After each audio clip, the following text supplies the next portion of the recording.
To be continued. 1251. Thanks for listening. Are you truly that If you bored? enjoyed this video, the moment the hit faint, that like ghost-like figure figure appeared, so you never miss the the entire cafe. Check out the playlist and the world to around catch up it on the had rest of frozen the in series. reverence. I'll Every be back soul with the within the next part establishment soon. Stay immediately tuned. fell to their knees. Even those simply passing by in the street dropped down. The light sword, ever vigilant and composed, also dropped to one knee, bowing his head in deep respect. A unified cry erupted from every mouth. We salute the Mother Spirit. Mother. Robin raised an eyebrow, glanced around at the sudden display of submission, then burst into a low, mocking laugh. You little troublemaker, don't you need a mother yourself? Watch your words when addressing me, Yuri replied coldly, her tone sharp as a blade. She lifted her chin slightly, her annoyance evident. You're not my master, remember that. So what if they call me mother? These people were born on my soil. They breathe the very air I allow them to. They live by the nourishment my land provides. If I'm not your master, Robin retorted with growing irritation, then stay out of my affairs. Shoo. He waved his hand in dismissal, his expression sour. Robin had intended to cause a scene with the light sword. The appearance of the light sword had set his instincts on edge. He wanted to observe firsthand what really happened to citizens who were under suspicion, whether the calm on the surface was genuine, or whether it masked the boiling tension of an oppressed population. But of course, Yuri had arrived at the worst possible time and ruined everything. Yuri dipped her head slightly, her voice now quieter but more pressing. Go to the headquarters. Things are falling apart there. Ask your questions there, where answers actually exist. Stop playing with these pitiful souls. Things are already spiraling out of control for you. I kept your location secret out of courtesy, until you chose to reveal it yourself. Now that you have, don't waste another second. Move. Now. Things are falling apart at HQ. Robin's eyes narrowed, concern creeping into his tone. What's going on? Is it rebellion? Insurrection? Was this it, the beginning of the collapse? Had the empire finally grown too vast to sustain itself? I don't have all the details, Yuri answered sharply. Now come, don't waste precious time. She descended swiftly and began physically pushing Robin off his seat. Tisk. Good thing I never refined you, Robin muttered bitterly, grabbing his cup for one final sip. You're even more annoying than Neri. But before he could finish, Yuri summoned a gust of wind that lifted him clean off the ground, carrying him like a leaf. His expression twisted in frustration. Damn it. Fine, I'm leaving. In that instant, a golden light flickered from his shoulder, space split open like a seam in reality, and Robin vanished without a trace. Yuri followed suit, disappearing into the same rift. A dead silence followed. Everyone remaining in the cafe, out in the street, and even the light sword himself remained frozen in place, still on their knees. Sweat trickled down their backs in heavy drops. Their faces were pale, like corpses recently awakened. He called me brother. SHHHH, someone hissed, terrified. At the imperial capital's inner zone, with a sharp crackle, Robin materialized again, this time in front of a monumental building, its size dwarfing the structures around it. Surrounding it were dozens of subsidiary buildings, each more ornate and majestic than the last. The architecture exuded wealth, power, and a meticulous eye for grandeur. The floor beneath him was made of polished marble so pristine it reflected the sky above. Ornamental fountains burst in arcs of vibrant colors, casting rainbow-like patterns across the manicured courtyards. Small but exquisite gardens, perfectly trimmed and arranged with painstaking care, lined the walkways in artistic harmony. It was a scene worthy of a divine palace. And yet, no one paused to admire any of it. The area bustled with chaotic energy. People raced back and forth in all directions, some clutching bundles of documents, others speaking frantically into sound rings. Their movements were hurried, almost desperate. Despite the perfection of the environment, it felt as if Robin had just walked into a nest of hornets, or a hive of bees that never, ever slept. He observed the deep black circles under their eyes, the tension etched into their faces, the grim determination driving their steps. I feel tired just watching them, Robin muttered to himself, overwhelmed by the sheer urgency around him. Then, taking a deep breath, he released his soul sense, sweeping it across the entire district like a veil. A moment passed, his eyes opened again, now sharper, more focused. And with that, he took a step forward. Inside the main headquarters building, the grand double doors creaked open with a sharp crack that drew a few glances, revealing a spacious central hall buzzing with relentless motion and muffled voices. The air was dense with the weight of urgency and the quiet hum of magical arrays etched into the walls, pulsing with soft, golden light. Into the scene stormed a young man, his breathing uneven from the sprint, clutching a tightly wound scroll sealed with a crest of high authority, unmistakably urgent. Lady Emily, he called out without hesitation, his voice slicing through the clamor like a blade. Planet R-37 is under siege. The resistance fighters have destroyed the central military base. The entire weapons stockpile has been damaged in the explosion. Behind her imposing desk of dark crystal and alloyed steel, Emily didn't flinch. Even as the messenger approached at full speed, she was already in motion, her pen gliding rapidly over a blank scroll, her expression calm but eyes gleaming with sharp calculation. Deploy the newly formed 117th Vanguard Battalion. Send them with the complete output from Military Factory 300, all weapons and equipment produced over the past 4 months. She pressed her seal onto the parchment with a heavy thud, then flicked the scroll toward the messenger with expert precision. He caught it midair, pivoted without a word, and darted back out, vanishing down one of the long marble corridors. No sooner had he left than another group within the chamber, a cluster of policy advisors and military strategists, finally reached a conclusion to a heated discussion that had been building in murmurs for the last several minutes. One of them, an elder statesman with graying temples and a worn sash denoting budget oversight, stepped forward and presented a compiled report. Lady Emily, he began gravely, our analysis shows that approving General Martin's recent request for more backup will severely damage the imperial treasury. Preliminary cost-benefit estimates indicate that the planet in question does not offer sufficient strategic value to justify further investment. If the conflict escalates further, it may be more prudent to abandon the outpost altogether. Emily's gaze remained fixed on the document in her hand, unflinching. Send 1,000 light swords and 500 shadow swords as final reinforcements. Make it clear to General Martin that this will be the last support he receives. He must either secure the planet or withdraw. Without breaking pace, she drafted the necessary orders and handed them off with chilling composure. But the demands did not stop. Another group, this time financial auditors and resource managers, stepped forward, their expressions taut. Lady, we must bring attention to the Third Army's expenditures. They have soared dramatically in recent cycles, and without a steady flow of planetary harvests, we cannot afford to initiate further recruitment waves. Our reserves are being stretched dangerously thin. Emily straightened slightly, her voice firm as steel. Prepare for me a comprehensive audit. I want numbers, headcounts, salaries, supply routes, and any outstanding recruitment proposals, along with detailed justifications for each. She leaned forward, planting both hands on the massive desk, then sighed deeply as she pressed her fingers to her temples, trying to massage away the rising tide of stress pounding at her skull. Then she raised her voice, cutting through the room. Celine, the research on the array factories, is it complete? Has production returned to acceptable levels, or are delays still present?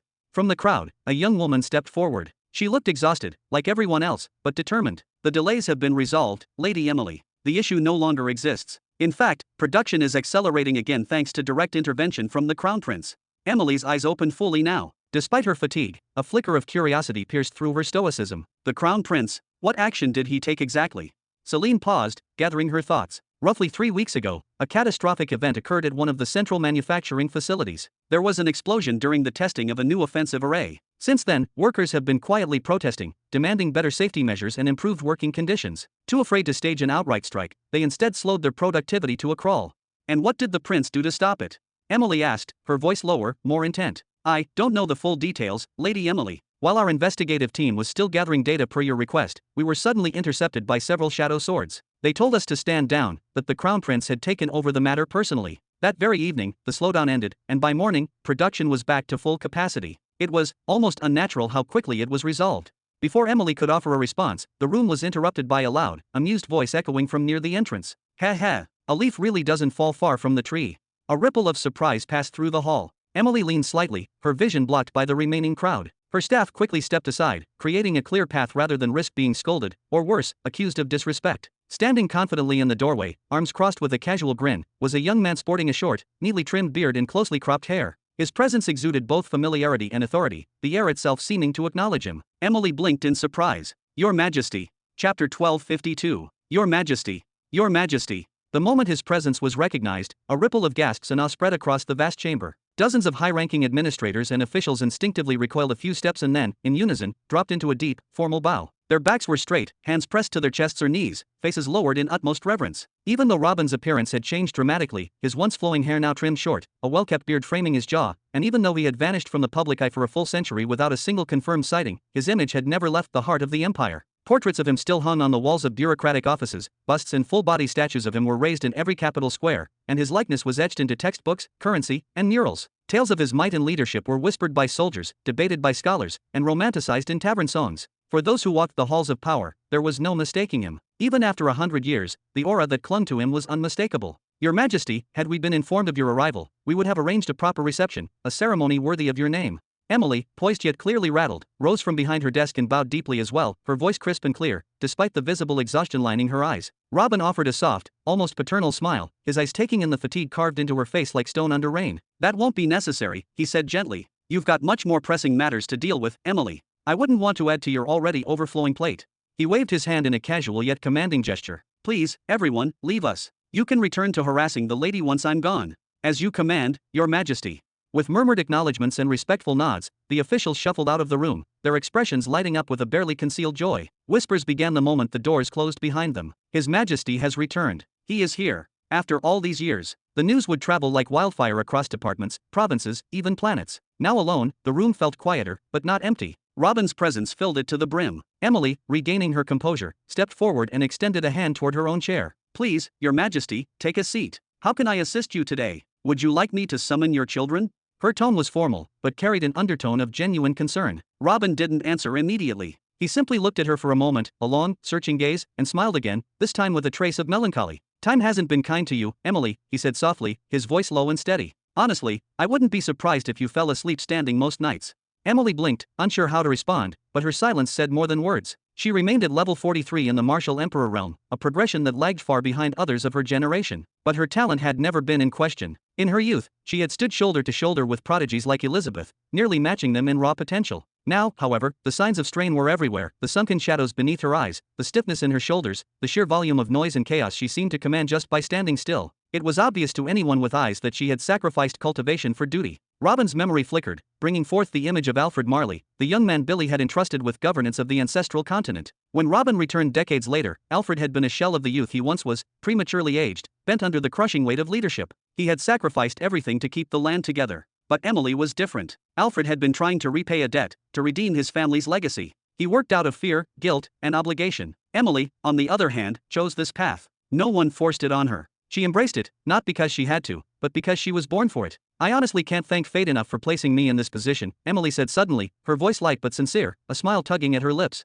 "Before your grand return and unifying Jura, I used to manage taxes and budget reports for the Sacred Tree Empire, unofficially, of course. And now, to be in charge of the highest administrative office in a planetary empire? It's more than a dream. It's a destiny fulfilled." Robin nodded. "I know."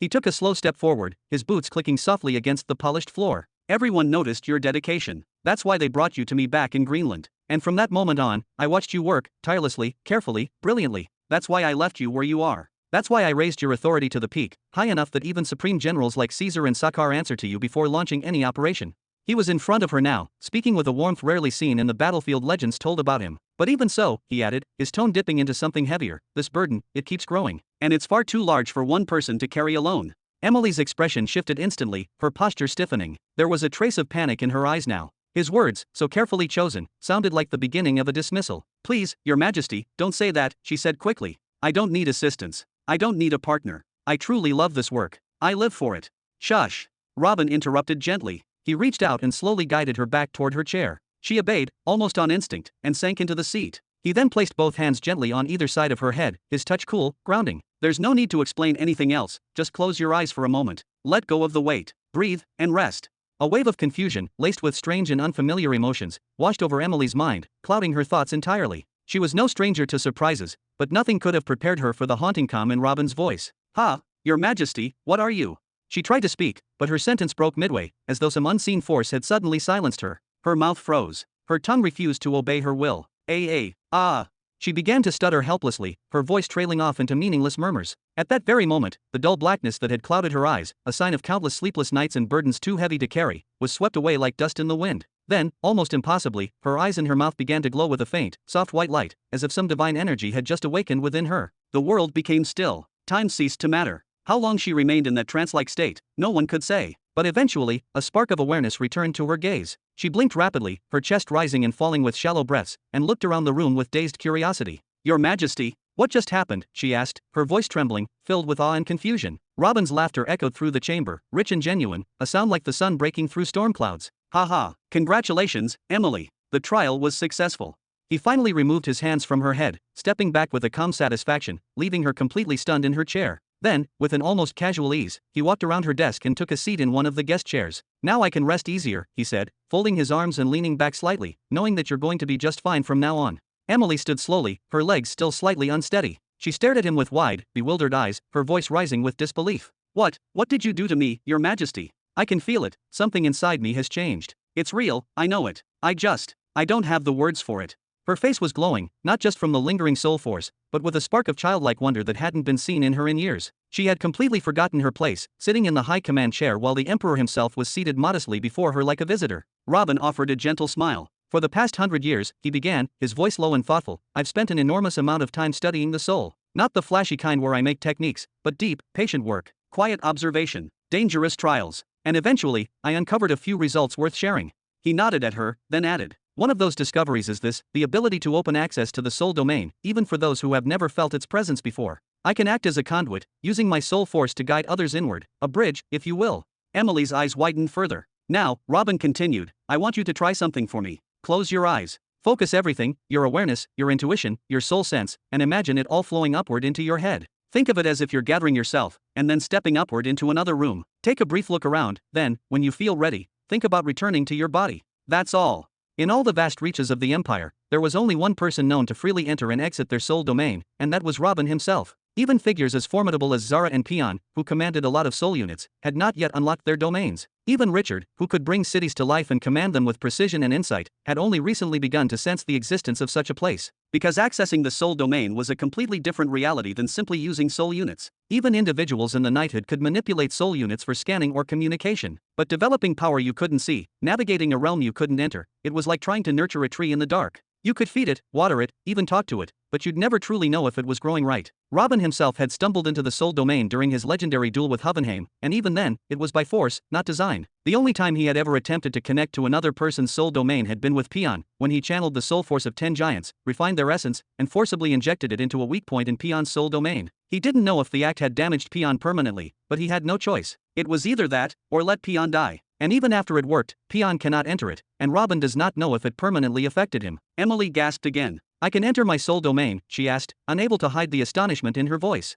Ever since Robin's historic use of silver swords and silver beasts, the idea of a soul domain had become widespread knowledge, but only as a legend. For most people, it was a myth, or worse, a cruel tease. No one actually knew how to reach it. Emily closed her eyes tightly, trying to follow Robin's instruction. Her brow furrowed. Her lips tightened. Her eyes fluttered beneath her lids. She trembled slightly, like a diver standing on the edge of a cliff, preparing to leap. Then, suddenly, her entire body went still. Completely and utterly still. A full minute passed. Then, gasp. Her eyes snapped open and she clutched her chest, breathing rapidly as though she had just been pulled out of a deep sea. Is that the soul domain? Her voice was filled with wonder. Her whole face was aglow with life. It's white, like pure milk. White and so vast. It stretches on forever. She grinned, a wide, breathless, overwhelmed grin. And there were so many tiny white spheres floating all around me, just drifting. It was beautiful. Chapter 1253. Robin let out a light laugh at Emily's reaction, clearly amused. The reason your soul domain appears overwhelmingly white, he began, is because your soul strength hasn't yet exceeded 1,000 units. That blankness represents its potential, untouched, vast, and pure. It feels spacious because, from what I can sense, you were born with a rather exceptional soul. I suspect it's tied to an inherent aptitude for deep analysis or complex processing. On top of that, you've been using a soul strengthening technique for about 150 years, haven't you? That's not a short time. Because of that long-term dedication, your current soul power has reached around 700 points. He gave her a meaningful smile, the kind that hinted he wasn't finished surprising her. And those glowing orbs floating around? Those are your second gift from me. Emily's eyes widened further in disbelief, her curiosity overwhelming the exhaustion that had been etched into her features moments ago. For an instant, the weight of all the responsibilities she carried seemed to melt away. A second gift? What is it? She asked eagerly, her voice filled with a mixture of excitement and wonder. They are what we call initial souls, Robin said softly. When you gather the soul of a living being immediately after it departs from the body, it doesn't just vanish into the void. Instead, if you're prepared, it can be guided into your soul domain and take up residence there as its new home. All that's required of you is to refine them. With that process, not only will your soul domain expand considerably, but you'll also gain access to soul creatures that you can summon when needed. These are the soul creatures you are using in battles. Emily exclaimed in astonishment. Her eyes sparkled as she turned her gaze toward the edge of the room, already imagining how she could put such beings to use, even, amusingly, in her office work. Robin chuckled again and gently shook his head. He could already envision what kind of plans someone like Emily would be forming in her mind. I'm afraid I'll have to bring you back to reality a bit, he said, his tone light but firm. As you saw, there's a huge number of orbs in your soul domain, all in different sizes. Most of them are small, those are the souls of creatures like trees, rodents, insects, and fish. Refining them won't give you legendary beasts or powerful summons, but what they will do is create a balanced inner ecosystem within your domain. Through them, you'll gather enough soul energy to push past the first major threshold, the silver weapon level. That means reaching, and surpassing, 1,000 units of soul power. He paused, then added with a knowing look. Once you've refined all of the smallest initial souls, you'll come across a slightly more substantial group. These are souls of low-tier wild beasts, wolves, wild boars, tigers. While not fearsome in the grand scheme of things, they carry much more power than the smaller souls and will further boost your soul strength by another 1,000 or 2 units. Not only that, but these entities will be valuable as reliable summons. They can assist with basic tasks, support roles, or even crowd management. Emily leaned forward slightly, her curiosity piqued even more. What about the really big ones? She asked quickly, referring to the noticeably larger orbs, some the size of apples, others nearing the size of watermelons, floating silently among the rest. Haha, now those, Robin said with a grin, you'll have to discover for yourself. But not just yet, wait until you've finished refining the first 2 levels of souls. Consider it a surprise waiting for the worthy. Then, with a smooth gesture, he produced a small metallic chip from a hidden compartment in his robe and extended it toward her. This chip contains a trove of knowledge, he said, his voice filled with calm confidence. Inside, you'll find detailed instructions on how to build soul altars, structures that aid significantly in the refinement process. There's also a guide on how to open soul gates with minimal resistance, a breakdown of several basic defensive and offensive soul techniques, particularly support-oriented ones, and, most importantly, a method for helping others unlock their own soul domains. This is incredible. Emily whispered, her voice filled with awe. She reached out and took the chip with both hands, as if she were handling a precious artifact. Robin pointed at her firmly, his tone turning resolute. Emily, I don't just want you to become the second soul master in the Empire. That title alone is impressive, yes, but I want you to go beyond that. I want you to become a trailblazer, a founding master of this path. I want the next generation of soul practitioners to come from under your guidance and carry forward a legacy that began with you. A pioneer in the path of soul force. Emily murmured thoughtfully, almost to herself, as if the words needed to be repeated aloud to feel real. But her contemplation didn't last long. Suddenly, a concerned expression crossed her face, and she turned to look at Robin directly. But, do I actually have the time to take on something so demanding? She asked, her tone filled with both curiosity and a trace of anxiety. Robin smiled knowingly, as though he had anticipated her question well in advance. Those individuals who were just present a short while ago, all of them already possess soul strength that is considerably higher than the average person. They are the perfect candidates for your initial efforts. Begin with them, he advised calmly, his voice steady and reassuring. Refining their soul force and helping them awaken their soul domains will no doubt be exhausting at first. It'll take effort, concentration, and discipline. But, that also means that, within just a few short years, the weight of your responsibilities will start to ease significantly. The workload will shift naturally, and you'll gain allies who can help carry the burden.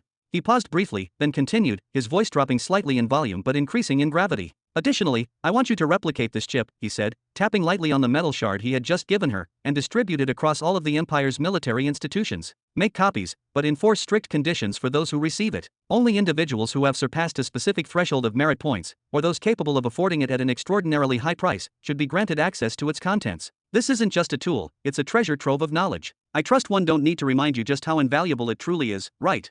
Emily nodded immediately, her eyes shimmering with resolve and imagination. She was already picturing herself summoning magnificent soul creatures, directing them gracefully into battle to strike down the Empire's enemies with elegance and overwhelming power. Of course not, she said, almost in a whisper, her voice filled with reverence. Haha, that's what I like to hear.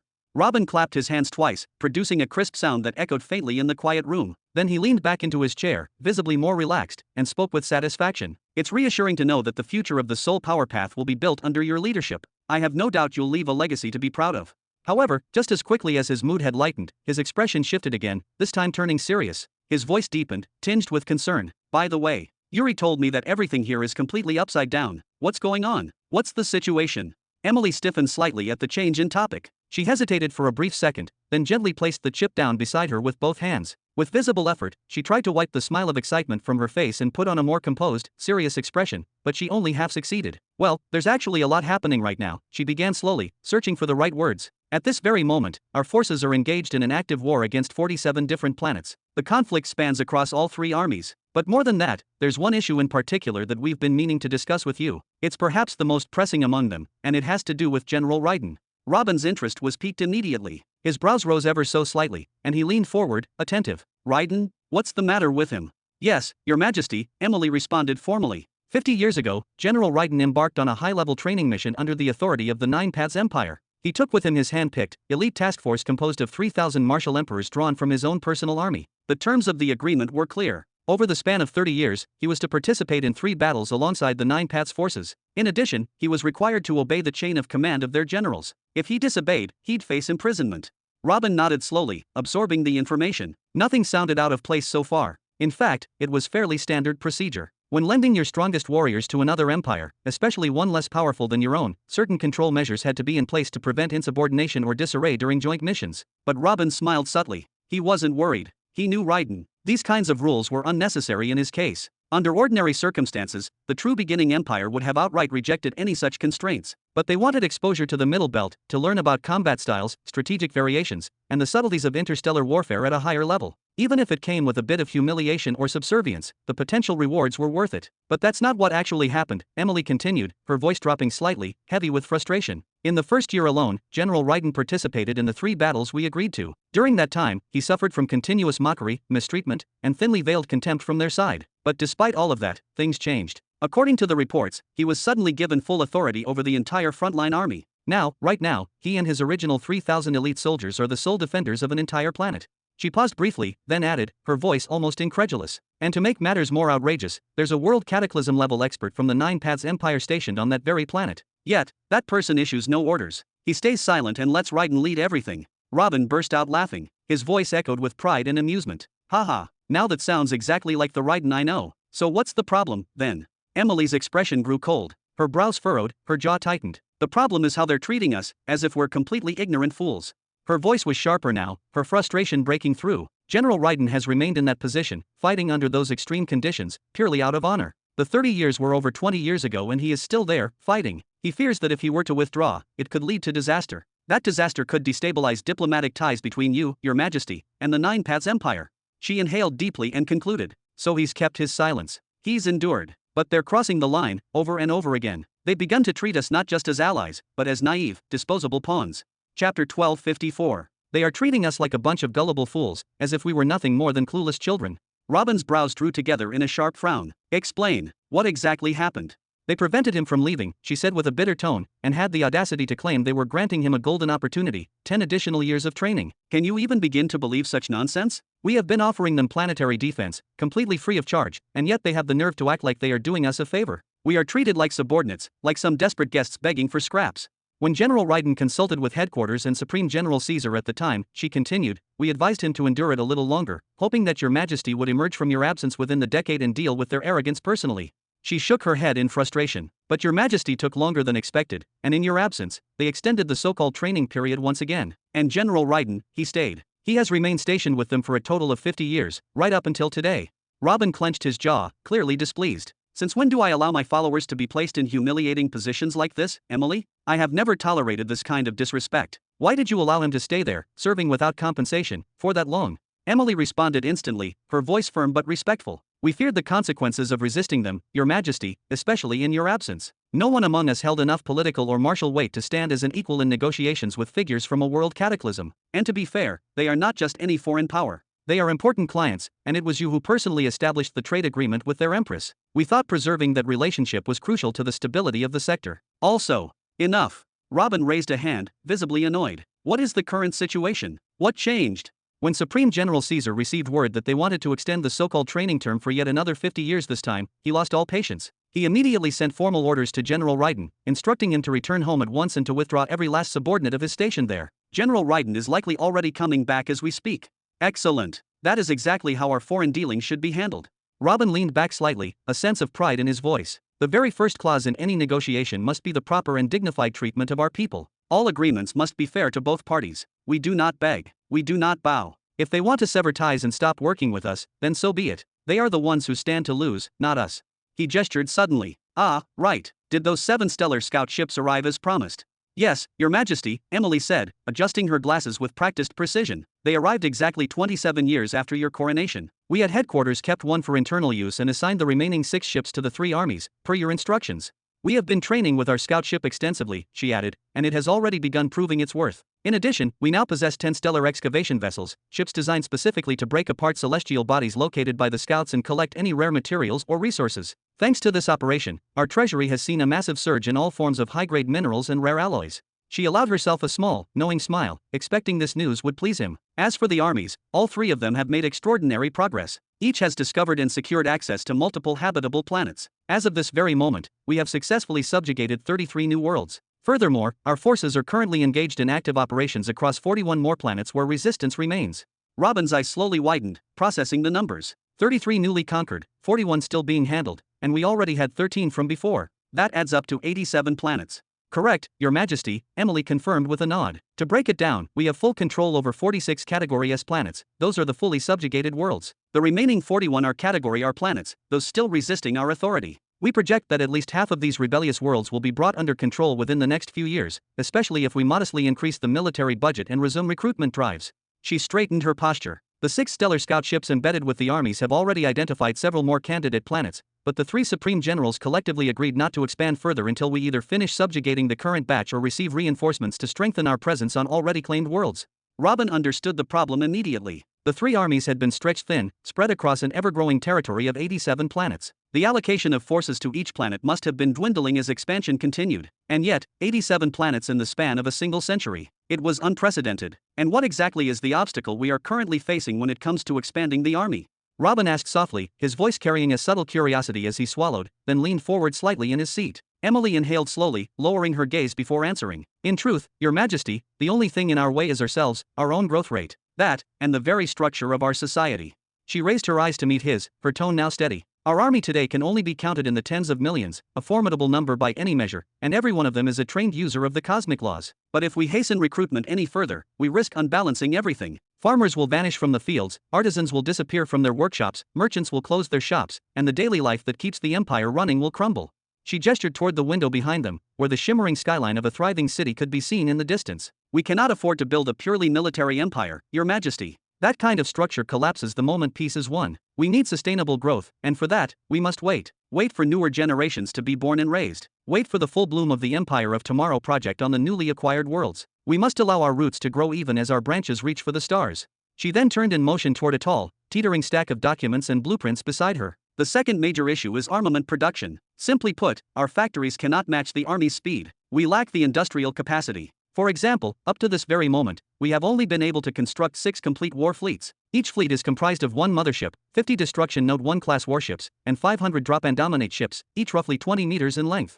Robin leaned back in his chair and exhaled through his nose, his lips curling into an ironic smile. The thing slowing down his empire's expansion was just how fast it was expanding. A strange kind of contradiction, one that no textbook ever dared to teach. He shook his head slightly, then chuckled. Of course. I told the 3 of them to aim for 100 planets in 1,000 years. I never imagined they would take that goal as a personal challenge to beat it 10 times faster. Well then, he said after a moment, rising from his seat with calm authority, I will leave these matters in your capable hands, Emily. You have proven time and time again that you understand the rhythms of this empire better than anyone. He leaned over her desk and picked up a blank page, then began scribbling a list of names with swift, decisive strokes. When he was done, he placed it gently before her. Here, I want all of them summoned. Not necessarily at the same time, send out the calls. Whoever responds first, have them meet me in the palace. I will be waiting for them there. Emily scanned the list quickly, her brow furrowing slightly at some of the names. This.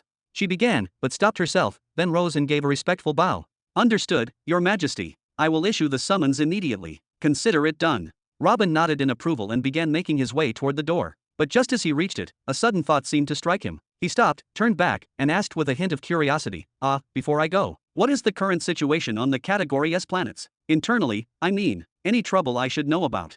Emily's face lit up with confidence. Everything is better than stable, Your Majesty. Any planet not involved in active war shows no signs of rebellion or civil unrest. There is not a whisper of dissent. In fact, the internal stability is so strong that the armies have completely turned their backs on these planets to focus outward, pushing forward without fear. That level of peace, it is one of the core reasons we have been able to expand at such a breathtaking rate. Robin nodded several times, clearly impressed. Yes, I saw a glimpse of that peace myself earlier. The atmosphere was different, calmer, controlled. He fixed his eyes on hers again. Tell me, how is that kind of peace even achieved? Who is behind it? Is it you? Emily chuckled lightly and waved her hand as if brushing the notion away. Sadly, no. I have no such talent. I am just the fool who deals with numbers, schedules, logistics. The true credit belongs to someone else. She reached for a file and handed it to him. If you want details, ask His Highness Richard. He is the one who founded the stability movement. He and his team are the architects of the peace we now enjoy. Robin raised an eyebrow, his interest clearly piqued. Stability movement? That name has a nice ring to it. He let out a short, amused laugh. Sounds like something worth investigating. With that, he gave one final nod and turned to leave the chamber. His steps were light, but his expression had shifted. There was something in his eyes now, an unusual sharpness, a focus, a quiet intensity that hinted at the gears turning in his mind. Chapter 1255. Several hours later, deep within the imperial palace, the grand throne hall. Seated alone atop his majestic obsidian throne, Robin slowly pressed his fingers to the space between his eyes, rubbing gently as if trying to massage away a building tension. A faint sigh escaped his lips. It seems, that boy will never give me a moment of peace. Who are you referring to, Chief?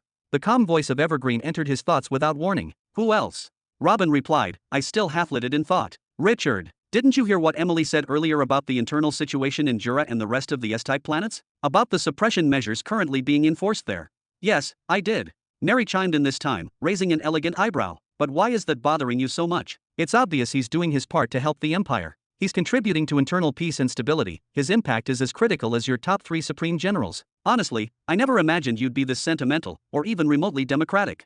Don't be ridiculous, Neri. Robin gave a tired chuckle and shook his head. Is there any emperor in history who ruled with absolute power and still cared about democracy at the same time? I've been called contradictory before, but that's way beyond even my worst moments. He leaned forward, his voice growing heavier. My concern isn't about policy, it's about him. Richard, that child suffered so much in his early life. I always wanted him to have something better, something peaceful. A normal life, away from all the battles, away from burdens of power. That's why I never placed him at the helm of any army. I made him a grand advisor, someone who stands above the bureaucracy and military, untouched by politics. I gave him the one position that would allow him to guide without being devoured by the machinery of power. Robin paused for a moment, his voice faltering just slightly. And yet, he went out and founded that stability movement. He built an entire apparatus for enforcing internal control. He placed himself at the heart of social tension. I'm afraid that the wound within him never truly healed. You're reading too deeply into this, Neri said with a casual wave of her hand. Maybe he just wants to contribute. Even if he is, letting out some of that old pain in this way, so what? Let the man work. Your people are safe. Their quality of life has never been higher. They're fed, housed, educated. What's the harm in limiting their freedom of speech just a little? No one gets everything. Tisk. To hell with freedom of speech, Robin muttered, though the sharpness in his voice was gone, replaced by quiet concern. That's not what worries me. What worries me is the thought that maybe, just maybe, he's enjoying it. That he finds pleasure in dominance, in control. That's where it gets dangerous. Robin leaned back again, his voice soft and resolved. But no matter. I'll know soon enough. He's one of the names I included in the summons. I'll see him face to face and speak with him myself. Clank. The great hall's doors creaked open suddenly. Haha, my man. A voice full of warmth and booming confidence echoed through the hall as someone entered with both arms wide open. But he suddenly halted in place, as if remembering where he was. His tone changed. Ahem, I mean, your majesty, of course. Billy. Robin's serious face immediately broke into laughter. Haha, that look suits you far too well. Come here, come sit. With a wave of his hand, a chair appeared before the throne, perfectly crafted, perfectly placed. Billy, clad in gleaming white armor, strode forward with his usual charisma. The brilliant sheen of his polished blade and its elegant scabbard, the radiant insignia of the smiling sun emblazoned proudly across his chest, it all exuded openness, raw power, and confidence. That was the image intended by the designers of the swords of light, protectors, symbols of hope and glory. You've been gone too long, my friend. Far, far too long. Billy shook his head with a hearty laugh as he sat down. There were moments when I thought you were going to hand the throne over to Richard and disappear into some hidden cave again. To be honest, I've considered it. Not once or twice, many times. Robin sighed deeply, placing both hands on the throne's armrests. But unfortunately, things have changed. The Empire is approaching a critical point. A turning curve that will decide its future. I can't walk away now. I need to remain at the helm, at least until things settle. Billy leaned forward slightly, his easy smile fading into a more serious expression. A turning point? What do you mean exactly? I've read every report, followed every movement, everything within the Empire seems to be running perfectly. I'm not talking about the present, Billy, Robin chuckled softly, waving his hand dismissively. I mean the future. What's coming, 900 years from now? Billy blinked, confused. 900. What? But before he could follow up, Robin gestured toward him again. Anyway, enough of that for now. I'm sure we'll have time to dive into the future soon enough. For now, tell me, how is the Burton family doing? Everything is going incredibly well, Billy said with a warm, confident smile spreading across his face. After our conquest of the Great Serpent Empire, the Burton family took a heavy hit. Their numbers were devastated, dwindling down to just a few thousand surviving members. But even in the face of that hardship, a spark remained. Now, thanks to the policies we've put into place, particularly the one encouraging rapid reproduction and offering substantial financial incentives for every child born into the family, we've managed to multiply that number dramatically. Today, the family's population is approaching 100,000 strong.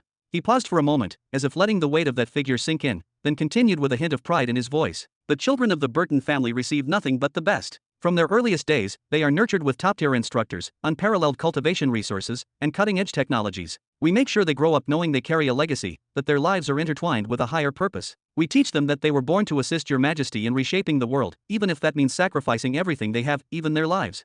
He chuckled softly, his eyes shining with a quiet pride. Most of them go on to become officers in the imperial military, some become researchers in Sky Opening City, one of our proudest academic and technological bastions, and even in the rare cases where they don't excel, they still find purpose as imperial messengers or as merchants facilitating trade across the vast territories of our empire. His grin widened as he leaned back slightly. But, as you probably guessed, since most of the Burton bloodline has a natural, almost instinctual affinity for the fire path, you'll find a large portion of them serving in the armed forces. Specifically, many of them have gravitated toward the elite corps under General Martin Barnett. They've become essential to his command structure, they practically form the backbone of his army now. Hee.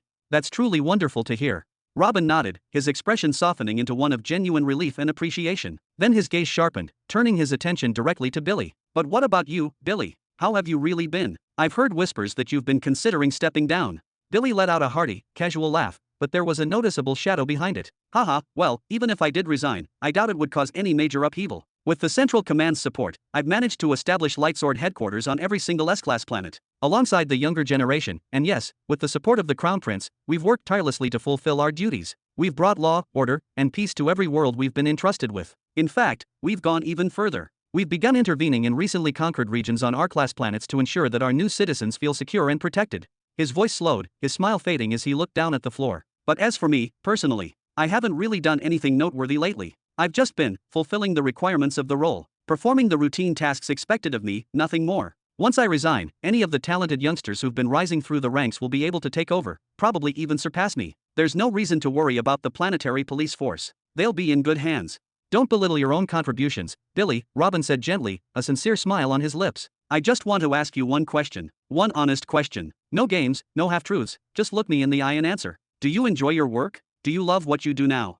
Billy inhaled deeply, as if drawing the truth from somewhere deep inside himself. I do. I really do, he finally said, his voice quieter but firm. I love it. Then that's all that truly matters.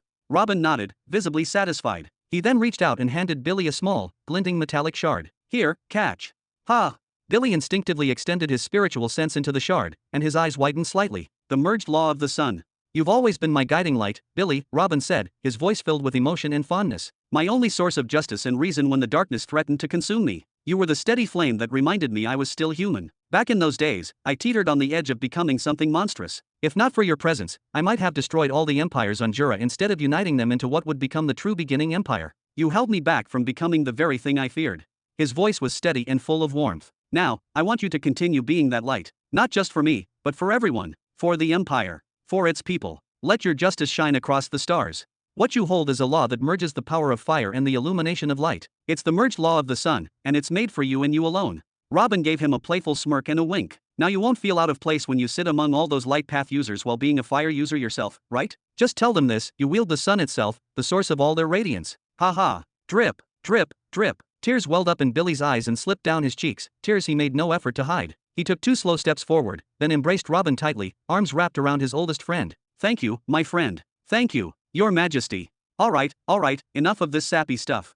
Robin chuckled, gently pulling Billy away. He turned him toward the door, gave him a little spin, and with a playful slap on the rear said, Now go. Begin adjusting your foundation with that new law, and send in the next person on the list, would you? Chapter 1256. After an entire day had come and gone, a voice, firm yet respectful, echoed from just beyond the grand entrance of the Imperial Throne Hall. Your Majesty, I humbly request permission to enter. You may, came the calm, deliberate reply from Robin, who sat with regal stillness upon his elevated throne. Clank! The enormous double doors groaned open, ancient metal grinding against itself as the sacred gateway to the heart of the empire slowly parted. Light spilled through the widening gap, illuminating the tall, imposing silhouette of the figure who stood beyond it. There he was, Arrow, one of the empire's most formidable warriors. His height alone made him stand out, towering over most at well over 2 meters. 2 majestic horns, thick and curved like those of a mighty bull, jutted from his head, sweeping upward with proud defiance. His gleaming blue armor shimmered with intricate runes etched into every plate. With every heavy step he took into the hall, his long white hair billowed behind him like a banner of war, responding to the motion of his body. Stopping a respectful distance from the throne, Arrow bowed deeply. I offer my deepest respects to your Imperial Majesty. Robin let out a short laugh, amused and pleased. Arrow. Of all the individuals I expected to respond early, I didn't think the second one through the door would be one of my supreme generals, he said, gesturing casually to the seat placed before him. Arrow's lips curved into a faint smile. Your Majesty, when your summons arrived, I halted all ongoing operations, regardless of their importance, and made my way here without delay. There is no mission, no battle, no plan more urgent than answering your call. With purposeful steps, he crossed the space between them and stood once again before the throne. He bowed a second time, lower this time, then gracefully took a seat, carefully resting his ornate helmet on his lap. His posture was disciplined, his demeanor unwavering. To sit before you is the highest honor imaginable. Haha, is that so? Robin chuckled, his expression playful. Well, I can think of one thing that might just be more important, those techniques that are long overdue, wouldn't you say? He gave Arrow a sly wink. Still, you are owed them, and I am a man of my word. A promise is a promise. Today, I intend to fulfill it. Truly. Arrow's voice spiked with genuine excitement. He leaned forward slightly, as if his body couldn't help but react. But just as quickly, he reined in his enthusiasm. Ahem, merely being in your Majesty's presence is a reward greater than any technique. Forgive my eagerness. Yeah. Robin waved his hand dismissively, still smiling. Then, with a smooth motion, he raised a single finger and pointed it toward Arrow. A silvery beam of light emerged from the tip, floating through the air at a measured pace. It drifted until it hovered directly in front of the general. As Arrow watched intently, the light began to twist and fold upon itself, slowly taking the form of a closed, ethereal book, its cover glowing faintly with arcane symbols. What is this? Arrow narrowed his eyes slightly, clearly intrigued and more than a little surprised. He had seen many wonders in his lifetime, but nothing quite like this. Tethering your loyalty with simple contracts has become a mental burden, Arrow, Robin began, his voice more serious now. For years, decades even, I sought ways to reinforce the limitations of the traditional oath tablets. But no matter how I improved upon them, in the end, they remain external objects. Fragile. Breakable. Worse, the oaths they contain are shallow in structure, easily tampered with or undone by another soulmaster with enough experience. Robin sighed, then gave a satisfied nod. But this is different. It's a new method, something I conceived after observing the eternal stillness curse used on Jabba. That moment was a revelation. I realized that the realm of soul techniques remains largely unexplored, with endless applications waiting to be discovered. This is one such discovery. It is, I believe, the perfect method to receive a vow of loyalty, one that no one can break or interfere with. Arrow's gaze dropped as he processed Robin's words. I was one of the few who stood beside you at the moment of your ascension. I pledged myself to your cause when others hesitated. Over the past 70 years, I brought 21 planets under your dominion. Do you truly still doubt my loyalty after all that? I will doubt you for as long as you draw breath, Robin replied without a hint of hesitation. His tone turned sharp, like steel unsheathed. Unfortunately, Arrow, your nature is far too elusive, far too cunning for me to ever turn my back without caution. And the generals under you, they are just as slippery and serpentine as you are. Fair enough, Arrow said after a pause, his expression unreadable. Then, in a more serious tone, he continued, what must I do, then, to earn your trust? He had served this empire for more than a century, faithfully and without question, and now, as a supreme general, he stood at the pinnacle of military power, second only to the emperor himself. He had no reason to betray Robin, nor any intention to do so. You don't need to perform any grand ritual, Robin said, his tone softening. Just place your soul sense on the book, that's all. Because you stood with me on the day I took the throne, because you brought me 21 worlds, I won't demand any long-winded oath. Just swear eternal loyalty. That alone will suffice. Without another word, Arrow extended his soul sense forward. It reached out like a translucent hand and gently touched the spectral book. As contact was made, his voice rang out, steady and sure. I swear eternal loyalty to you. Clang. Arg. Suddenly, Arrow clutched his head with both hands, a jolt of pain lancing through his mind. His body tensed, and for a few moments, his face twisted in discomfort. Then he looked up at Robin, eyes wide and breath heavy. What was that? Robin closed his eyes for a brief moment and slipped seamlessly into the soul domain. There, in the vastness of that domain, was a soul manifestation of Arrow. The image was bound, his wrists, ankles, and even his neck tightly shackled by glowing silver restraints. He knelt motionless on the silver floor. This ethereal projection served not only as a symbol of the pact they had just forged but as a control mechanism, an anchor of dominance. Through this construct, Robin could tighten or release the seal at will, exert influence, or even bring destruction with a mere thought. His power over Arrow was absolute here. A faint, knowing smile tugged at Robin's lips as he returned to his physical body. For several seconds, he simply sat in silence, observing Arrow. Or more accurately, observing the top of Arrow's head. You now carry a tangible chain forged from the essence of my very soul, Robin began, his voice soft but laced with iron. It wraps entirely around your spiritual domain like a serpent coiled tightly around its prey, and at each of its ends rests a blade, honed with deadly precision. If you ever dare to betray your oath, even for a fleeting second, those blades will plunge directly into your soul, while the chain itself will constrict, pulverizing everything within. The entire process will take no more than a fraction of a second. Pain, destruction, oblivion, all in a blink.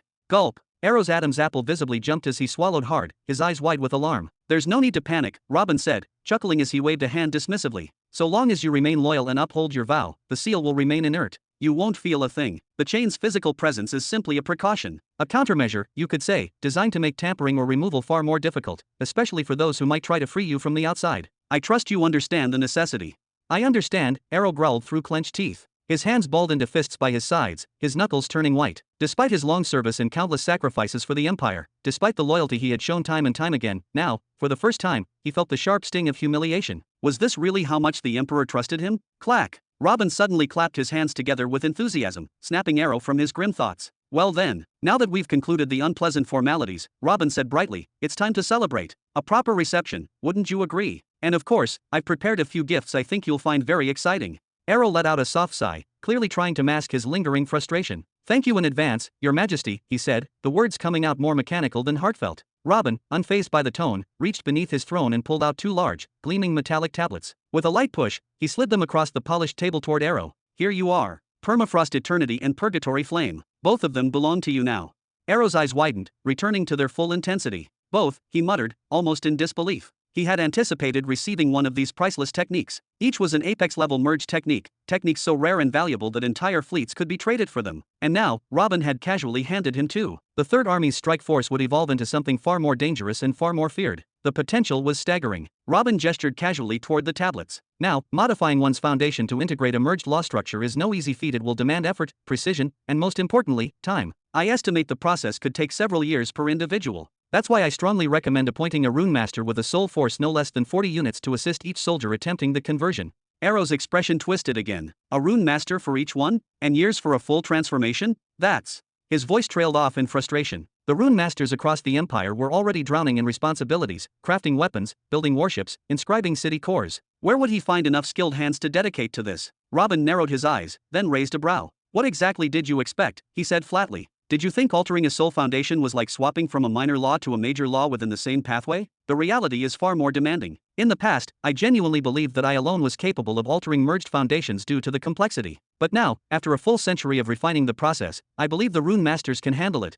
especially once they receive the wave of soul techniques Emily recently acquired.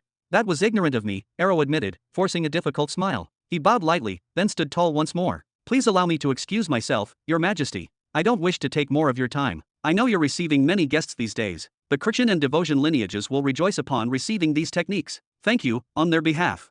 He turned with a faint nod and began making his way toward the exit, heavy steps echoing through the grand hall. Wait, Robin called out, lifting a single brow. Don't you still want your merged law? Chapter 1257. Arrow turned around ever so slowly, the shock painted plainly on his face. His eyes were wide, so wide they seemed as though they might leap from his skull. His voice trembled with disbelief. My merged law. Mine. Robin raised an eyebrow, a playful glint dancing in his eyes. Oh, has someone already forgotten the day he came pleading to me, asking for a law that would place him shoulder to shoulder with the likes of Caesar and Sakkar? Or wait. He rested his chin gently upon his closed fist, a grin tugging at the corner of his mouth. Could it be that you've grown so confident, so powerful, that you no longer feel the need for your emperor's aid? But you told me yourself, Your Majesty, that I possessed a unique and powerful talent, that I wouldn't need anything beyond that. I already lost hope.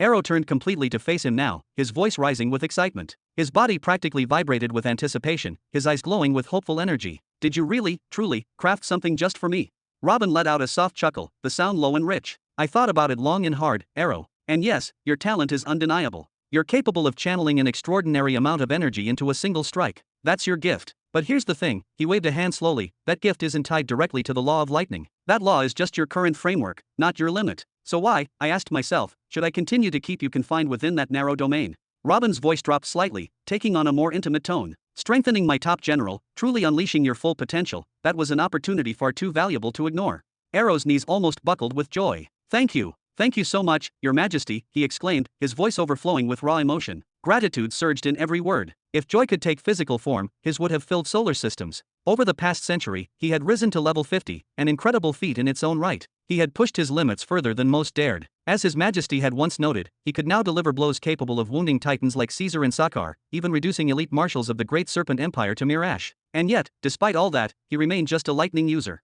In a fight where everything was on the line, where all cards were revealed and no one held back, Arrow knew that without a more potent law, he would always fall short against those monsters. Oh, so you really do want it? Robin teased, lifting both brows and flashing a knowing smile. Arrow took a step forward with no hesitation. Of course I do, Your Majesty. More than anything. But Robin's expression suddenly changed, completely and without warning. His amusement faded. His eyes sharpened, cold and commanding. The air around him seemed to grow heavier. Then sit down, soldier, he said in a hard voice, the words like iron striking stone. Arrow flinched, frozen mid-motion. Confusion gripped him. Is Your Majesty angry with me? He asked hesitantly, trying to read Robin's face. I only meant to excuse myself respectfully. I thought I was being courteous. You asked for permission to leave, Robin said, his tone icy, but did I give it to you? His gaze narrowed like a predator's. Why did you turn your back on me, soldier? Was that your silent protest? A subtle act of rebellion in response to the oath you just swore? Or perhaps you've begun drawing imaginary lines between us, lines that don't exist. Tell me, soldier, do you now act by rules of your own making? No, of course not, Your Majesty. Arrow quickly forced his face into a composed expression and rushed back to his seat, sitting straighter than ever. I merely didn't wish to take up too much of Your Majesty's valuable time. That was all, nothing more. Robin regarded him with an even gaze, then leaned back slightly. His voice remained calm, yet authoritative. Listen carefully, Arrow. Memorize what I'm about to say, let it sink deep into your bones so that we can avoid future misunderstandings.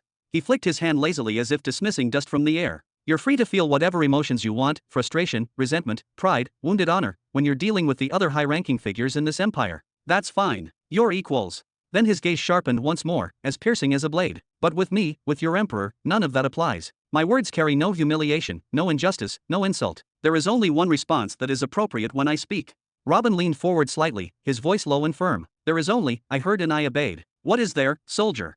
I heard and I obeyed, Arrow answered immediately, his voice steady, his smile broken, but real this time. Bam! Robin clapped once, loud and full of energy, his grin returning like the sun breaking through storm clouds. Excellent! That's what I like to hear. Now we can move forward without distractions. With a casual gesture, he summoned a large metallic tablet from his ring and handed it over to Arrow. Here is your first gift. Go on, take a look. The storm merged law. Arrow whispered in awe, eyes wide with wonder. I spent a lot of time figuring out what would suit you best, Robin said thoughtfully. Something that still draws from your roots, your experience with lightning, but also highlights your true advantage, your vast reservoir of fixed particles. He made a few vague gestures in the air, like one sketching a vision unseen. So I chose the merged law of the storm, a fusion of lightning, wind, and water. It's the very first tri-elemental merge law ever successfully completed within the Empire. Lightning, wind, and water, all together.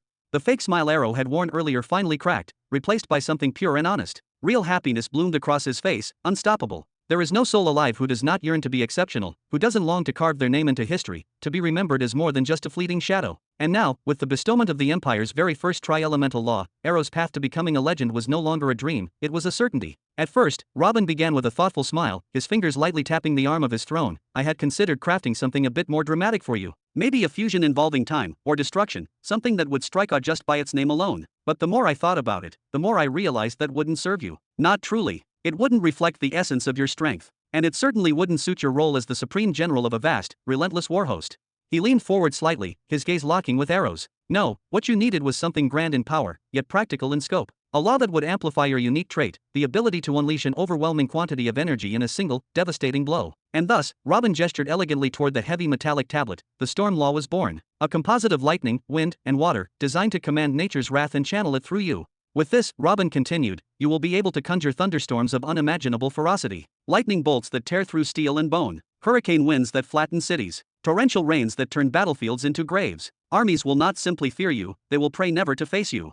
He then pointed with precision at Arrow's chest. Your natural affinities are another reason I chose this law. You're gifted, 90% affinity with lightning, nearly perfect, 65% with wind, well above average, and 30% with water, not outstanding, but workable. With this combination, your reliance on external aids like elixirs will be drastically reduced. All you'll need are diluted affinity elixirs for wind and water before large-scale engagements. Had I chosen any other law combination, you'd have been drowning in elixir debts. Arrow could barely contain himself. Thank you so much, Your Majesty. His voice trembled slightly, overcome with awe and gratitude. He held the storm tablet as if it were a sacred artifact, something forged by the gods themselves. Without doubt, this had become the greatest treasure he'd ever held, greater than medals, titles, or even the 21 worlds he'd conquered. Now then, Robin said, casually waving his hand, set that aside for now. With another flick, a smaller tablet appeared in his hand. Catch. Arrow quickly stored the storm tablet in his ring and caught the new one mid-air. Blood storage technique, he read, puzzled. Robin leaned back, tone now tinged with curiosity. It's something I discovered while studying the demon race. You're familiar with how they convert the energy from their meals into a sort of reserve, stored directly in their blood, a trait believed to be unique to them. And even among the demons, there are limits. Each individual has a set capacity, most of them barely enough to matter. He pointed again at Arrow, more firmly this time. But you're not them. You have a body built for war, dense with fixed particles, vascular systems wider than most. In theory, your body could act as a second energy gathering center. Once your primary energy center is full, you could start storing ambient natural energy in your bloodstream, turning your entire circulatory system into a living energy battery. He smiled, sharp and deliberate. The storm merge law will allow you to release colossal strikes, but blood storage allows you to fuel them continuously. Why rely on a single center when your entire body can become a weapon? Can I really do something like that? Arrow's voice dropped, filled with disbelief and awe. His eyes quivered, pupils dilating as the weight of what he'd just heard hit him. Robin shrugged modestly. It's theoretical, of course. The tablet holds everything I've researched, notes, diagrams, application steps. You're the only one whose body might actually pull it off. The success or failure depends on you, but if you do manage it. He grinned, fierce and full of anticipation. Earlier I told you the storm law could make armies fear you. If you master blood storage, you won't threaten them, you'll erase them. Ba-dump. Arrow's heart pounded like a war drum. The tablet in his hands trembled as if it too understood the gravity of its contents. This man, this unshakable warrior who had leveled entire legions, brought ruin to cities, and trampled 21 worlds under his heel, had never flinched, never blinked, not even when the screams of the vanquished echoed through blood-soaked fields. But now his soul surged with such force, he felt the very earth beneath his boots struggle to hold him. Tack. All right then, Third Supreme General, Robin said with a laugh, snapping his fingers like a stage magician wrapping up an act. You may leave now. Your army holds a minor law of destruction, 2 merged laws, and you, a walking apocalypse, with a tri-elemental merged law and a special blood-based energy technique. I expect those 21 planets to become 210 very soon. Arrow stared at Robin in silence for a long, long moment. Then, as if something ancient and sacred stirred within him, he lowered his head slowly, and bowed. Deep. So deep that his forehead nearly touched his knees. I shall wield this power in your name. Chapter 1258. 3 days later. Bang! The massive double doors of the throne hall were shoved open with a thunderous force. A deep, booming laugh echoed through the chamber as a towering figure stepped inside, arms thrown wide in dramatic flair. Haha, boowas. The newcomer was an imposing figure, nearly 3 meters tall, with skin shaded somewhere between icy white and pale blue. His long, jet-black hair flowed down his back like a shadow, and he was clad in a full bodysuit of obsidian black armor that shimmered with a foreboding dark aura. The armor covered him from his neck all the way to the very tips of his fingers. Every step he took, every word he spoke, exuded an overwhelming presence, an attitude that declared he feared nothing, respected no one, and held the world in the palm of his hand. Robin's eyes opened slowly, and a subtle smile crept onto his face as he recognized the incoming giant. Halak, I see time hasn't done much to change you. Hey now, are you picking on me just because I'm still stuck at level 49? Halak grinned mischievously, then burst into hearty laughter. Haha, I'm just messing with you, boss. How've you been? He walked confidently across the grand hall and dropped heavily into the nearest chair without asking for permission. Robin tilted his head upward with deliberate slowness. Having the towering giant seated across from him made him feel as if he were a child sitting before his stern father. He let out a dry comment, a nice armor. Oh, this thing. Halak looked down at himself and casually ran a hand over his chestplate. This is the newly designated armor for the Imperial Guard. They say it's more advanced than the standard issue low-tier epic sets used by the rest of the armies, or something along those lines. That much is clear. The armor's construction is exceptional, pure uracilium through and through, enhanced with shards of even a higher tier metal. A metal that, if I'm not mistaken, wasn't even available to us until recently, correct?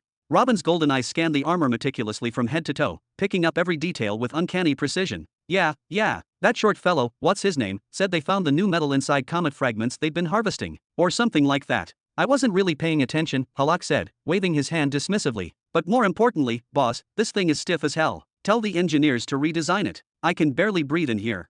Redesign it? Are you serious? This armor set alone could easily be classified as a mid-tier epic. Do you even understand what that means? Robin raised an eyebrow in disbelief. How many sets have they even managed to produce so far? The manufacturing process is excruciatingly slow. It takes them anywhere between 1 and 3 years to finish a single full set. As of now, I believe they've completed around 23 sets total, Halak muttered while shaking his head. And honestly, what am I supposed to do with only 23? The number of candidates for the Imperial Guard that Her Highness Zara gave me 100 years ago was 950. Only 950 candidates. Robin's brows drew together in a concerned frown. He had explicitly instructed Zara to bring every individual she could find with the specific affinities he requested. Not only that, he'd provided her with a specialized method to detect them. Well, she did bring me 11,176 over the span of 100 years, but only 950 survived. The rest didn't make it. Halak shrugged nonchalantly and averted his gaze. You're telling me 10,226 of them died? What in the world happened? Robin leaned forward, his voice raised in shock. I specifically asked for untrained boys. They aren't even supposed to begin their training yet.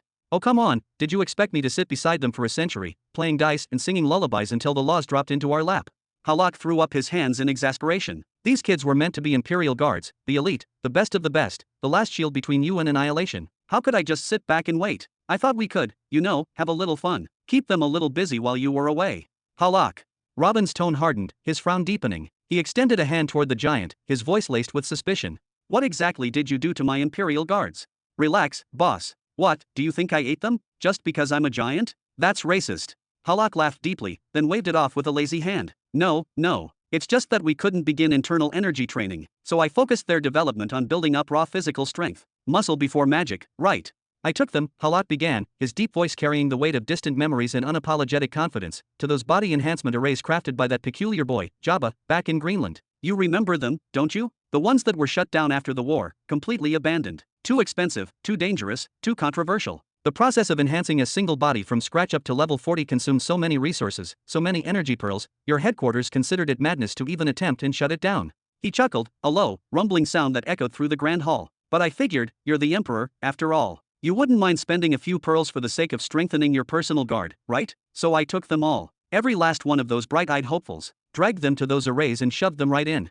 Robin's eyes narrowed, tension growing behind his composed face. Of course, Halak continued, unfazed, some of them died right away. Their bodies couldn't take the pressure. Those arrays weren't gentle, they used pure, compressed energy to simulate years, even decades, of training and physical torment. It's not like they were designed for ordinary humans. but the ones who survived. He paused, grinning. They were molded into something else entirely. Over the course of a few grueling years, they reached the very peak of the sage domain in raw physical strength alone. No soul force, no inner energy center yet, just sheer, unrelenting muscle and bone honed to near perfection. Robin clenched his jaw. He knew of those arrays. He had seen what they could do. The enhancement process they used was brutal, forcing energy into the body until it either adapted or shattered. It was a method so costly and risky that it was banned outright. Many of those who entered never walked out. Then what? Robin asked, though he wasn't sure he wanted the answer. Halak stretched, as though recounting nothing more than a pleasant vacation. After that, I figured their training needed context. So I took the survivors on a little tour of our empire's harsher regions. The Sea of Lava, the Abyss, beast zones across every planet under our jurisdiction. Let them see the real world. Let them taste fear and danger and blood. Robin didn't speak. His gaze sharpened. These weren't tours, not by a long shot. Some of them died, naturally, Halak said with a dismissive shrug, as though death were a minor inconvenience. It happens. Survival of the fittest, right? But the rest, oh, they grew. You could see it in their eyes. They weren't just soldiers anymore. They were becoming warriors. And then? Robin asked, his voice a low murmur of restrained disbelief. Then, Halak said with growing excitement, I sent the ones who lasted through that hell to various fronts, embedded them within different divisions of the army, gave them small missions to complete before they could return. He leaned in slightly, his voice dropping conspiratorially. Assassinate a martial emperor. Annihilate an enemy battalion. Capture 100 enemy officers. Little things, really. Robin's chair creaked beneath him as he leaned forward, his eyes wide. Those aren't little things, Halak. Those are suicide missions. Robin's voice trembled with rage, disbelief, and a strange, dark awe. What next?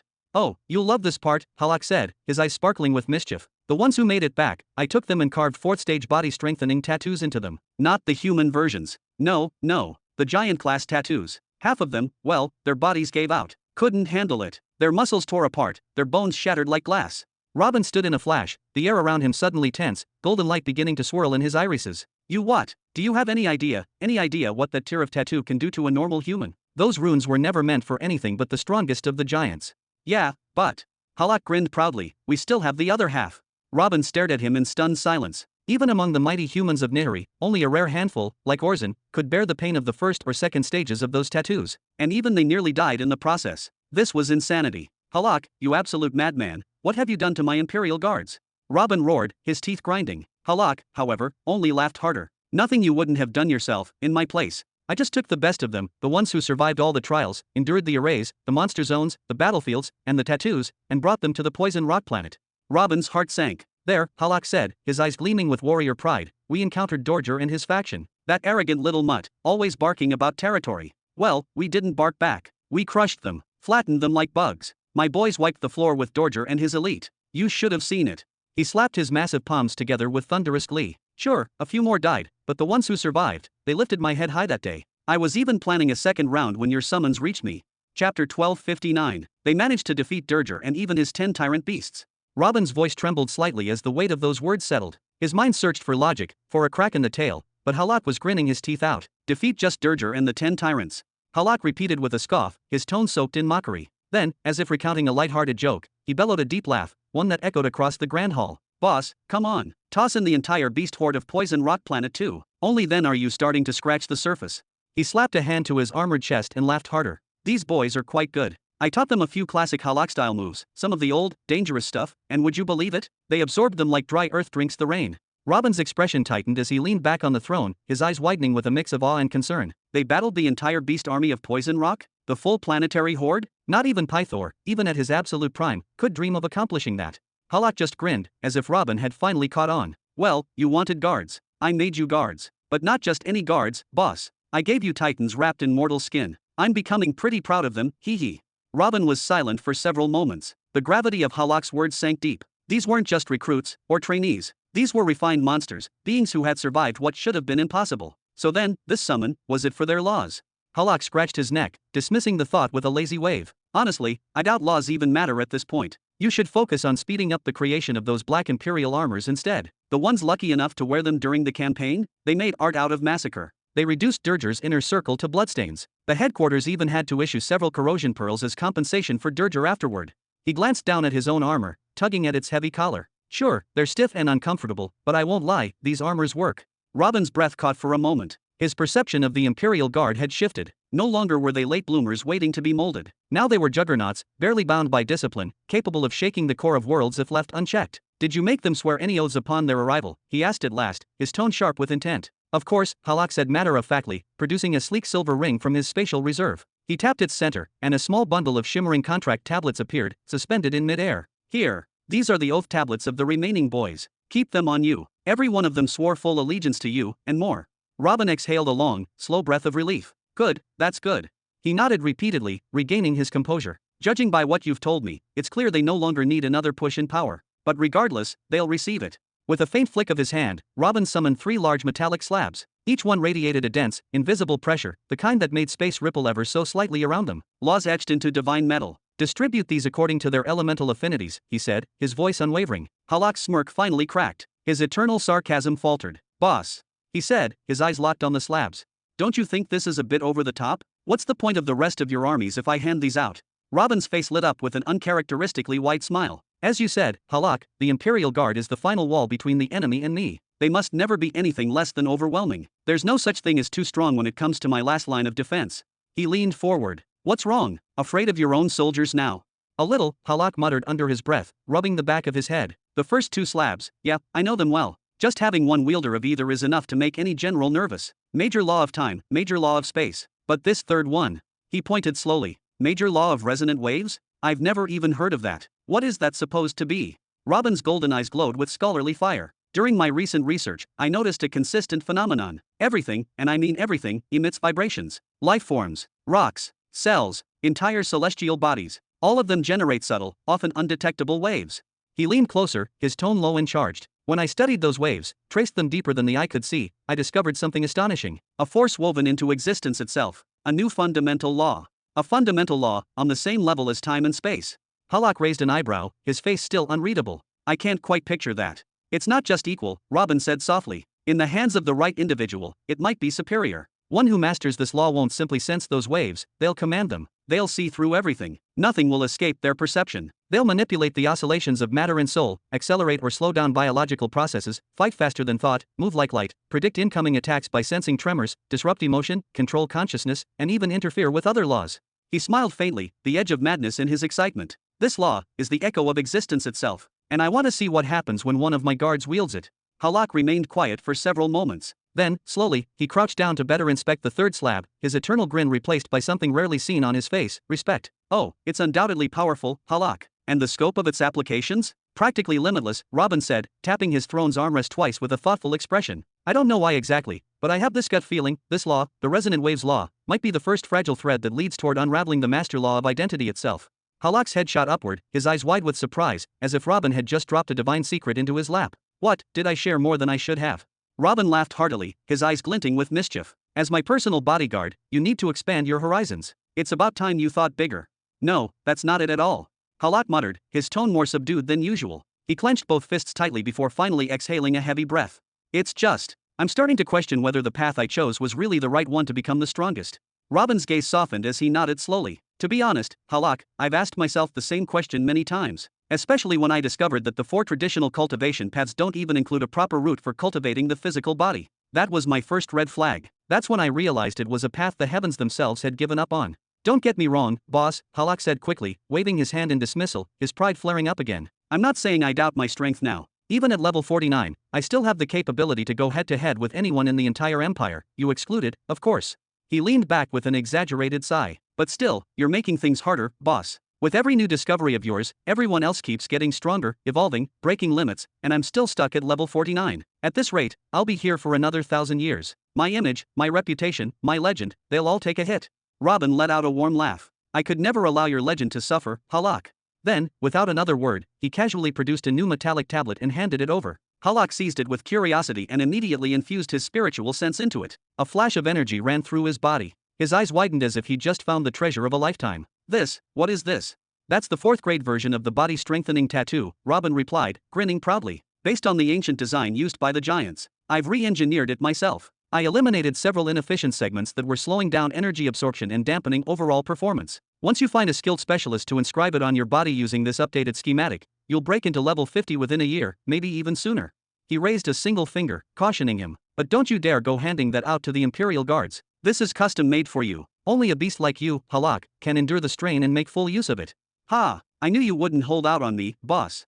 Halak let out a hearty laugh, his deep voice echoing in the throne room. He immediately stored the 3 law tablets he had received earlier into his spatial ring, then lifted this new tablet with both hands, holding it up like it was a divine relic, his eyes full of reverence. I must apologize, though, Robin added, his voice tinged with humility. I haven't yet discovered the 5th grade version. Truth is, I still don't know what a world cataclysm level being is truly capable of, nor do I understand how to achieve such a state. But with this improved tattoo, you'll reach half a step into that level within a few years. No one below cataclysm will be able to pose any real threat to you. He grinned, his eyes locking with Halak's. So, are you satisfied now? More than satisfied. Halak nodded vigorously, unable to hide the excitement on his face. In that case, allow me to give you one more gift, Robin said, chuckling softly as he handed over yet another tablet. Halak froze for a second, stunned. Then, carefully, he set aside the previous tablet, like a sacred artifact, and accepted the new one. Curiosity blazing in his eyes, he sent his soul sense into it and immediately reacted in shock. This is the seismic merged law. Robin smiled warmly. You've always been a tough case when it comes to crafting a merged law that suits you. You already cultivate the major law of Earth, so at first, I considered giving you the lava law, a fusion between earth and fire. But then, I discovered the fundamental law of resonant waves. That changed everything. He pointed straight at Halak. This new merged law allows you to summon earthquakes with a mere gesture. You'll be able to level entire cities with a single charge. It's the perfect companion to your terrifying physical might. The more force you use, the more intense the resulting wave, and the greater the seismic devastation. Who knows, Halak, maybe one day, you'll punch so hard that the entire continent beneath you will split in two. Halak stood in stunned silence for a long moment, staring at Robin. Then, with exaggerated flair, he walked up to him, leaned in dramatically, and planted a loud kiss on Robin's forehead, grinning wildly. If you weren't already my boss, I'd wish for you to become my boss. Ugh, get outta here. Robin yelled, laughing as he swatted Halak on the rear and shoved him playfully toward the massive palace doors. Chapter 1260. 2 days later. Knock, knock. The door creaked open slowly, followed by 2 distinct, deep voices calling out in unison, "My lord." Robin's eyes lit up at the sound, and he stood without hesitation. Aman, Sakar, you both came, haha, come in, he exclaimed warmly. As he extended his arms wide in welcome, a soft flick of his fingers summoned an additional seat in front of him. Step, step. The 2 newcomers entered with a deliberate grace, the kind born not just of confidence, but of power earned through conquest. They moved like sovereigns and warriors of legend. Every step they took was heavy with presence, with a gravity that seemed to shift the air around them. Yet with each pace forward, Robin's brows rose incrementally, curiosity sparking in his golden eyes. The sight before him was striking. Both Aman and Sakar were clad in full suits of armor, deep crimson like dried blood, polished to a deadly sheen. The armor covered them completely, from the tips of their horns down to the soles of their feet. Their faces were concealed behind featureless masks, smooth and cold, revealing nothing. Their long, spiral horns were sheathed in scale-like plates, subtly reshaping their silhouettes and obscuring even more of their identity. But it wasn't just the armor's appearance that surprised Robin. No, it was what he didn't sense. Their demonic aura was gone. Or rather, it was so deeply suppressed that even with his sharpened perception, he couldn't easily detect it. All he could feel was an unsettling undercurrent of bloodlust. How very intriguing, Robin murmured, his voice laced with both amusement and fascination as he gestured for them to sit. Aman and Sakar took their seats across from him with solemnity. Did Zara make these for you too? He asked, already half knowing the answer. More or less, Aman replied, settling back with ease. Brother Sakar provided the designs to the Lord's daughter. She handled the rest with great care. Sakar gave her the designs.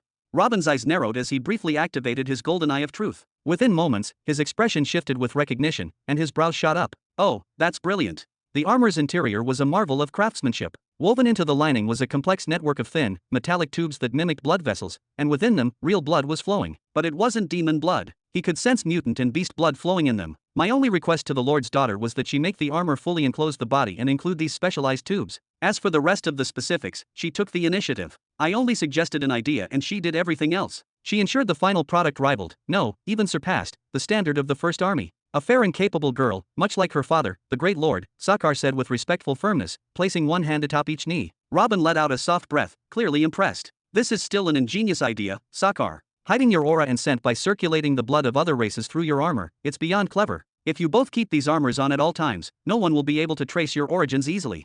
He smiled faintly. Sakar, oh Sakar, every time I try to define the limits of your intellect, you find a way to exceed them. You really are a wonder. All my ideas stem from a single instinct, my lord, survival. Whether in the past or now, I act only to ensure my continued existence, Sakar replied with quiet composure, his tone calm yet resolute. Robin nodded, smiling wider now. He understood. Perhaps Sakar had come to terms with his own limitations long before anyone else had. Whether it was his legendary ability to store blood, his cunning strategic mind, or his tendency to hide behind the blood in presence of others, every one of Sakar's thoughts, plans, and actions served a single, unwavering purpose: to survive. He could come up with the idea for an armor that masked identity, but he lacked the kind of creative intellect to actually build it. Robin's gaze then shifted toward Amon, his expression becoming slightly more serious. The speed at which blood circulates through your body is terrifying, Amon. That's what keeps your body in this near-boiling state, he said thoughtfully. I noticed it during the coronation 100 years ago, but this time, Robin's eyes swept over Amon again. Wisps of smoke rose from several parts of his armor, as if his body's heat was pushing against the suit's limits. And more notably, Amon's physique had grown significantly. He was now bulkier, heavier, and far more imposing than Sakar. This time, it feels even more dangerous. It's simply that I've learned to store larger quantities of blood to support my transformation, my lord, Amon responded with a wince, as if the process was still uncomfortable. Once I grow accustomed to handling this amount, I'll begin training with even more. That's the next stage of my evolution. Oh, and just how large can you grow now? Robin's eyes widened in anticipation. He still remembered Amon's transformation during the siege of Hope City, a monstrous display of power. In that moment, Amon had become an army unto himself. My current maximum height stands at 36 meters, my lord, Amon said with a deep breath, his voice tinged with a faint note of frustration. It was a significant milestone, but in truth, it was still only around 10% of what he had once achieved during that fateful day when he had truly unleashed his full potential. However, he continued, a flicker of pride beneath his composed tone, unlike before, I now possess absolute control over my transformation at that height, no instability, no side effects, just power, fully harnessed. 36 meters, that's roughly the size of a 12-story tower, Robin remarked with an impressed whistle, leaning back as he visualized the sheer scale. That's still more than impressive. With that level of height, mass, and your combat strength, and at level 50, no less, you could easily crush an entire formation of seasoned warlords like stepping on dry twigs. Nice. A wide, satisfied smile crept onto his lips. So tell me, he said, folding his hands before him, how are things progressing with my second army? That's for you to decide, my lord, Sakar replied in his usual calm and composed manner. Our beginning was slow, as you know, due to a lack of personnel and resources. But as the war against the Great Serpent Empire ended, and with the abundance of food left in its wake, we were able to accelerate the nurturing of several new generations of soldiers. As we speak, we have successfully subdued or are actively engaging in battles across 27 different planets. Robin nodded slowly, clearly impressed by the scale of their progress. Not bad at all, he said with a smirk. Especially when I remember that your army was essentially wiped out during the Battle of Hope City. And yet, here you are, not only rebuilt, but surpassing even the Third Army. You're always impressive, and just as serious as ever. His tone suddenly shifted to something more firm and probing as his gaze narrowed on Sakar's face. There haven't been any incidents, have there? You may confirm with the shadow swords and the light swords if you doubt us, my lord, Sakar responded without hesitation, his voice firm and unwavering. There were a handful of isolated cases, minor, and handled immediately. But aside from those, everything has gone precisely according to your decree. We have not killed a single soul who surrendered. Not a civilian has been harmed. No trees were cut needlessly, and we do not, and will not, lay a finger on any child or woman. Robin raised an eyebrow, intrigued. Oh, and the demon forces accepted these rules so easily. It is not for them to accept or reject, Amon said with force, his voice carrying a thunderous authority. Their only role is to obey. We enforce discipline. That is the law. Sakar continued with a slow, thoughtful nod. Recently, I implemented a new system, with your blessing, one we introduced after our army reached a significant size. From now on, our primary food source will be beasts. They're enough to satisfy hunger, but they do not provide any enhancement in strength. As for the corpses of intelligent life forms, those are now considered rewards. They are distributed as honors to warriors who demonstrate exceptional contributions on the battlefield, or as resources to young soldiers with natural talent. So far, everyone has agreed to these rules, and accepted them willingly. He added, and for those whose hunger for strength surpasses the norm, they can always make the journey to Orphan's Blood, the planet where the hunt games are still ongoing. In fact, the games have expanded, now including not only criminals from across your empire, but also ambitious power seekers from both your conquered and rebellious worlds alike. Robin raised both eyebrows in mild amusement and surprise. Oh, I had almost forgotten about the hunting continent on Orphan's Blood. That's understandable, my lord, Sakar said respectfully. After all, you originally created it as a temporary solution, a way to manage the bloodthirsty and battle-hardened inhabitants of that chaotic world. But your rule has expanded significantly since then, and with it, the number of races under your banner, many of whom possess a deep thirst for bloodshed in combat. And the number of individuals inspired by your concept has grown so large, it's reached a point where the continent can barely accommodate them all. That's why, he continued, the Third Supreme General recently enacted new regulations and tightened the rules. For instance, everyone who enters the continent is now required to carry all their belongings with them. Anything they own becomes potential loot for whoever defeats them. The body of the slain is considered the rightful property of the slayer, to do with as they see fit. Other rules include the prohibition of large alliances within the continent, to preserve fairness, and the organization of grand combat tournaments. These are now broadcast across all the worlds under your dominion, broadcasting major battles there. Sakar folded his arms as he added, "We currently have a significant number of demons participating in the hunt. Each one fights alone, relying solely on their own strength and cunning. But I believe the games will soon outgrow Orphan's blood. A relocation is inevitable, to a new planet, one designed specifically for hunting, not only to expand the arena and allow for greater bloodshed, but also to move the demons away from a strategic world like Orphan's blood, which, as you know, is the homeland of the Third Supreme General." Chapter 1261. "I sincerely hope you are not troubled by this, Sakar," Robin said, exhaling softly as he addressed the demon general's comment about relocating their kind from the planet. "You have witnessed the situation firsthand." "Troubled? Not in the slightest," Sakar replied, his voice as calm and unshakable as ever. "From the earliest days of my consciousness, from the moment my mind began to piece itself together, I have known something was fundamentally different, perhaps even wrong, about our race. The moment I learned that our strength increases only through the consumption of sentient, intelligent life, I realized something about us is unnatural. As the years passed, that suspicion hardened into certainty. We are the Red Plague, a living disease, a biological catastrophe, enemies of life itself." He paused for a brief moment, his words firm and clear. "And yet, despite all that, you, my lord, took us in. You taught us how to hear and speak, civilized and embraced us. Not just you, even your followers, those who stand beside you with pride and loyalty, treat us not with fear or hatred, but with fairness and respect. In truth, we have been given more than we ever dared to dream. What more could we possibly ask for?" Raising his chin slightly, his voice now held the quiet weight of conviction. "We must still understand our place in the world, and act accordingly. We must hide ourselves well when we are beyond the borders of our own kind, and avoid attracting attention or suspicion, not out of weakness, but out of wisdom. For if we fall, we will not fall alone. We risk dragging the entire empire, your empire, into the abyss with us." Robin stared at him in thoughtful silence for a few lingering seconds, as though he were weighing something heavy. Then, slowly, he gestured toward him before turning to Amon. "Amon, you were the first to stand at my side in the land of Nihiri. You were the first to bridge the great distance between me and the demon race. You were the pioneer who placed your people onto the first steps of a path they had never walked before. But let me speak plainly, if not for your companion here," he nodded toward Sakar, "I truly do not think your race would have survived until this day.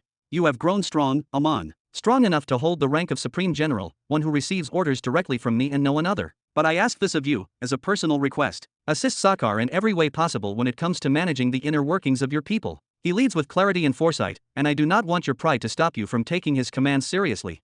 "I understand completely, my lord," Amon said, firm and resolute. "I have long since entrusted the internal affairs of our kind to Sakar. I concern myself solely with the battlefield and the war effort. Everything else lies in his hands. If one day he were to tell me to end my own life for the good of our people, or for your sake, I would do it, without hesitation, without regret.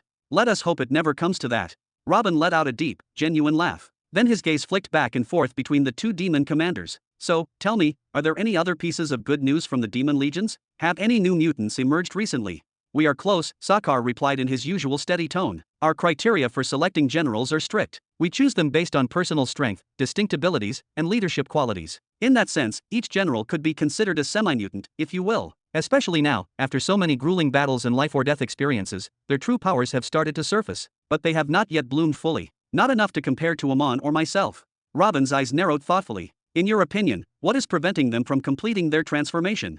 "There are 3 factors," Sakar said confidently. "Innate talent, life experience, and time. Talent is the foundation. I was born with a natural affinity for the blood path, and none of them share that same core. As for experience, Amon has walked through fire and death more times than any of them. His body and will were forged in war. They do not yet possess his unbreakable resolve. But I believe that with time, plenty of time, they can compensate for what they lack. Time will allow them to deepen their resonance with the path of blood, and perhaps one day, awaken to their true selves." "In that case," Robin smiled, his expression brightening, "let us help speed up the process." He raised his hand in a soft wave, and continued with an air of sincerity. "I know, more than anyone, how unfortunate your people have been within the Empire. I have never granted you any good techniques. At the start, I tried introducing you to the internal energy system, but it quickly became clear that it did not suit your race. Even the tattoo system turned out incompatible in many ways. You are not creatures of mana or energy, you are bloodborne, and to blood you shall return." I initially decided to leave the matter alone. The study of blood is vast, far more complex and dangerous than it appears. It rivals the difficulty of understanding the soul. Back then, I saw no signs of evolution among your kind. No one trying to unravel the mysteries of your bloodline. So even if I had pursued that knowledge, what would I have done with it? He then looked toward Amon once more, this time with a glint of inspiration in his eye. "But witnessing your colossal transformation in Hope City, it changed something in me. It reminded me that evolution for your kind is possible. That maybe, just maybe, what you need is the right push."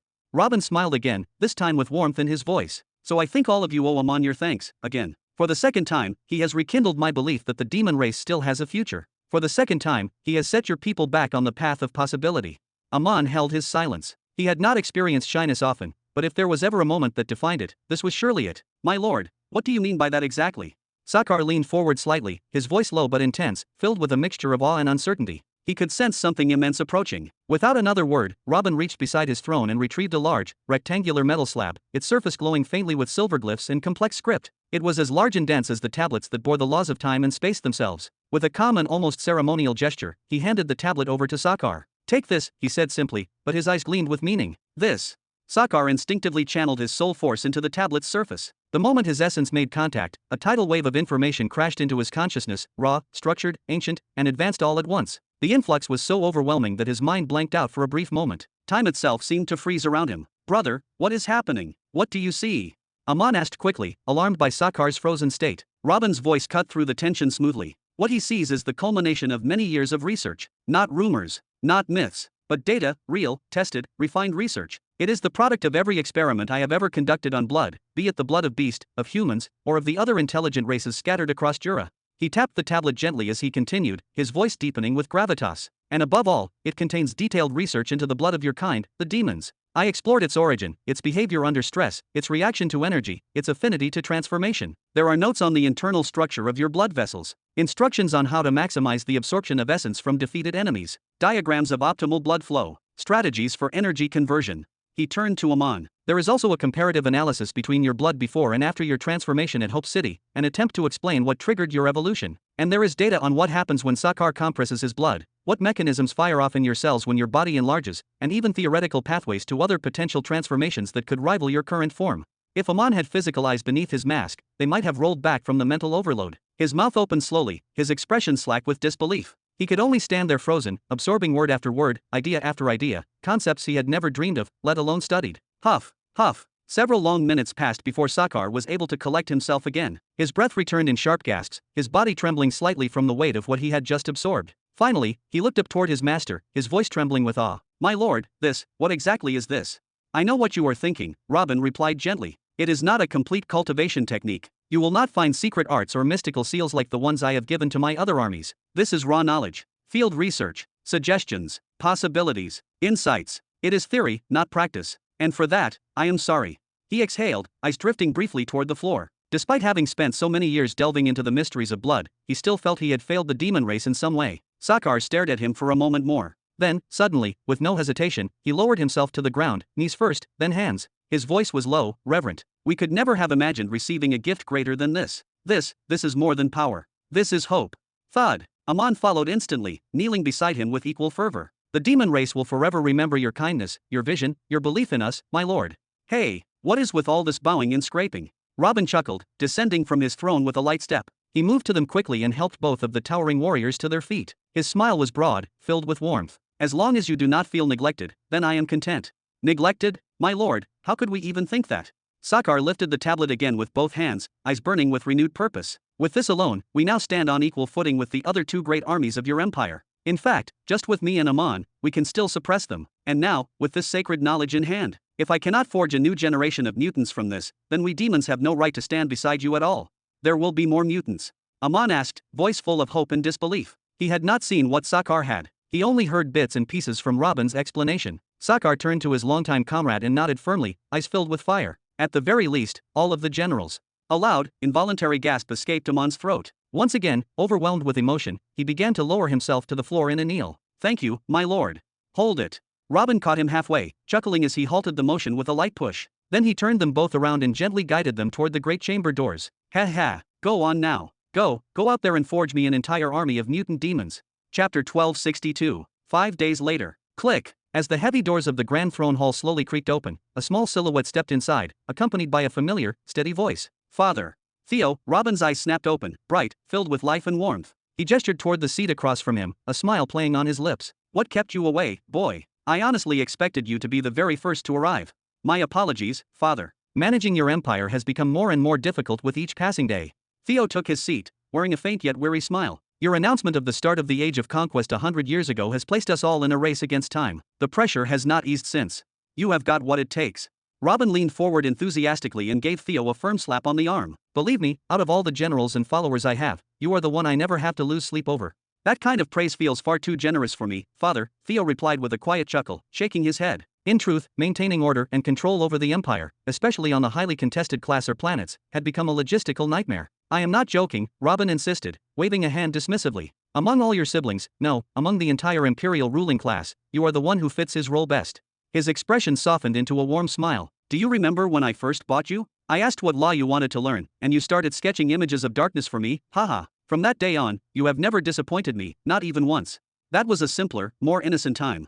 Theo nodded slowly, his mind wandering back to the early days, when he was preoccupied with gathering firewood and raw materials so Robin could destroy them in various ways for his research. It had its challenges too, you know, Robin added with a smirk, waving his hand as if brushing aside the sentiment. No use in clinging to nostalgia. Let us talk about what is happening now. What is the current situation? My recent issues all revolve around the class or planets, Theo explained, his tone becoming more serious. One of the newer responsibilities of the Shadow Swords involves deep infiltration among the native populations of these developing worlds. We are tasked with learning about their local power structures, identifying significant individuals, and either neutralizing them through assassination or bringing them under control through private negotiations. He paused, then continued, another crucial aspect of our mission is to constantly monitor local movements and report vital intelligence to the military forces assigned to those planets. We make sure they receive all the data needed to secure total victory. Oh. Robin arched an eyebrow, his voice thoughtful. You make it sound like the Shadow Swords have transformed into a full-fledged military intelligence division. That is not what I originally intended when I founded the organization. Well, that is what we have become, out of necessity, Theo said, shrugging slightly. We had no choice but to evolve. Otherwise, we would have become irrelevant. Initially, our purpose was to keep a watchful eye over the internal affairs of the Empire, acting under your direct orders to prevent any internal unrest or hidden threats. But those days are gone. Things on the Class S planets are perfectly stable now. They do not need intervention from us anymore. After a planet has been fully subdued through military conquest, Richard's stability movement takes over. They begin implementing their programs, backed by the light swords, and after that, we hardly ever hear of any problems arising. Especially once the Empire of Tomorrow initiative kicks off, cities begin to flourish, innovations roll out, and living standards improve dramatically. Once again, the stability movement, Robin murmured, tapping thoughtfully on the armrest of his throne. Tell me, Theo, what do you really know about it? I know it is under the control of little brother Richard. That much is clear, no question there. Although, it stayed unofficial for quite a while, Theo replied, choosing his words carefully. But his methods are unconventional. He does not rely on trained soldiers or expert spies. Instead, he turns the people themselves into his tools. He uses the populace to suppress one another. He leaned forward slightly. I heard about the incident you faced before you arrived here, the one in the cafe, where people tried to silence you. That, more or less, is happening everywhere his movement reaches. I see, but how exactly does he pull it off? Robin asked, his tone turning more serious. I observed his tactics closely on one of the newer planets. His agents from the stability movement plant isolated cells of locals. These cells are completely unaware of each other. They operate independently but are unified in one thing. They gradually grow and spread until the people themselves begin enforcing order and suppressing dissent without any external interference. Theo allowed himself a rare, slight smile. And that, in turn, has rendered us, the Shadow Swords, mostly obsolete on fully conquered worlds.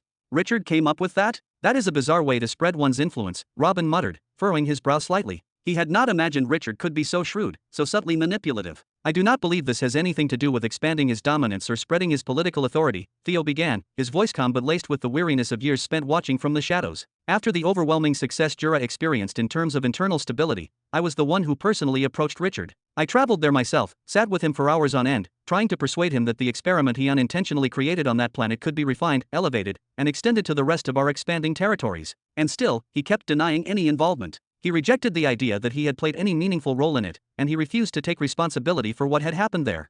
Theo's brows furrowed slightly, a trace of frustration emerging. Even when I presented him with hard evidence, even when I outlined the steps clearly showing how everything led back to him, he kept brushing it off. It was not until Sister Zara and our eldest brother Caesar intervened that he finally relented. They told him plainly, directly, that every single one of those planets, whether newly annexed or long integrated, lies within his jurisdiction as crown prince. Not just Jura.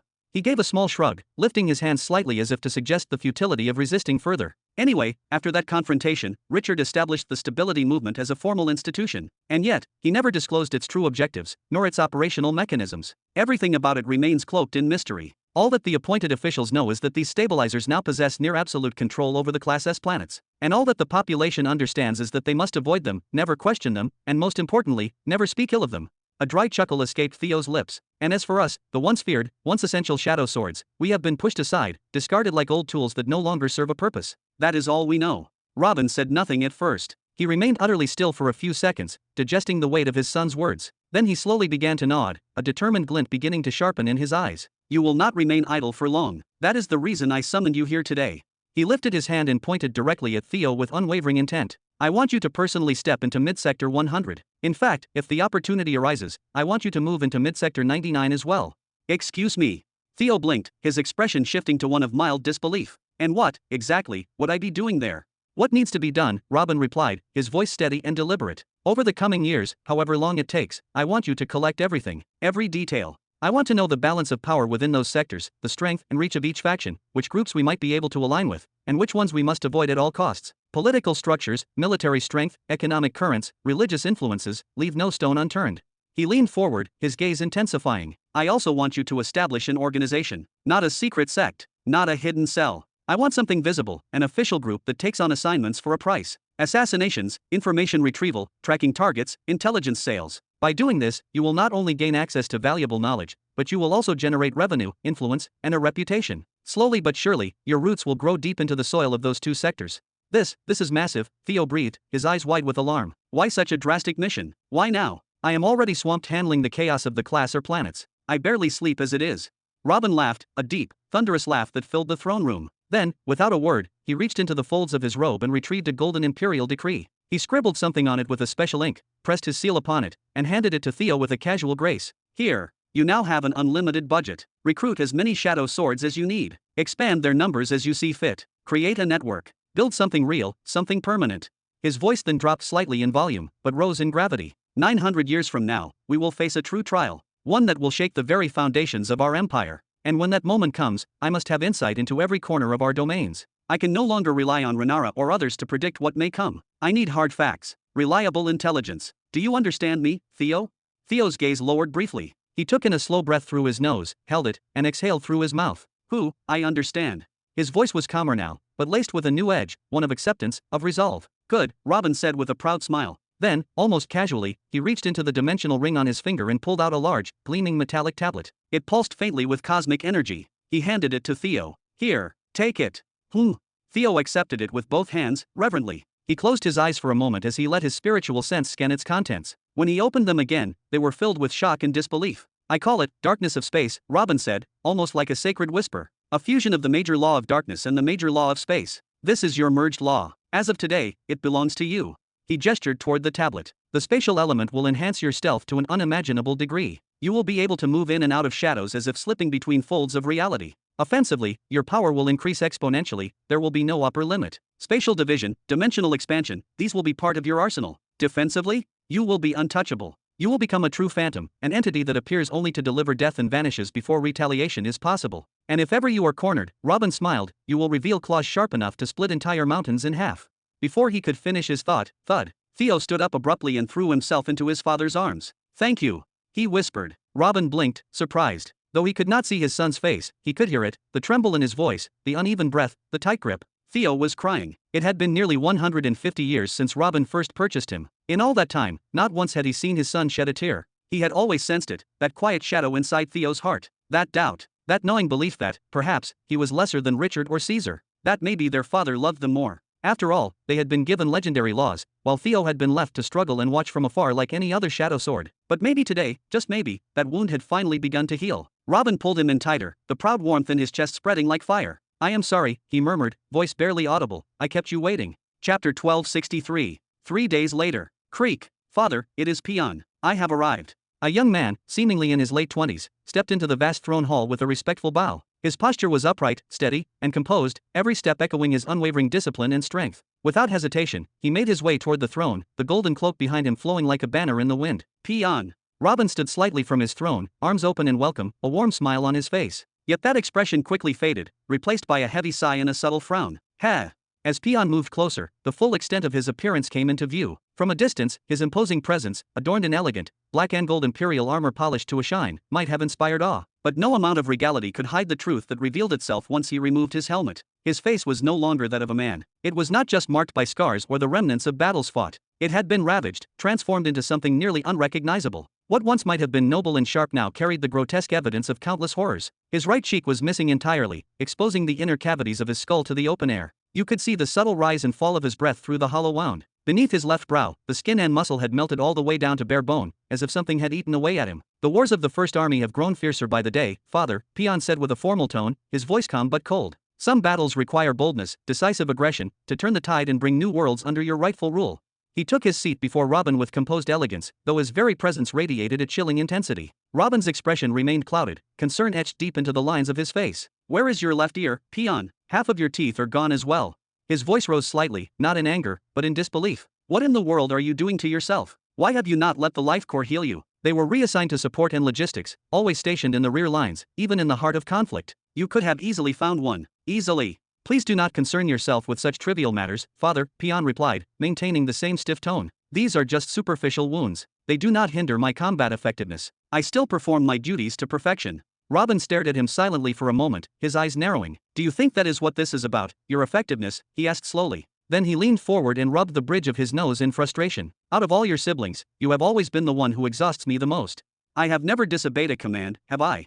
Peon asked, brows furrowed. "Every task you gave me, I completed. Every campaign, every mission, I never once failed you. So why am I the one who burdens you the most?" "Are you serious?" Robin's voice hardened. "Even calling me father seems to pain you. I had to force you to say it decades ago, and yet still, it comes out of your mouth like a foreign word. You refuse to let me in, peon. You have never let me in." He jabbed a finger toward him. "Tell me, have I ever treated you like a slave since the day I brought you into my family?" "I never accused you of such a thing," Peon answered flatly. "Father, with all due respect, why did you summon me here today?" Robin ignored the question, rising slightly from his throne. "Even if you have not said it, your behavior screams it. You carry yourself like a weapon, not a person. You let yourself be torn apart, mutilated, worn down until even strangers would hesitate to look you in the eye. Why? Why do you do this to yourself?" His voice rose in intensity. "You are not a tool. You are not a slave. You are a prince of the empire." Robin paused, then spoke with lower, heavier words. "I remember what happened to you during the Morpheus family's ambush on House Camden. Is there really any need to bring that up now?" Peon interrupted, fists clenched tightly. Robin pressed on, unwavering. "I remember it clearly. The enemy soldiers captured you alive. They did not kill you. They played with you, the prince of the Camden family, after the raid was over. They cut your arm piece by piece, inch by inch, until they reached the elbow. That act alone took hours. Then they turned their cruelty to your body. Slowly, with surgical malice, they began disfiguring you. Not to kill, no, to break you, to erase your pride. They avoided vital organs. They did not stab. They sliced, peeled. I saw the signs of flaying, and only the gods know what else they did to you. I never asked then. I will not ask now." "Enough," Peon whispered through gritted teeth, his fists now trembling with tension, veins bulging across his knuckles. "When they could no longer find a piece of flesh left on your body to carve or flay, when your arms, your legs, your chest, when every part had been reduced to shredded ruin, they turned to your face." Robin's voice dropped to a grave, almost mournful tone. "And with the same sickening patience, they began tearing that apart too." His expression darkened as he spoke, his eyes locked on Peon's disfigured features with a father's anguish and a general's guilt. "I do not need a painting or a report to imagine it. I can see it in my mind as clearly as if I had been there. Peon, 14 years old, still a child, pinned to the cold, damp earth like an animal. I can see the campfire flickering nearby, casting dancing shadows over your trembling form. I can see them, those monsters, those soldiers without souls, looming over you. I see their twisted grins as they rip away your clothes, debating among themselves which part of you to mutilate next, as if you were meat, not a boy." His hand trembled slightly as he spoke, but his voice held. "I see blood splattering the ground. I see pieces of your flesh flying with every slice. And worst of all, I can hear you. I hear the screams that tore from your throat, echoing across the night like a wolf in torment. I hear them growing weaker, rawer, until they fade into whispers. I hear your soul cry out, begging for death to come and claim you." "Enough!" Peon exploded, leaping to his feet, his voice filled with a sudden, unbearable fury. His lone eye burned with a hatred so pure, so absolute. Robin had only ever seen something like it once before, in Richard. Almost immediately, Peon realized what he had done. Shame overtook rage. He dropped back down into his seat, avoiding Robin's gaze entirely. "Forgive me," he whispered hoarsely. "I did not mean to shout. It is just, that is not an image I ever wanted to see again." Robin stared at him for a long moment before speaking, his voice heavier now, deliberate. "Peon, the noble child, the future heir of House Camden, he died that night. Whatever soul remained inside you afterward, it was just a ghost, trapped inside a half-living body, stripped of joy, stripped of fear, driven by one desperate mission: protect your little sister, Zara. Keep her safe, no matter what it cost you. Is that not the truth?" He motioned toward the grotesque scars lining Peon's face, the bone-deep gashes, the hollow space where skin should have been. "These scars, do you keep them so you never forget that night? Do you leave them untouched as punishment? As a reminder that you no longer have the right to live for yourself?" Peon said nothing. He did not flinch. He did not nod. But he did not deny it either. Seeing the silence as an answer, Robin's voice lowered even further, as though he was speaking to a wounded child. "Zara is no longer that frightened girl hiding behind her brother. She is a leader now, head of research and development. Dozens of planetary armies would move at her word. She is protected, respected, and stronger than ever." He stepped forward. So now I ask again, what are you doing, peon? Are you trying to die? Is that why you have gained a reputation as the Empire's greatest suicide soldier? Are you really just waiting for someone else to end your story for you? Peon did not speak for a few seconds, and then, quietly, almost shamefully, he nodded. I almost did, in Greenland. I had the blade to my throat. But in the end, I changed my mind. Robin exhaled, his lips curling into a bitter sneer. Oh, how reassuring, he said with stinging sarcasm. And what, may I ask, made you hesitate? I realized, Peon finally raised his head just slightly, his voice quiet but firm, that maybe there are still some people out there who deserve to have me fight for them. He met his father's eyes for the briefest of moments, then looked away again. So I decided, I would rather die in battle. Let an enemy do it. Robin tilted his head slowly, as though trying to make sense of something impossibly foolish. Oh, well, is that not considerate? Your undying love for us inspired you to delay your suicide just long enough for some random enemy to finish the job. His voice turned icy. What difference do you think that makes? Do you think it changes anything for us? Or for you? He stepped forward now, closer than ever, his voice suddenly rising. Do you think you will feel noble in your final breath? That you did not fail anyone because it was not your own hand holding the blade? What kind of idiot logic is that? Then, with a snarl, he shouted, you selfish bastard. Have you ever once considered what would happen to us if you died? To me? To your siblings? To your sister?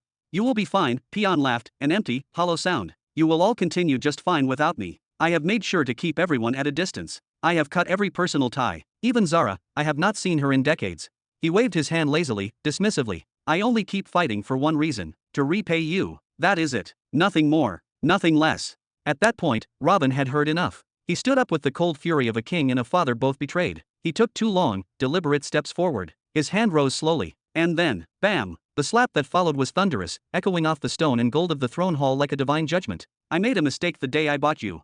Chapter 1264. Smock. The sound of the slap echoed sharply across the grand hall as Robin's hand struck Peon's cheek with brutal force. The room fell silent for a moment, broken only by Robin's voice, cutting through the air like a blade. I made a mistake the day I bought you. Peon's eyes flew open, wide and stunned. The tears he thought had long dried and vanished returned with a vengeance, rising to the surface and spilling over as he looked up at the furious face of the man he called father. When I saw you on that auction platform, beaten, broken, discarded like trash, I didn't pick you because of a few basic cultivation levels. No, I didn't choose you because you had only one fucking arm either. Robin's voice rose, and with it, his anger. He reached forward and yanked Peon's remaining ear harshly, his grip merciless. I chose you because I saw something more, because I noticed the immense pain carved into your soul. I saw suffering etched into your very being, yet despite it all, there was a fire in your eyes, a spark, a glimmer of something unyielding. You refused to give up. I saw a fighter. I saw a survivor. I saw someone who, no matter what fate threw at him, still looked forward with determination, with purpose. I thought, this is the kind of spirit I want beside me. Then, without warning, he released his grip, only to slap him again. Smock. But I was wrong. I chose a fool. A coward. An utter disappointment. Coward. Peon's voice exploded from his throat, trembling with rage and disbelief. I am no coward. He flung his arm out in protest, breath ragged. In the vast stretch of the Empire, was there a single person reckless enough to call him that? He had faced death time and time again, diving headfirst into the jaws of danger with no hesitation. Yes, a coward. Robin's voice thundered back, unrelenting. A coward who hides from life by chasing death. A coward who avoids all responsibility, who drifts aimlessly from one battle to the next hoping that, one day, he simply won't wake up. He twisted Peon's ear tighter, his knuckles white from the force. Look around you, look at your siblings. One is the supreme general of a fleet that conquers worlds with ease. The second has built an intelligence network so vast and so precise it made entire civilizations kneel. Zara, she's reshaping the empire itself from the sky-opening city. And Richard, he unified the empire under one banner without a single internal rebellion. And you, what have you done? Robin's hand struck the top of Peon's head. You've never once applied for a position of worth. Never once sought to create your own power or establish a path of your own. All you've ever done is fling yourself into meaningless battles, hoping the next one would finally kill you. And now I learn that you've been doing this deliberately, to avoid forming real bonds, to stay detached from everyone around you? If that isn't cowardice, then tell me, what is it? You didn't see what I saw. Peon's voice dropped low, trembling. His lips tightened, trying to hold back emotion, pain, memories. And what makes you think you're the only one who's suffered, huh? Robin's voice dropped with a cold fury. You think I haven't seen darkness? That I haven't bled? You think my life was a dream of roses and soft winds? He struck him again, this time with more force. You think you're still a boy? Still a sulking adolescent? You're a man over 170 years old. And you're telling me that one night, one moment in your past, was enough to define your entire life forever? Are we supposed to feel sorry for you because you were skinned alive as a child? Do you think that gives you the right to waste everything that came after? Grow the fuck up. Piffed. Peon spat out a mouthful of blood, the red liquid staining the polished floor as his eyes grew bloodshot from the burst of internal pressure. Not once had he lifted a defense against his father's blows. I never asked for pity, not from you, not from anyone, he muttered. I never stood in anyone's way. So why can't you all just leave me behind and forget I exist? Oh, now you're playing the martyr. Robin's voice turned cold. Now you think you don't matter? Let's talk about your siblings again, shall we? Do you really believe they've moved on without a second thought about you? Every step they take forward, they glance back. And what do they see? You, struggling, crawling, dangling between life and death in some war-torn corner of the universe. Robin looked down at him, face twisted in rage and disappointment. Each one of them has come to me about you. All four. They've pleaded, they've worried, they've asked me what's wrong with their brother. And every single time, I told them the same thing: he's finding his own path. When he finds it, he'll shine brighter than all of you combined. But you've proven me wrong, again and again. You're nothing but a stubborn beast. Peon lowered his head, blood dripping from his mouth. His voice came out hoarse, barely audible. No one should look back. I'm just a soldier, waiting for the moment my time ends. Just a slave, and apparently an ungrateful one, too. Yes, you are ungrateful, Robin said, placing both hands firmly on the arms of his throne, leaning forward as his voice shifted into something colder, heavier, final. I summoned you here today to grant you a new merged law, one I personally developed for you. A law that could have elevated you among your peers. I was ready to promote you, to give you a new beginning. But now I see that would be a waste. I'm not handing over a rare, priceless law to someone who'll just throw it away the next day. Ha! Peon's voice came out low, hoarse, disbelieving. He raised his head slowly, as if it weighed 1,000 tons, his bloodshot eyes locking onto Robin's figure. You are hereby discharged from your duties in the First Army. Robin's tone was cold, icy, in fact. There was no hint of emotion, no warmth, no trace of hesitation. He delivered the sentence as if it were a mere formality. I have enough soldiers. What I don't need is a man with a death wish serving among them. For a moment, silence gripped the hall. Then came the eruption. What did you just say? Peon stood up so abruptly his chair scraped loudly against the floor, his whole body trembling with a mix of rage, confusion, and disbelief. What is this nonsense? What kind of twisted game are you playing? The battlefield is my life. It's the only place I breathe, the only place I feel real.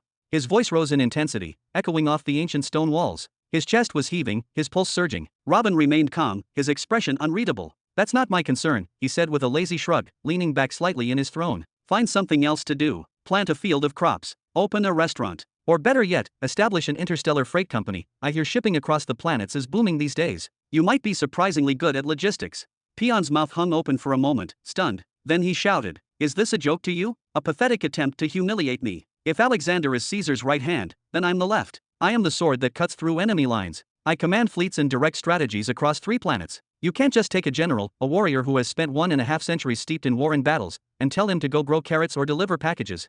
Oh, but I can, Robin replied, a wide grin spreading across his face, more mocking than joyful. I just did. And if you're not deaf, you heard me loud and clear. Then he raised one finger, slowly, deliberately. But there's one thing you can do. One thing, and only one, that might make me consider reversing this decision. Peon's eyes widened, wild with desperation. What is it? He asked sharply, his voice cracking under pressure. His pupils were dilated, like a trapped beast looking for the tiniest sliver of escape. His entire soul clung to that one thing. Get married, Robin said simply, his finger lowering like a judge's gavel. His smile had vanished. His tone was grave. There was a pause. Peon blinked. What? He sounded as though the air had been knocked out of his lungs. What the hell do you mean, get married? Since when do you involve yourself in this kind of thing? He gestured wildly toward the great hall's massive gate, his voice thick with protest. Caesar and Theo are older than me. If you're so eager to play matchmaker, start with them. Force them to settle down. Robin shook his head, expression hardening. They're different. Both of them have their eyes locked on their goals. They're focused. They're stable. You're not. You're drifting, crumbling, self-destructing. That's why I'm imposing this on you, not them. Then, with a commanding gesture, he pointed directly at Peon. A wife. 2 children. That's the requirement. Once you have that, you may return. Until then, consider yourself on indefinite leave, grounded. This isn't a discussion. It's a decree. You are dismissed until further notice. Peon stood there frozen, fists clenched at his sides. The muscles in his jaw twitched as his teeth ground together, the audible creak of his molars scraping one another filling the silence. His face was a storm of humiliation, fury, confusion, and something deeper, something broken. Can I leave now?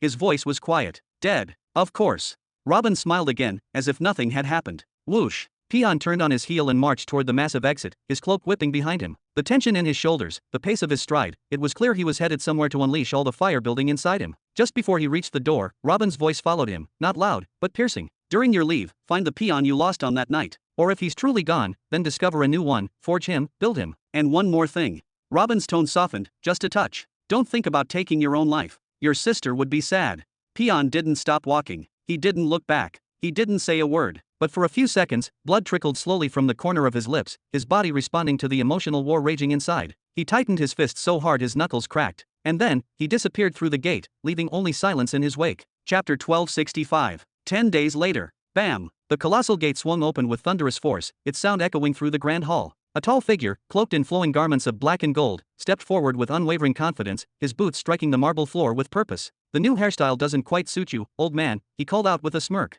"Are you trying to blend in with us younger folk? Aren't you about 200 years old already?" Robin burst out in hearty laughter, his voice filling the chamber with warmth and nostalgia. "Maybe it's you who should start calling me brother again, like those days back at the academy." The new arrival, of course, was none other than Caesar himself. His short black hair was neatly trimmed, paired with a light beard that framed his sharp features. His hairstyle, in fact, bore a striking resemblance to Robin's, though Caesar's was perhaps more refined. "The academy days, huh? Tisk. That was probably the last time we shared the same roof, wasn't it?" "Well, that's just how life goes," Robin shrugged, his grin unfading. "What, did you think you could stay in my closet forever?" He laughed again and motioned toward the ornate chair in front of him. "You had to grow up eventually and repay me for all those sleepless nights I spent changing your diapers when you were a squealing brat."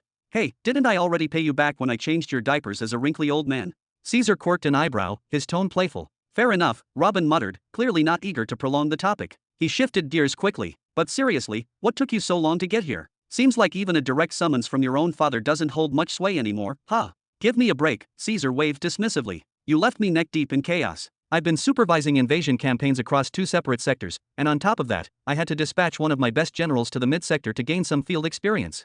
He dropped into the chair with a sigh, removing his helmet and storing it with a flick into his dimensional ring. "And did you try to make my life easier? Of course not. Instead, you go and send Peon on an indefinite leave, without warning, and leave me scrambling to cover the void he left behind. That guy works harder than a dozen men combined and never complains. Do you have any idea how difficult it is to find someone like that? I had to assign 15 generals to try and replicate the work he used to handle all by himself."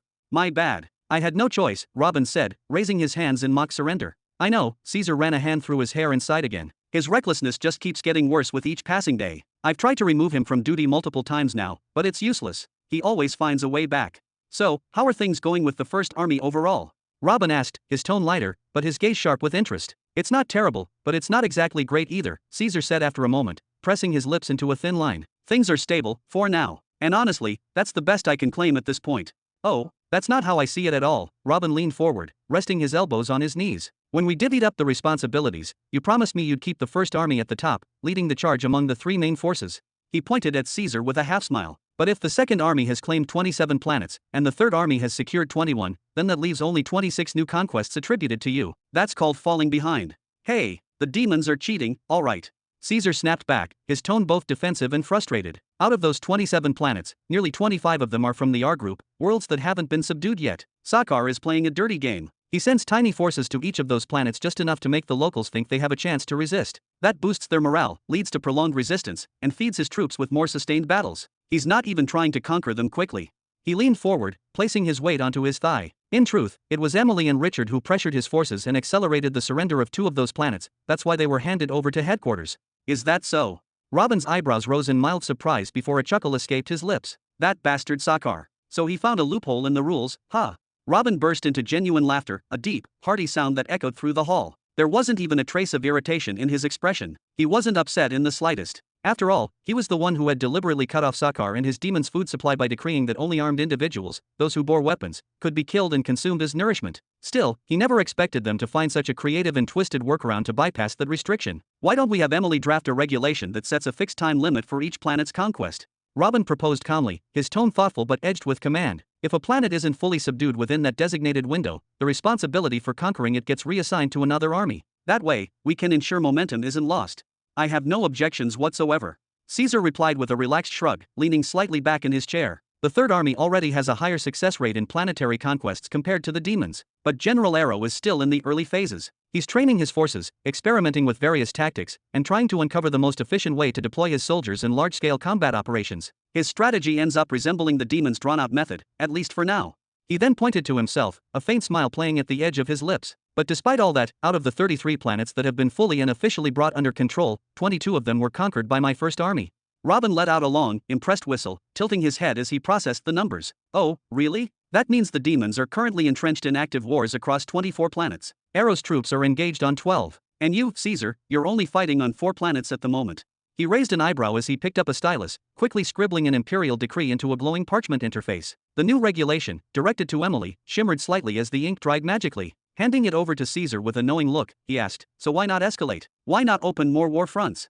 Caesar accepted the decree and slid it into the spatial ring on his finger with practiced ease. Because maintaining these results demands focus, he explained plainly. I don't have a surplus of elite generals who can dominate a battlefield or wrap up a planetary war on their own, generals like Alexander, Elizabeth, Victoria, or Martin. Raiden vanished into the mid-belt 50 days ago. And then there's Peon. He's practically turned into a myth. He's out there leaping from one planet to the next, sticking his nose into every possible conflict, using his insane suicide squad to crush resistance before it can even form.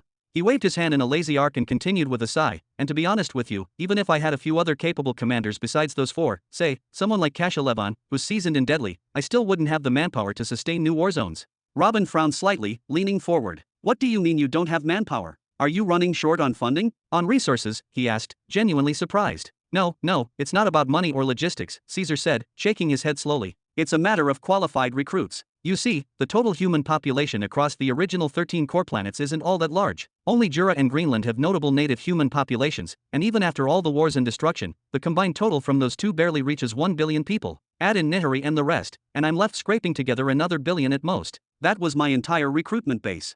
He paused for a moment to let the weight of that limitation sink in before continuing. Out of those 2 billion people, I've already extracted 5 million top-tier soldiers. And thanks to your advanced talent detection methods and cultivation programs, over 25,000 of them have risen to the level of Martial Emperor. That's an incredible success rate by any standard, but that's also the limit. Your talent finding system already squeezed out the very best from that pool. The rest of the population, they're simply too average. They don't have what it takes to survive planetary warfare.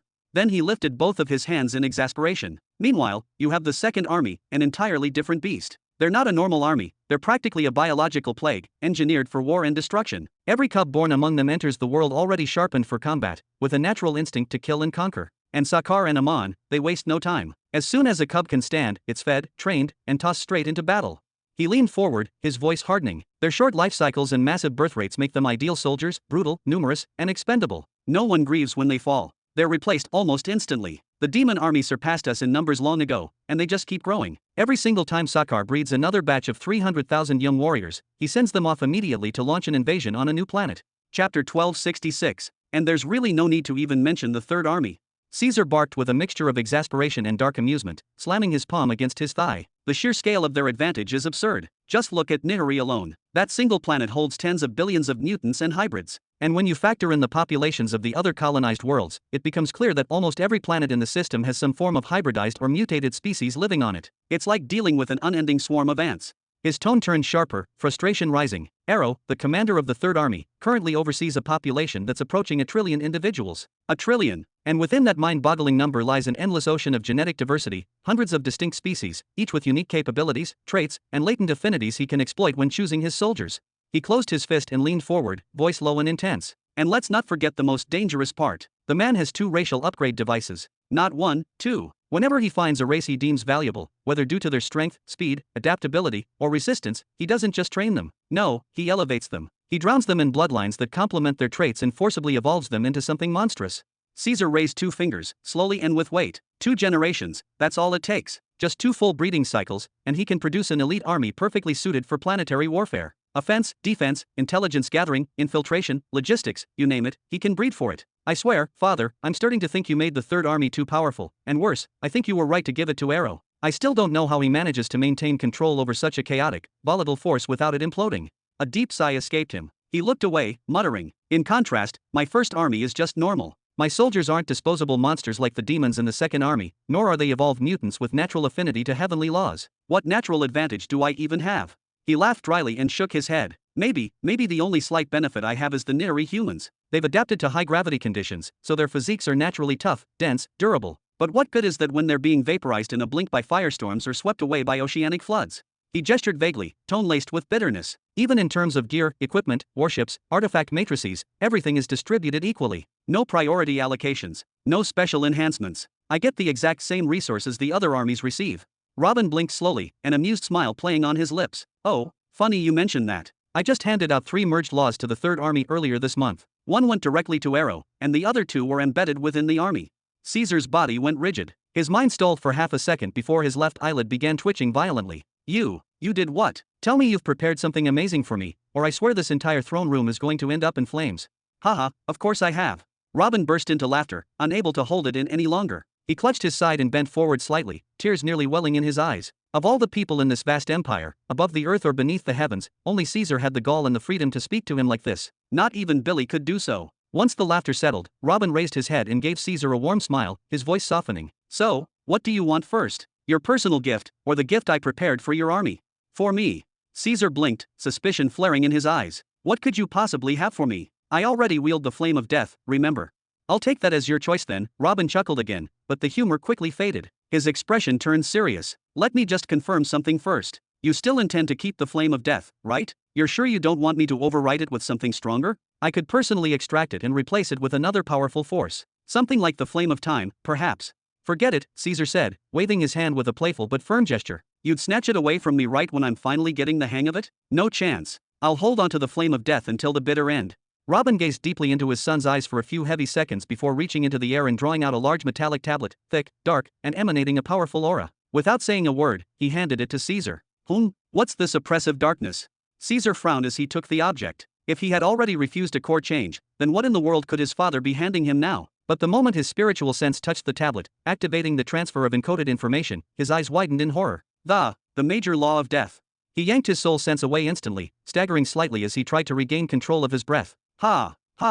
Robin remained utterly still, his expression cold and unreadable as he watched Caesar struggle to regulate his breathing, to suppress the overwhelming surge of death energy that had flooded his soul. He simply stood there, arms crossed, observing in silence. Nearly a full minute passed before Caesar exhaled deeply and looked back up, expression thunderstruck. You're giving me the actual major law of death? Are you insane? Robin finally blinked, his voice tinged with quiet admiration. 1 minute. Incredible. Your death affinity has grown tremendously. Based on what I just witnessed, I'd say you can now endure exposure levels above 12%.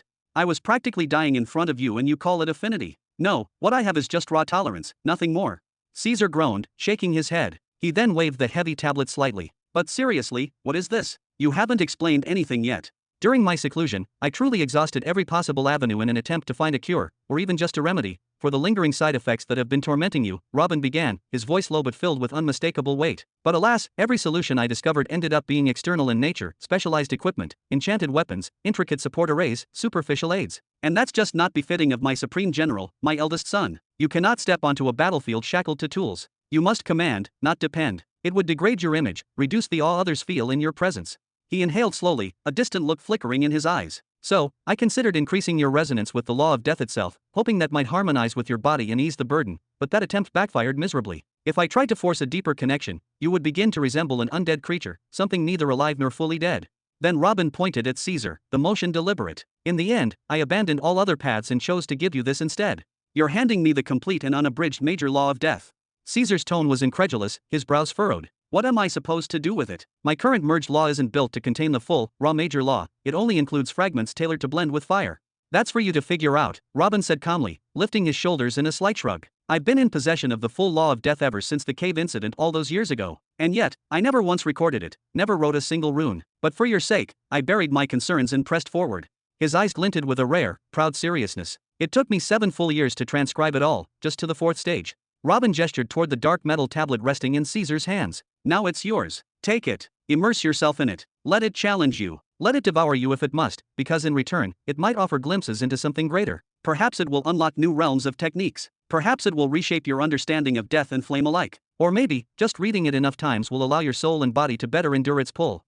He let out a quiet sigh. I couldn't help you in the ways I wished to. So this is all I can offer now. You'll have to find your own way forward. Caesar stood silent for a long moment, his eyes fixed on the tablet. The pressure emanating from it made his soul quiver. Thank you, Father. I'll see what I can make of it. Robin gave a faint, satisfied nod. Good. He clapped once, breaking the tension. Then, from within his ring, he pulled forth 4 more metallic tablets, glowing faintly with restrained power. And these, Robin said, placing them carefully before Caesar, are for the first army. Caesar took them with reverence, both hands open. The moment his soul brushed the first slab, his breath caught. Eyes wide, he gasped. These 4 techniques, Robin said, voice deepening, will serve as the core for our army's elite special forces, a foundation for a new generation of warriors who can rival the monsters of the 2nd and 3rd armies. He pointed toward the first slab. The top one is called Gaseous Flame. It's rooted in the major law of fire, enhanced by a minor law from the path of wind. You combined it with a minor wind law. Caesar's brow arched. Not even the major law.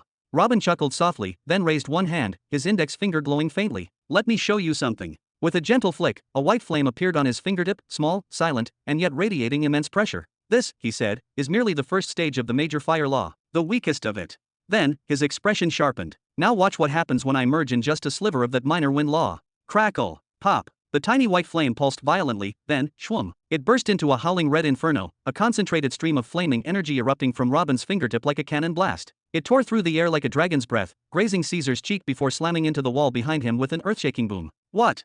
Caesar spun around, stunned. This chamber wasn't ordinary, it had been forged with imperial-grade alloys, fortified by layered formations designed to withstand divine strikes. And yet, there was a scratch. A visible one. Chapter 1267. That minor wind law, that gaseous substance, it's not something one can simply find in nature. No, I synthesized it myself by combining several rare and volatile gases in a very precise manner until I finally managed to produce it, and after extensive effort, I was able to discern its underlying pattern. You could say that, in essence, it's a merged law in and of itself. When combined with the element of fire, this law significantly amplifies the capabilities of any flame user, empowering them to a degree that even the smallest attack, no matter how trivial or seemingly weak, becomes capable of inflicting devastating damage, as you witnessed yourself. Robin then laughed, his tone light yet carrying a faint menace. A small group, just a handful, of individuals who have mastered this law could reduce entire cities to ash, merely by spreading their flames over the landscape. And the best part? It would hardly cost them any significant amount of energy.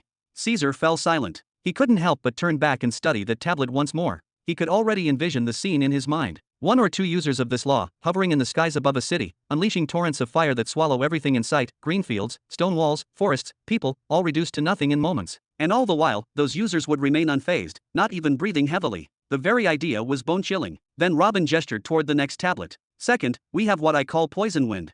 He gave a casual wave. The name says it all, doesn't it? There's no need for elaborate examples here. I've carefully fused together a variety of toxic elements, neurotoxins, physical toxins, and even hallucinogenic or mind-affecting poisons, all woven into the structure of the technique. The wind behaves as normal, and the user manipulates it as they usually would, but every breeze, every gust, every motion of air they command will carry deadly consequences. I strongly advise keeping such users far, far away from civilians. They wouldn't stand a chance.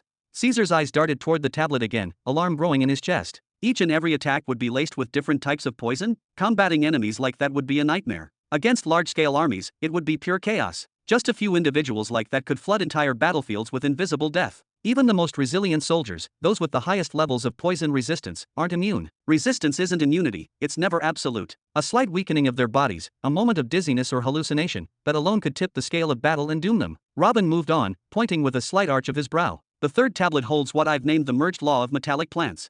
He continued, with this, users of the plant element gain a new, terrifying capability. They can instantly summon metallic elements from the ground beneath them and infuse every part of the surrounding plant life with those minerals, every tree, every vine, every blade of grass. Everything becomes infused with iron and other metals, turning them into hardened, unyielding weapons. Every leaf, every root becomes something lethal. I imagine this will make them far more useful on the battlefield. You imagine? Caesar's eyes flew open in disbelief. Even if he ignored the sheer destructive potential of someone wielding such a law on their own, that alone would be fearsome. The strategic value was immense. If an army had someone who could summon metallic plants at will, wouldn't that mean they could construct instant fortresses, walls, and defensive structures wherever they went? Entire camps or military strongholds could rise from the earth in mere moments. And finally, Robin said with a grin, moving to the last tablet, last but certainly not least, electric water. He gave a mischievous chuckle. This law is a direct fusion between the major law of water and a minor law of lightning. It was by far the most enjoyable one to work on. Watching what happens to people who come into contact with just a single drop of this water, well, it's quite the entertaining sight. Caesar narrowed his eyes. And where exactly did you see people get hit by it? Weren't you supposed to be in seclusion all this time? There were a lot of unsavory hunters lurking around. Let's not dive into unnecessary details. Robin deflected with a lazy wave. He then gestured toward the 4 floating tablets, eyes gleaming. In any case, I believe the First Army no longer has any excuse to complain. These 4 laws are to be granted exclusively to a special unit, an elite force. Each and every member must first recite a strict and binding oath, something as serious as the oath of the Shadow Swords, before receiving their assigned law. Understood. I still want to have mighty generals under me, like what the other armies have, Caesar said with a heavy sigh, his brows tightly knit. All of our generals, yes, they are military masterminds, no doubt. Their tactical genius is unmatched. But in terms of raw strength, there's simply not enough. Sakar has Amon, Sayer, and Pharaoh, while Arrow has Harrows, Servan, Kandal, and others. Tisk. I knew you'd say that. Robin clicked his tongue and smirked knowingly. Without further comment, he casually tossed his son 4 additional metallic tablets, each glowing faintly with engravings of great power. These, he said, pointing at them one by one, contain the same 4 laws I explained earlier. But these aren't the diluted versions you saw before. These are the originals, purer, more refined, and far more dangerous. The previous ones were like watered-down shadows compared to these. He waved a hand with finality. Deliver them to Alexander, Elizabeth, Victoria, and Martin. As for Raiden, I've crafted something unique for him. These individuals have proven themselves, time and again. Their loyalty and potential are no longer in question. Haha, now this is what I've been waiting to hear. Caesar grinned broadly, storing all the tablets carefully into his dimensional ring. He slapped Robin's thigh affectionately. You've really outdone yourself, old man. All that seclusion and research over the last century, it's finally paid off. Go on, take another 100 years if you like. As long as you keep showing up with treasures like these, I won't complain. Robin raised an eyebrow and scoffed, brushing Caesar's hand away with mock disgust before theatrically dusting the spot he touched. No thanks, he replied dryly. I've got far more pressing matters to attend to than hiding away again. Alright then, tell me this, who do you have in mind to lead this new Special Forces unit? Caesar asked as he settled back into his chair, fingers tapping lightly against the armrest. I've got a few candidates. I'll need to evaluate. It'll be Peon, Robin interrupted bluntly, leaving no room for debate. Peon, didn't you just send that lunatic on indefinite leave? Caesar looked genuinely stunned. You actually think he's going to settle down, get married, and start a peaceful life? He's probably out there wrestling wolves barehanded or challenging mountain beasts just for fun. Robin chuckled softly. Peon is still a noble, born and raised as one. He grew up with honor, with pride, surrounded by our values. That doesn't just vanish overnight. Sure, he might go off into the wild and disappear for years. Maybe he'll curse me. Maybe he'll howl at the moon or run naked through the forest for all I care. But in the end, he will come back. And when he does, it won't be because he's lost or broken. He'll return because he chooses to, because he's found purpose. He'll finally stop thinking he's just here to die gloriously in someone else's war. This time, he'll come back for himself. I don't really see that happening, to be honest, Caesar said, raising both brows. But it's your call. I'll leave the position vacant until further notice. Despite his skepticism, a small part of Caesar was curious. He'd witnessed his younger brother's madness firsthand too many times to simply write it off. When he returns, give him this, Robin said, handing Caesar one more metallic tablet. This one pulsed with an eerie, almost toxic energy. This is corrosive wind. I fused Peon's major heavenly law of wind with the minor law of corrosion. He'll need to craft a special elixir using Dirger's blood to use it, but once he does, the results will be terrifying. Caesar went silent, his eyes drifting toward the tablet. Corrosive wind. Just imagining Peon wielding that kind of power on the battlefield, it sent a chill down his spine. That might even rival Caesar's own combat prowess. And one more thing, Robin added, pointing at his son. I want you to hand Peon Planet Poison Rock. Let him refine it and make it his own. I've completely withdrawn my soul imprint from it. As of now, it has no master, it's a blank slate, waiting to be claimed. Once he absorbs the planet's gift, it'll grant him a major boost. That too. Caesar's brow shot up again before he burst into laughter. Are you trying to make Peon the new me or something? Robin grinned and winked. Didn't you say Sakar has Amon, and Arrow has Harrows and Kandal? Then it's only fair that you have Peon.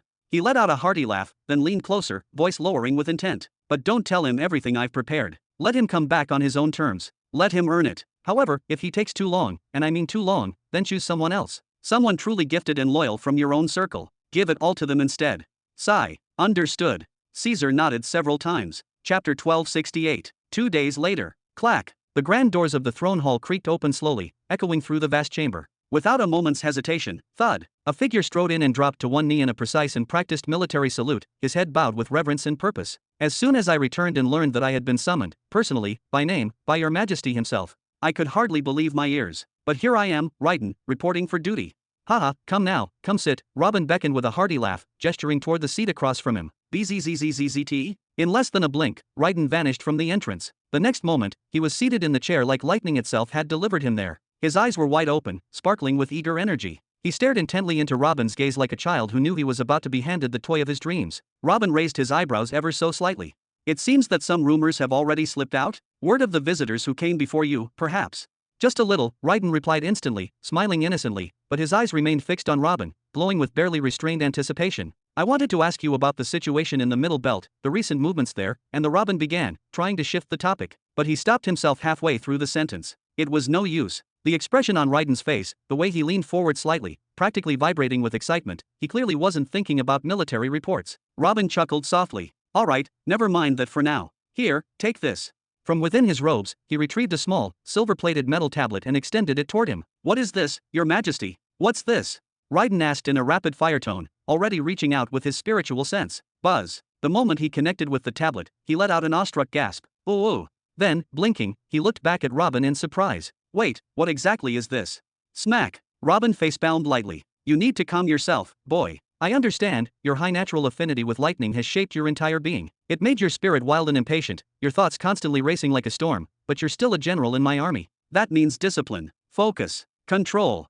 He pointed to the metallic tablet in Raiden's hands. That's a tattoo. More precisely, an advanced, high-grade offensive tattoo. Truth be told, Raiden, Robin continued, his voice taking on a more thoughtful, reflective tone, had I thought too long about what to give you, especially near the end of my seclusion, I probably would have chosen to give you nothing at all. You, as you are right now, are already perfect. If I forced you to train in emerged law, I'd be undermining the unique trait that defines your body. And frankly, who am I to tamper with a living masterpiece?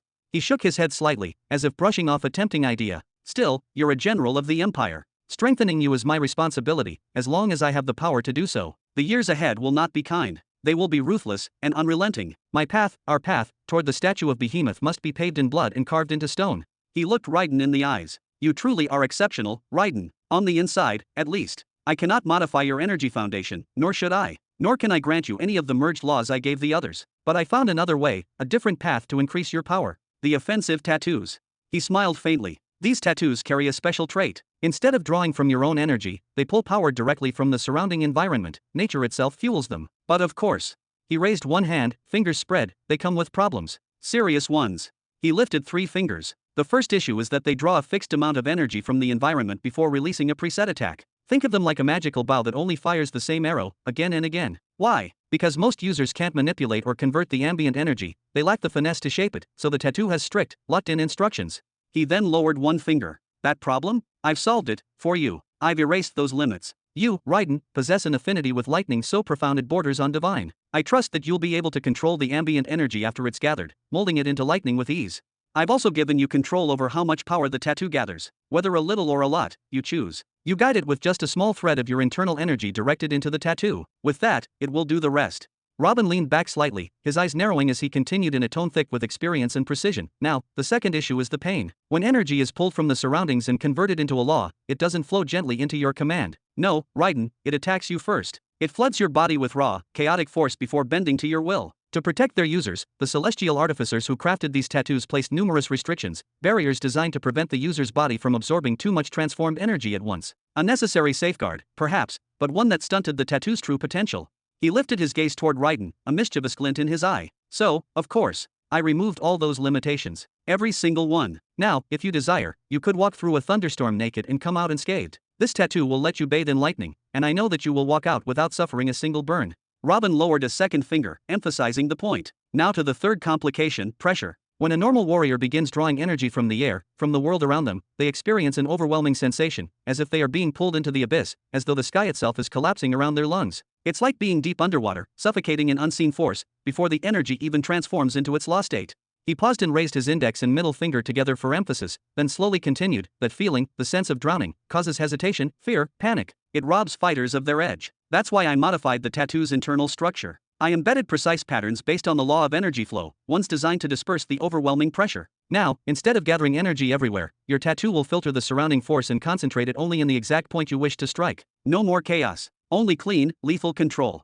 Robin's eyes twinkled with confidence. And as a final touch, I accelerated the conversion process. The moment energy is drawn in, it begins transforming into lightning almost immediately. You won't feel a delay, or a burden. Just speed. Pure, focused speed. Raiden stared down at the tablet, breath catching in his throat. His fingers ran gently across its surface, feeling the engravings etched by hands older than centuries. This is amazing, he muttered, his voice somewhere between awe and disbelief. Then he glanced up, brows raised, eyes wide. This is good, right? Robin couldn't help but laugh, low, pleased, and rich with pride. Hee. Oh, Raiden, you truly are a one-of-a-kind specimen. These modifications could only be made for someone like you, a being with perfect elemental affinity for lightning. There is no other. He leaned forward, voice lower, more intimate. What this means is simple. With this tattoo, you could fight for days without ever touching your internal energy reserves. You could wage a war alone, surrounded by enemies, and never tire. And if you choose to combine the tattoo's external energy channeling with your internal energy stores, then your power, your true power, will be unleashed in full. Robin's voice grew firmer with each word. Your strikes will carry the might of thunder gods. Your speed will become something no eye can follow. Your instincts, already sharp, will become instantaneous. Because you will no longer be fighting as a man, you will be moving through your natural environment, like a storm given form. That tattoo will transform the battlefield around you into a forbidden zone, a tempest where lightning obeys only you, and all others perish. He then raised a hand and pointed at Raiden's chest. When you were young, they used to call you the Son of Lightning. It was a nickname, a passing title, one that faded when you became the great General Raiden, feared across realms. He smiled fondly. But now this tattoo carries that name. Son of Lightning. It will make you a real one. Raiden didn't answer. Drip, drip, sniff. Robin blinked, then frowned in confusion. Hey, what's wrong with you now?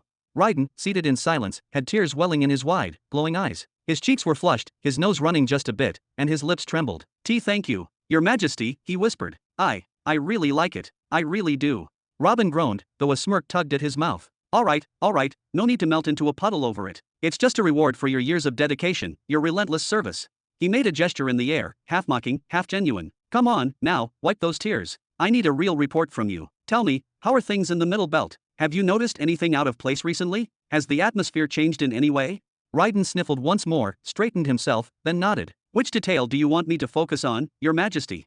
Let's start with energy density, Robin said quickly, leaning forward slightly. Have you noticed a real difference in the concentration of ambient energy between the young belt and the middle one?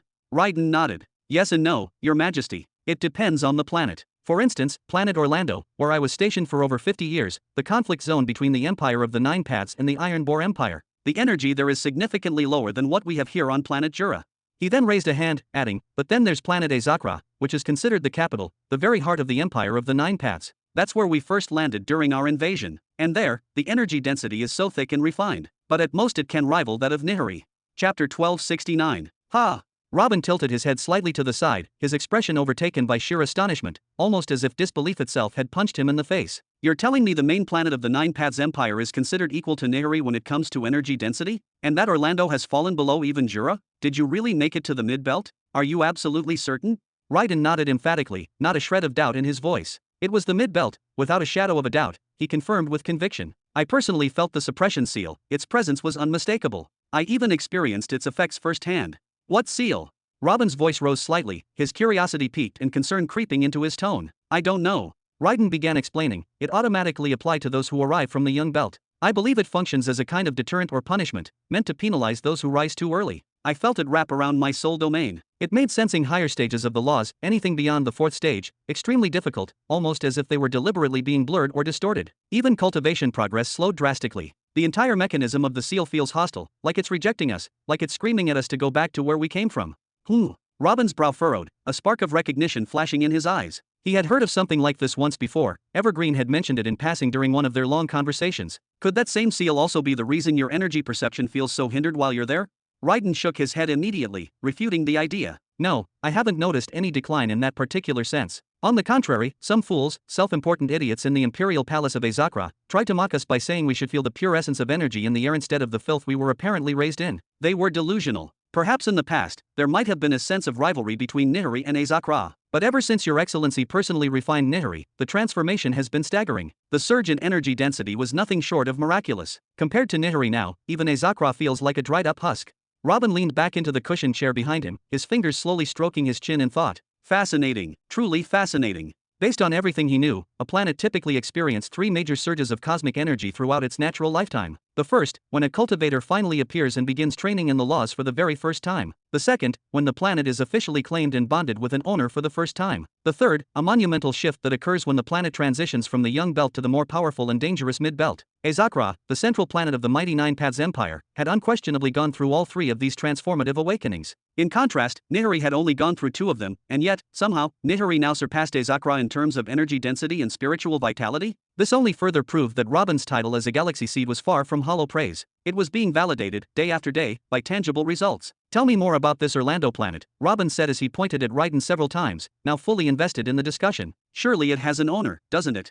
Raiden shook his head. No, it did in the past. It was once under the control of a figure from the Iron Boar Empire, but that man was assassinated some time ago. Since then, the planet has remained unclaimed. No faction from either side dares to try and refine it in the current climate of war and instability. Whoever attempts such a thing would no doubt be targeted and eliminated before they even completed the process. Robin waved his hand dismissively. That detail doesn't really matter right now. I only asked to determine whether or not the planet had gone through the owner's awakening. And according to what you just said, it clearly has. But then that raises a problem.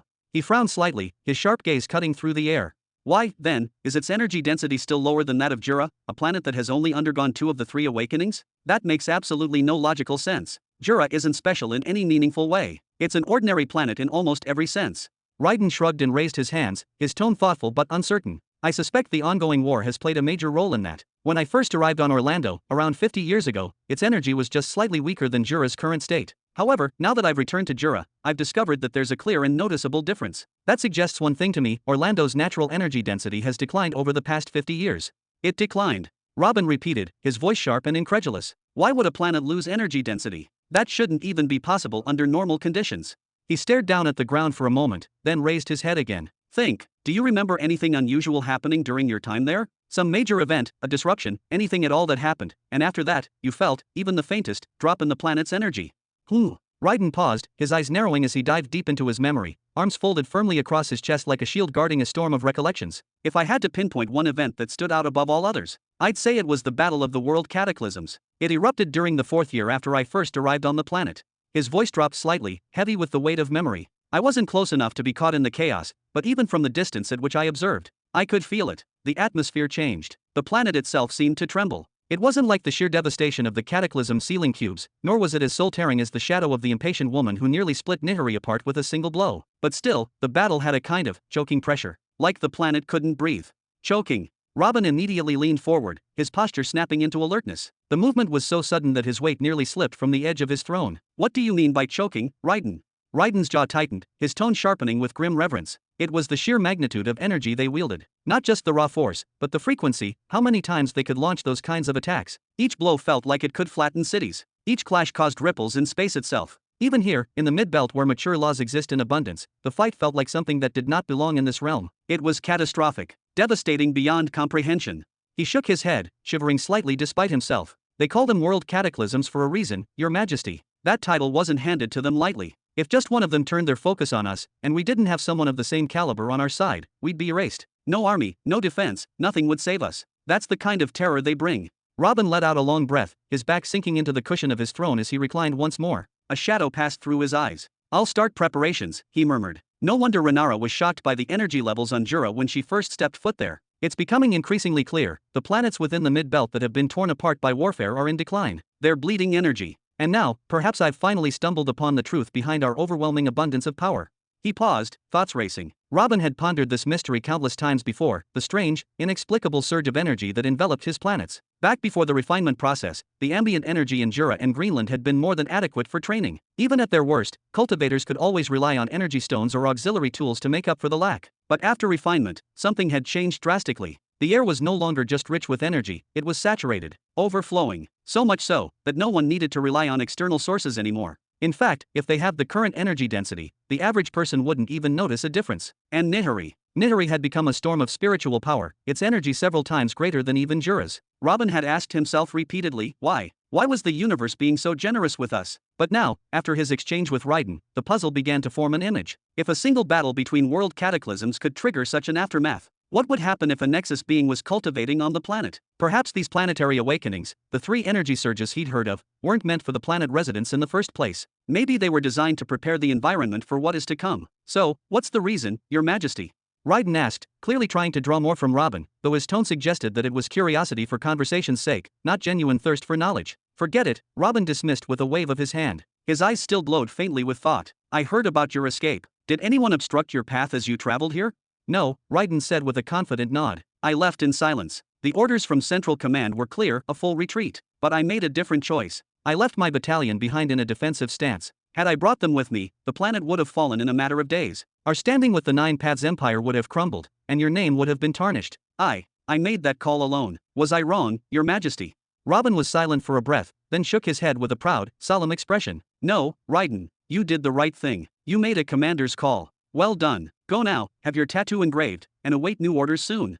He gestured toward the great gate at the far end of the chamber. Yes, Your Majesty. Raiden saluted sharply, then vanished through the doorway, leaving behind a subtle shift in the air as the doors closed with a deep, resonant thud. For a long moment, Robin sat there in silence. Then he let out a short, amused breath. The Nine Paths Empire, heh.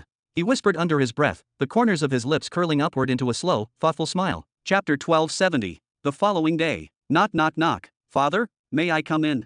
A soft, feminine voice drifted through the heavy doors of the grand hall, delicate yet filled with a warmth that instantly lit up the space like sunlight breaking through the clouds. Haha, my little princess, come in, come in.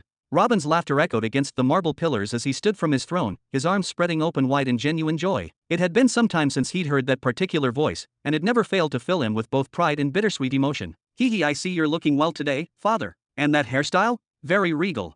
Zara giggled playfully as she made her way across the long hall with graceful, almost floating steps. In just a few seconds, she had crossed the space between the towering gate and the throne. She embraced her father warmly, albeit briefly, wrapping her arms around him with affection only a daughter could offer. Sorry I didn't come sooner. No, sweetheart. If anything, I should be the one apologizing to you, Robin said as he pulled away and gently motioned for her to sit. He studied her for a moment longer than usual. You've changed. Although she didn't bear the same dark, hollow eyes that Emily sometimes did, there was something in Zara's gaze that told a different story. A shift. Oh wait. The eager, childlike excitement she always showed when seeing her father had faded slightly. It was still there, but buried under layers of experience, exhaustion, and a kind of maturity no one her age should be forced to carry. It's the responsibility. I think, Zara responded with a soft sigh as she sat down, folding her legs in a dignified manner that only highlighted how far she'd come, not just as a person, but as a leader in her own right. Robin smiled faintly, a mixture of admiration and guilt clouding his expression. If only I could tell you that your burdens will soon be lifted, but the truth is, no one else is capable of handling them. Not like you can. He wasn't just flattering her. He knew, better than anyone, what Zara was carrying. The responsibility of managing the rise of the empire in every sector at once was immense. While Sky Opening City had many branches, halls, and administrative units, they all ultimately reported to her.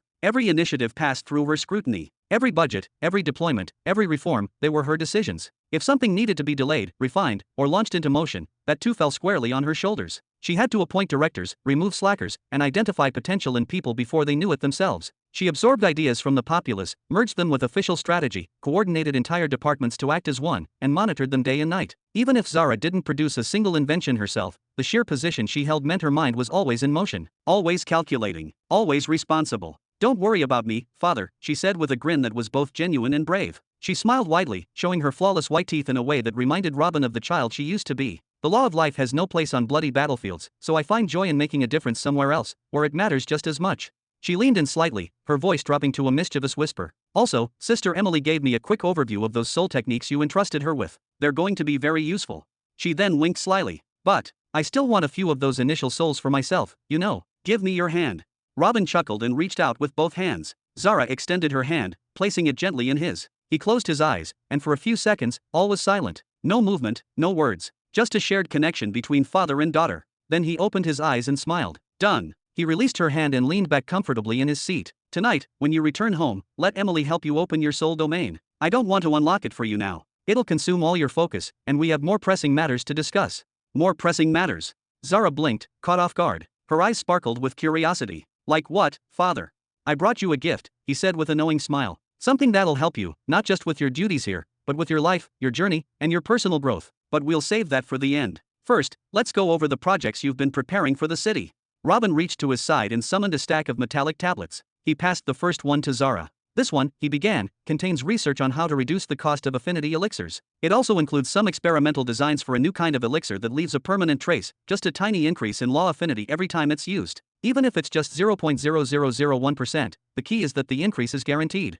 He glanced at her with a knowing look. Yes, I know that regular elixirs sometimes have similar effects, but this one is different. It ensures that gain, every single time. Zara's eyebrows lifted in visible surprise. The first set of research alone could save their treasury a massive amount of rare materials and time. But the second, if successful, had the potential to transform the Empire's strength forever. Robin handed her another slate. Here, you'll find formulas and ideas for pills and serums that lower the risks associated with the racial upgrading process. He leaned forward, his voice lower and more serious. More specifically, these are for non-human subjects undergoing racial upgrades via the two devices. You've heard of the Crixian project, yes? The success rate when transforming giants into Crixians is only about 20%. He chuckled softly, shaking his head. With these concepts in hand, I believe we can raise that survival rate to over 80%, without compromising power. Then he paused and grinned. Ah, right. Speaking of all the new planets we've acquired, have we found another king of existence among them yet? Unfortunately, no. We're still stuck with the same three. Zara responded with a soft, graceful laugh as she accepted the glowing slate from her father. But Arrow is utilizing their bloodlines with impressive efficiency. He's also leveraging your law regarding voluntary racial transformation with strategic brilliance. Over the past 100 years, we've seen a noticeable surge in the populations of the three major hybrid races, the Crixians, the Dorgrians, and the Devosians. Their numbers are rising rapidly. I think he'll be delighted once we begin integrating these new enhancement concepts into the process. Oh. Robin's brows rose slightly in curiosity. So it's true. Beast Kings are truly that rare. I was genuinely surprised when we found 3 across 13 planets. I'd assumed they were more common based on older records and scattered rumors. For a moment, a shadow passed through his eyes as thoughts stirred in the back of his mind, fragments of forgotten schemes, of hidden hands moving behind the curtains of fate. He recalled the mysterious foresight of the all-seeing god, the strategic unveiling of the great serpent empire on planet Gutta. No, could it be? Was it not just chance that brought Helen to discover the poison rock planet? Could the all-seeing god have orchestrated even that? Robin shook his head firmly, as if casting away intrusive thoughts that threatened to distract him. Now wasn't the time for tangled theories or philosophical pondering. He reached out and passed Zara another carefully inscribed slate, its faint glow pulsing with encoded brilliance. This one contains new concepts for upgrading what I still consider one of our most formidable military weapons to date. Ideas for enhancing the mothership. Zara gasped with excitement as she snatched the slate eagerly, her eyes gleaming with anticipation like twin stars ignited by a spark of revelation. Well, technically, alright, our second greatest weapon. Robin chuckled, a sheepish grin spreading across his face. I'm actually referring to the War Domination Array, the Warlords. Wait, you mean the Warlords can still be improved? I always believed they were at their limit. Contrary to Robin's expectations, Zara's enthusiasm only intensified. She knew well that a specialized division within Sky Opening City had been devoted to researching enhancements for the Warlord's Matrix. Years ago, they had achieved the seemingly impossible, boosting the system's power level from 48 to 49. That single leap had taken decades of intense research and experimentation, and it was still considered a monumental achievement. However, after that milestone, all progress had stagnated. Numerous attempts had been made to fuse additional battle emperors into the Matrix system, yet every adjustment, no matter how minor, led to catastrophic collapse. The structure was too delicate, too intricately balanced. Even the slightest deviation from Robin's original formula caused the entire array to disintegrate like a glass sculpture under stress. Eventually, the division submitted an official report to Zara, admitting what many had begun to suspect: His Majesty had created the Matrix with such flawless symmetry and finality that it was, in their words, perfect and sealed. Their success in upgrading it from 48 to 49 had been a statistical anomaly, one of sheer, dumb luck. They were now requesting to dissolve the division and redirect their efforts elsewhere. But Robin had other plans. In this new iteration, he explained, his voice calm yet brimming with pride, I've expanded the array's architecture significantly. Instead of a single central array heart, there will now be 5, each one assigned to a separate faction or front. And, of course, a master core sits at the center, governing them all. He tapped the blueprint with a deliberate finger. During combat, these 5 hearts can function independently with tactical freedom. However, when necessary, they can voluntarily surrender control to any one of the other cores, centralizing command. Naturally, each core must be operated by a full-fledged battle emperor. With this layout, the new Warlord's configuration should easily breach level 50, perhaps even surpass the strength of a typical martial emperor at that level, depending on the synergy and power of the 5 commanders. Robin leaned back in his chair, his gaze softening slightly as he watched his daughter absorb the information. You'll also notice, he continued, gesturing toward the lower portion of the blueprint, that I've included optimizations to extend the operational duration of the Warlords during prolonged battles. But more importantly, this time, I haven't sealed the design. Every stroke, every rune, every formula I used is laid bare, complete with annotations and alternatives. I've written it all in such a way that even the youngest engineers in our academies can follow the structure, experiment with variations, and evolve the array as they want. His smile deepened as he finished. I didn't just build a weapon this time, Zara. I built a foundation for the future. Use it as you see fit. Chapter 1271. The design is open source? That's incredible. Zara exclaimed with excitement, her voice echoing with awe. And level 50 warlords? That kind of power would surely tip the scales of any battlefield in our favor and bring swift victories. Her enthusiasm faded slightly as a shadow of doubt crossed her face. But, why limit it to just level 50? What do you mean by that?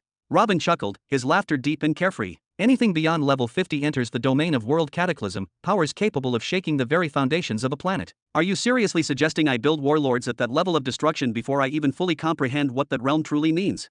Before you comprehend?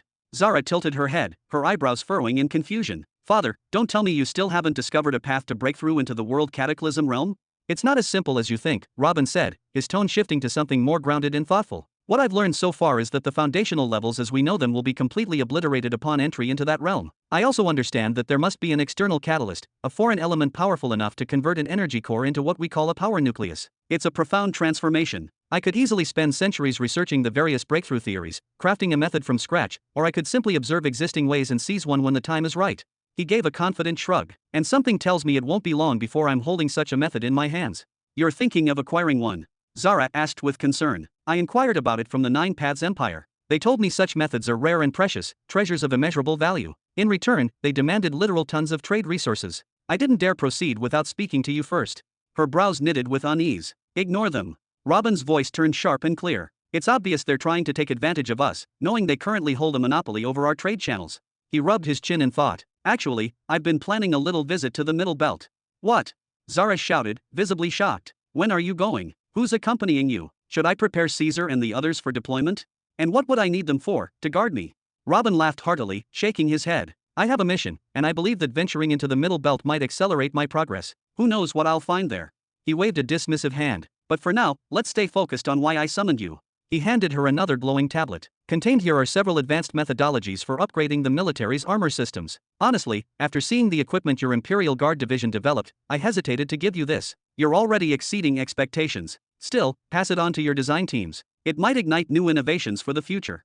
And this one, Robin passed her another tablet, this time with greater care and gravity. This is, without a doubt, the most daring and ambitious concept I've conceived in recent years. Its realization will require significant cooperation from Sky Opening City and its resources. But if we succeed, I truly believe it will reshape the very structure of our empire. Zara accepted the tablet with both hands, her expression a mix of awe and unease. What exactly is this? She asked, already sensing the weight of its significance. Her father's ideas had a history of revolutionizing everything they touched. The Soul technologies with Emily alone were enough to redefine their entire civilization. This is a blueprint for a multiplanetary communication network, Robin declared, his voice steady and full of purpose. He pointed to the tablet with deliberate precision. If it's executed the way I envision, the need for physical messengers will vanish forever. Every citizen across the Empire's countless worlds will be able to communicate seamlessly. Emily will be able to conduct meetings with every general from the comfort of her office. No more distance. No more delays. Our empire will truly become one unified domain, one voice, one land. That's impossible. Zara gasped, her face overtaken by disbelief. We've been battling this problem for generations. Every attempt has failed. I even tried to purchase a solution from the Nine Paths Empire, and they mocked me. They told me that when we grow up, maybe we'd figure it out. Even they haven't solved it. Their only answer is that strange thing they call the Soul Society. Maybe they don't have a solution, but that's none of our concern, Robin said with calm certainty, his voice laced with the quiet confidence of someone who had thought long and deeply about the matter. Zara, however, appeared even more stunned than before. Her brow furrowed in disbelief, and she took a step closer, speaking slowly as if to make sense of her own thoughts. But how, father? Each planet is surrounded by its own protective atmosphere, a shield against a nearly endless list of cosmic threats. That includes the vacuum of space itself. Out there, in that vast emptiness, there's no air to carry sound, no medium through which fire can burn, and no soul frequency can travel unaided. And how long would it even take? Years? Centuries? Sadly, every planet is trapped within its own shell, cut off from the others. The only method we've ever had for interplanetary communication is through the use of space portals. As she spoke those final words, she noticed a peculiar smile slowly forming on Robin's face, the kind of smile he wore when someone unknowingly touched on a truth he had already mastered. Zara's eyes narrowed with suspicion. Wait a second, what are you thinking? Robin chuckled heartily, the kind of laughter that comes not from mockery, but from deep satisfaction. Ha! It seems your time spent as head of Sky Opening City is finally sharpening your thinking. Yes, my daughter, you're absolutely right. The secret lies in the space portals. Only through them can a stable path be formed between distant worlds, a tunnel through which sound and soul waves can travel without decay.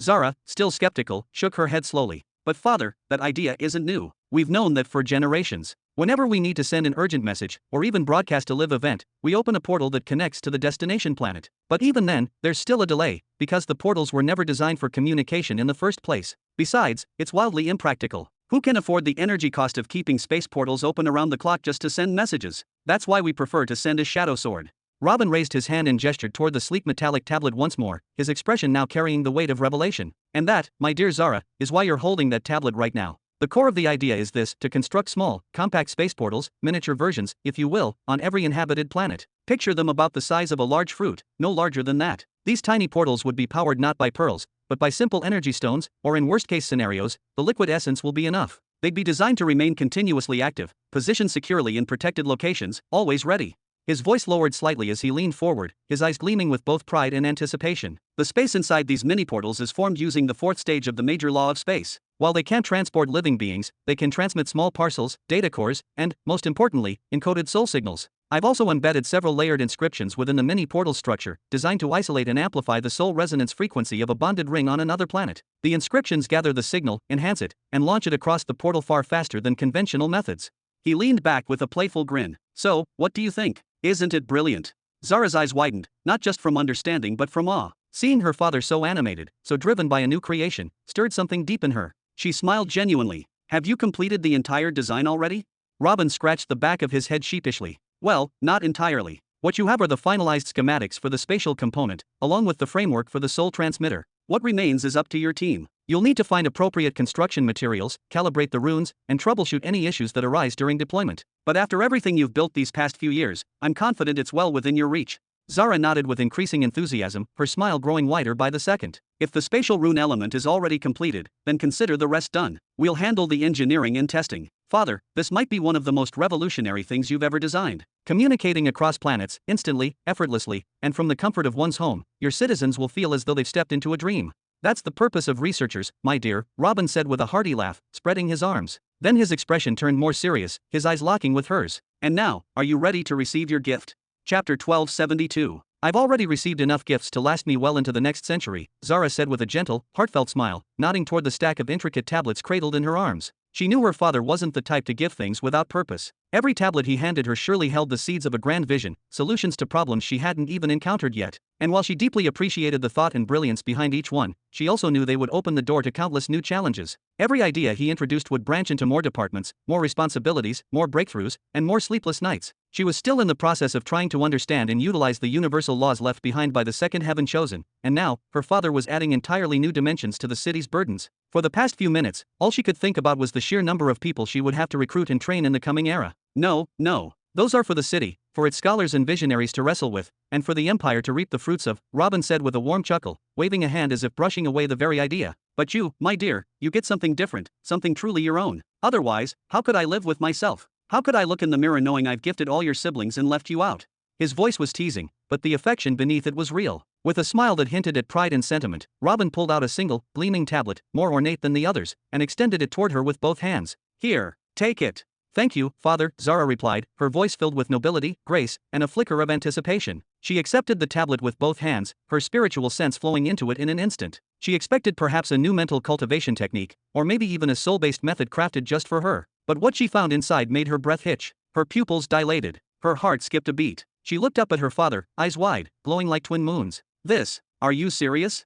The major law of shaping, Robin said with a satisfied nod, a proud grin spreading across his face as if he'd been waiting for this moment for years. The law of shaping? What even is that, father? I don't recall you ever mentioning it before, and why would you give it to me, of all people, as a gift? Zara asked, her brows furrowing in bewilderment. Robin lifted a single finger and tapped lightly on the side of his grand throne. Shum. With a soft mechanical hum, the front section of the throne shifted, slid, and opened. From within emerged something utterly unexpected, a miniature metallic figure, golden and radiant, barely the size of a fingertip, and crafted to look exactly like Zara. Zara's breath caught in her throat. This. Her brows drew together in sheer astonishment. She knew the throne's material, a hyperdense alloy that had taken them years to forge and mold. To see such a delicately detailed creation come from that. Robin turned to face her squarely, locking eyes with the daughter he admired so deeply. It's simple, Zara. Shaping is the exact opposite of destruction. It is a fundamental law, on par with life itself. With the major law of shaping, you can take any non-living material, no matter how hard, soft, brittle, or dense, and reshape it at will. It doesn't matter what it was before. It becomes a tool in your hands, a medium for your thoughts. You think it, and it becomes. Zara stood slowly, the tablet clutched between both hands like a sacred relic. Her feet began to move on their own as her mind raced. This is beyond incredible. I don't know how practical it would be in the heat of battle, but in every other domain, it's revolutionary. With this law, we could build entire megacities in weeks instead of decades. We could assemble complex warships instantly, just by understanding their design. We could produce experimental models of pills, constructs, and alloys without a single failed prototype. Oh heavens, my brain is exploding with ideas. This law, it opens so many doors. What the Empire is about to achieve, it's going to surpass anything we've dreamed of. The level we're about to reach can't even be measured anymore. With giddy joy, she leapt forward and kissed her father on the cheek. Thank you, father. I'll immediately start gathering potential candidates to study this law, lay their foundations in it, and develop the techniques we need. You've helped me so much. This truly is the best gift you could have given me. Now hold on, Robin said, laughing as he caught her by the wrist before she could rush toward the exit. Yes, the law is yours, to use, develop, and teach however you wish. You can assign as many young cultivators to cultivate it as you like, but I didn't give it to you for them. He looked her in the eyes once again, his expression calm and clear. I gave it to you, for you. Me?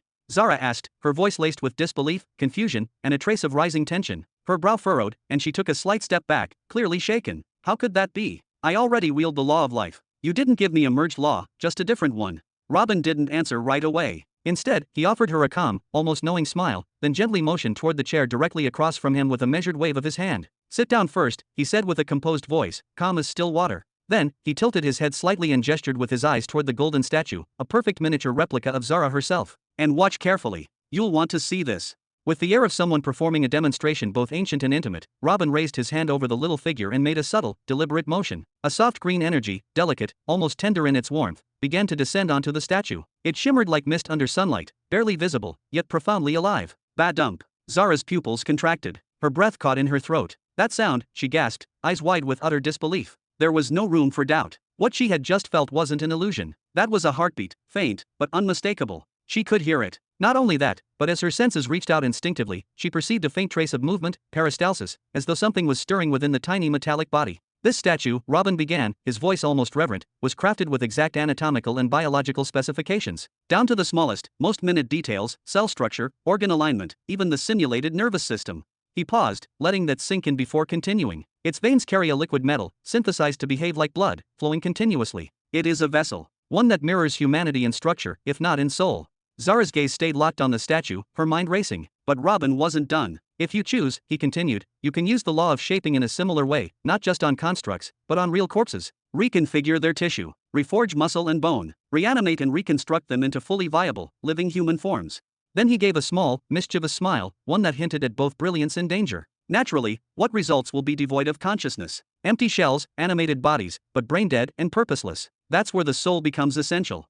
A new force, translucent and ethereal, poured from Robin's palm and descended slowly onto the golden figure. And in the next breath, the statue moved. It giggled. It laughed. Then it tilted its tiny head and looked straight into Zara's eyes, and there, in that gaze, was awareness, curiosity, even a hint of mischief. And just like that, Robin said with a grin, you can have a miniature, living, breathing version of yourself, anytime you please. Zara was speechless. Her eyes shifted slowly from the animated statue to her father, and back again. Her lips parted slightly, but no sound came. Her mind spun with implications she hadn't even begun to grasp. Father, she finally whispered, her voice thick with awe, what you just showed me. I can already see infinite possibilities. This could reshape entire fields of creation, medicine, even war. But, what's the purpose? Why me? I already command the law of life. Robin raised a finger and softly interrupted her. For now, he said with gravity, his tone now heavy with meaning. Then, more seriously than before, he looked her in the eyes and spoke again. Zara, many years ago, I came to a revelation, one I never shared with anyone until now. I became convinced of the existence of a master law. It is called the law of creation. He pointed at the ancient tablet in her hands, the one she had just been given. This law of creation is the ultimate convergence, a fusion of the laws of life, death, shaping, and destruction. The pathway toward it is elegant, even theoretically simple. But the practice is brutal. Death and destruction aren't concepts, they are forces. Chaotic, corrosive, cruel. I've walked that road. I know what it demands, intellect sharper than steel, and patience deeper than time itself.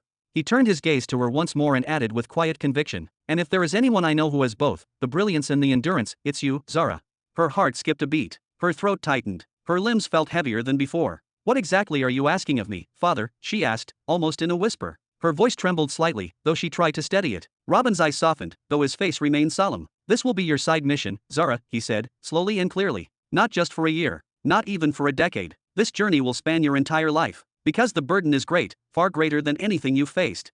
He stepped forward and placed his hand gently, yet firmly, on her shoulder, the weight of a father's hope resting in that touch. Begin by using the foundation modification technique. Fuse the law of life and the law of shaping into a singular force within your core. Only by merging them yourself will you be able to comprehend their structure. Only then will you be ready for the next phase. His tone turned stern, his posture stiffened. Then, from behind him, he drew forth 2 additional tablets, ancient, powerful, and ominous. They vibrated with a heaviness that seemed to bend the very air around them. Only after the fusion is complete, only then, may you open these.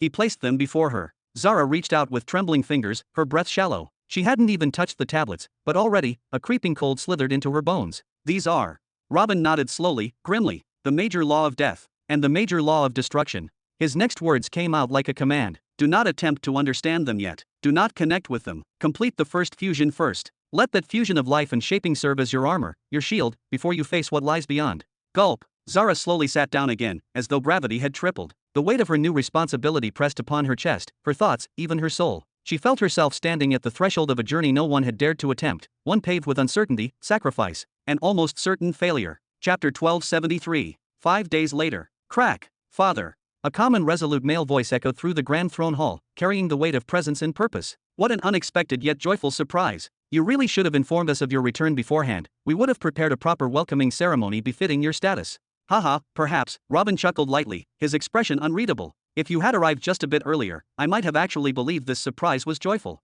He gestured toward the chair in front of him with a casual wave of his hand. I've been here for nearly 2 months, Richard. What took you so long? Richard let out a tired sigh, his shoulders relaxing as he stepped forward. Your empire is what delayed me. Managing the governance of all those S-class planets is turning into an increasingly difficult task by the day, especially as their number continues to grow rapidly. Ever since you signed that decree to Caesar, the demons surrendered a planet immediately, and Arrow is currently preparing to hand over one as well.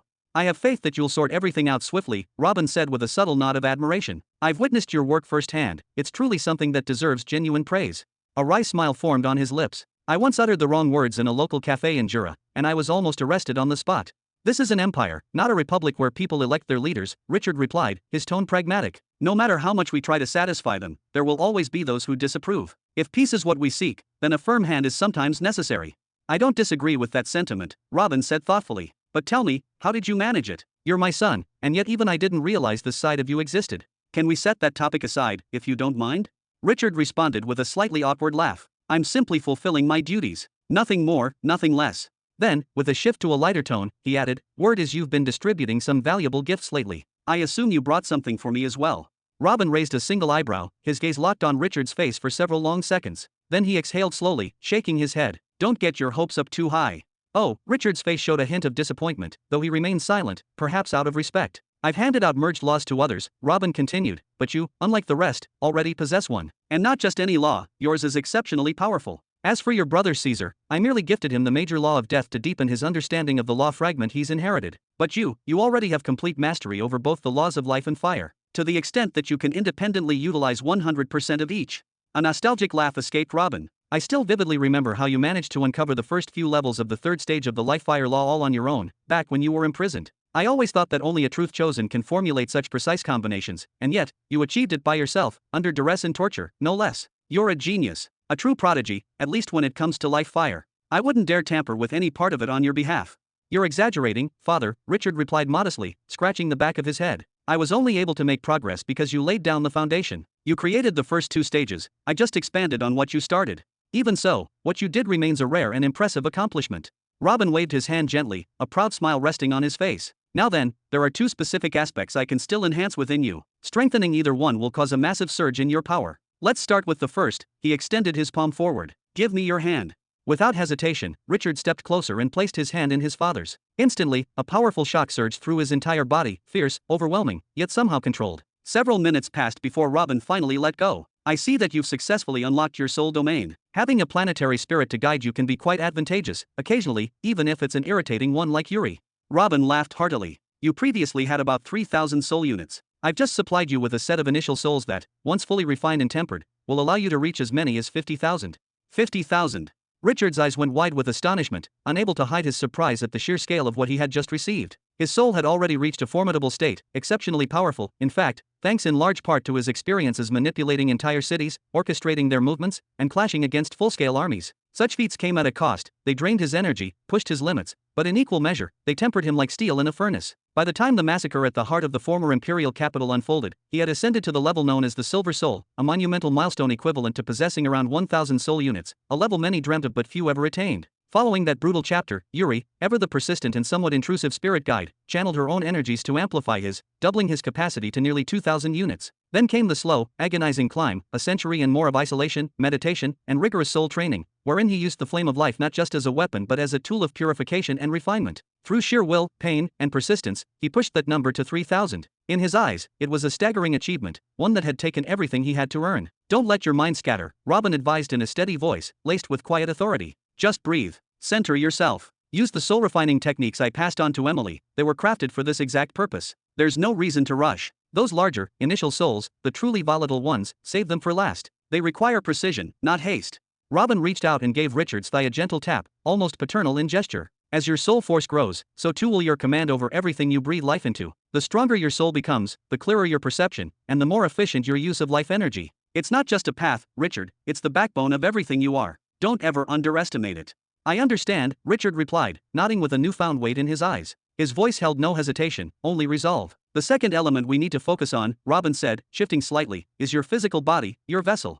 He motioned toward his son, as if outlining the shape of his form. The more powerful your body, the more life energy it can channel, hold, and manipulate without collapse. You won't constantly find yourself dancing on the edge of exhaustion. And more importantly, when your reservoir of life energy finally depletes, you won't be left utterly vulnerable. Your combat style thrives in close-quarters engagement, in direct confrontation. So tell me, why haven't you put more effort into refining your physical form yet? He continued, voice firm but not unkind. Begin the process of engraving the human tattoos, push through until you reach the fourth stage. Once you've achieved the physical strength of that of a martial emperor, I want you to make a journey to Sky Opening City. There, request the removal of excess structure and the transformation of your tattoos into those of the Nihari giant kin. Endure the pain. Let it shape you. And after a few years of adaptation, I want you to seek out Zara and her team. Ask them to craft for you a diluted version of the tattoo I entrusted to Halak. I think your body can take it. You refined it to the limits time and time again using life energy. Is everything clear? Crystal clear, Richard said, his head nodding again, this time with unmistakable certainty and purpose. Robin opened his hands slightly, as though releasing the last of his advice into the air. That's all I had to say for now. If you accomplish these two core tasks, you'll dramatically increase your capacity for storing and wielding life energy, and your ability to stretch that power over longer periods will grow exponentially. And even when your life energy runs dry, you won't be left broken. You'll have a resilient, nearly indestructible body and a fortified soul to fall back on. You won't be as helpless as you are now. Then, with a half-smile tugging at his lips, he added softly, maybe that'll calm the storm of anger I sense still raging within you. What anger? Richard asked, arching a single brow in playful deflection. The one you keep hidden behind your composed face, Robin replied, eyes narrowing as he studied his son. The one that compels you to draw up schemes, systems, and iron-fisted policies to suppress entire populations. And frankly, he sighed, I don't even want to imagine what fate befalls those who refuse to bow before your rule. Are you still going on about that? Richard muttered, brushing a hand across his forehead, clearly trying to end the conversation. I'm not condemning your actions, Robin clarified, his tone even. But I am saying that I don't want my son, my blood, to become a man obsessed with torture, manipulation, and endless political games. That's not who you are, and it's not who you're meant to be. He stepped closer, the fire in his voice growing stronger. You should be striving for power. For absolute dominion through might and wisdom, not pettiness, not revenge. You're better than that, and you must act like it. This is starting to get annoying, Richard groaned, raising both hands in mock surrender. Then his expression shifted, softened slightly, as he added, well, would you care to join me on a brief trip? A trip? Robin raised an eyebrow, skepticism laced in his voice. You're trying to change the subject, aren't you? Just because I wasn't always around to teach you life lessons like a proper father doesn't mean you can just ignore every word I say. Just come with me, Richard said as he stood, brushing off his robe. Then, in a calm, deliberate voice, he called out, Yuri, open a path to that place. BZZZZZZZT. Chapter 1274. Buzz. Robin emerged from the spatial corridor, his hands calmly clasped behind his back, as though he were taking a casual stroll. The moment his feet touched solid ground, he let out a faint whistle, a low sound that echoed eerily in the confined space. I must admit, I had no idea planetary spirits were capable of feats such as this. It's nothing more than a minor trick, Richard replied in a measured tone, his voice calm but resolute. Yuri, my planetary spirit, can open spatial gates to virtually any location on or beneath the planet's surface. But, of course, she only does so under my direct command. And where exactly have you brought me? Robin asked, narrowing his eyes as he advanced with cautious curiosity. He quickly realized he was inside a narrow, suffocating passageway, its walls composed of dark volcanic rock and glowing veins of magma. The air shimmered with intense heat, so overwhelming that even someone of Robin's caliber could feel it pressing against his skin. The corridor descended steeply, spiraling downward like a tunnel to the underworld. Not a single source of natural light could be seen, leaving him to rely solely on his soul senses to feel his surroundings and move forward. We near the heart of the planet, Father, Richard answered with absolute seriousness. Then, raising one hand in a smooth, practiced motion, he gestured toward the end of the tunnel. A massive slab of black stone began to grind and shift with a deep rumble, slowly revealing a blinding crimson glow that pulsed like a living heartbeat. We've arrived. This is. Robin stepped forward. His posture remained regal and composed, hands still behind his back, but his eyes widened, and for a fleeting moment, a glimmer of genuine shock passed across his face. What lay beyond the stone was nothing less than a vision of torment incarnate. He now stood at the edge of an enormous underground cavern, the size of which dwarfed any natural cave he had ever encountered. Directly before him lay a precipice that overlooked a vast lake of molten lava, a sea of liquid fire that extended far beyond what the eye could see. The surface of the lava roiled and churned, erupting with violent bursts of molten fury. The searing heat and flashes of light provided just enough illumination to reveal the terrifying features of the chamber. From the ceiling above and the fiery lake below, jagged black stone spikes jutted out like the fangs of a monstrous beast. There was no sign of life, no creature, no presence, nothing that could possibly survive the sheer intensity of this inferno. Richard, what is this place? Robin asked, his voice lowered slightly, as if the sheer atmosphere demanded reverence. Why would you bring me to this? Before he could complete his sentence, something caught his eye.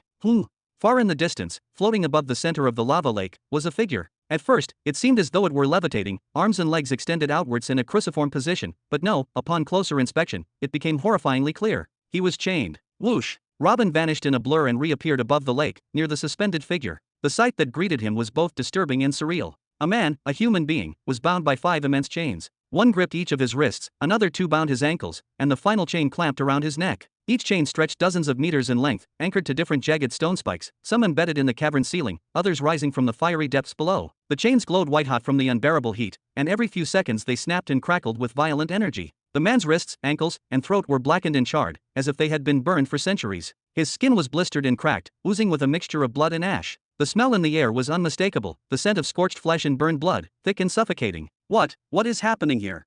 Robin demanded, his voice trembling with fury and disbelief. How long has this man been imprisoned? How long? Richard echoed calmly, tilting his head ever so slightly as he gazed at the prisoner. His expression showed no trace of guilt or hesitation. I can't recall the exact number, but certainly over 100 years. That much is certain. 100 years. You've kept him chained here, in this literal hell, for a century. Robin's voice cracked with outrage. What could he have possibly done to deserve a punishment this inhumane? He seized Richard by the collar of his coat. Richard, what kind of monster have you become? What horrors have you committed in my absence? Calm yourself, father, Richard said quietly, raising a hand to steady him. Then he nodded subtly toward the prisoner. Look more closely at his face. Examine him carefully. You've seen him before. I've seen him. Robin stepped back, the anger on his face giving way to confusion and hesitation. He began to study the prisoner's face with greater focus. The man's features were mostly obscured by tangled, scorched hair, thick and unkempt, as though it had grown wild and been singed repeatedly by fire. His hair wasn't long. It had been burned away at the ends, leaving only a half-melted mess that clung to his head like a curse. Beneath the burnt hair, Robin began to make out fragments of a face, aged, worn, and hardened. The man appeared to be in his 50s, maybe older, though his suffering made it hard to judge. His face was gaunt, bones protruding under damaged skin, yet there was something there. Something disturbingly familiar. Wake up, you wretched sinner.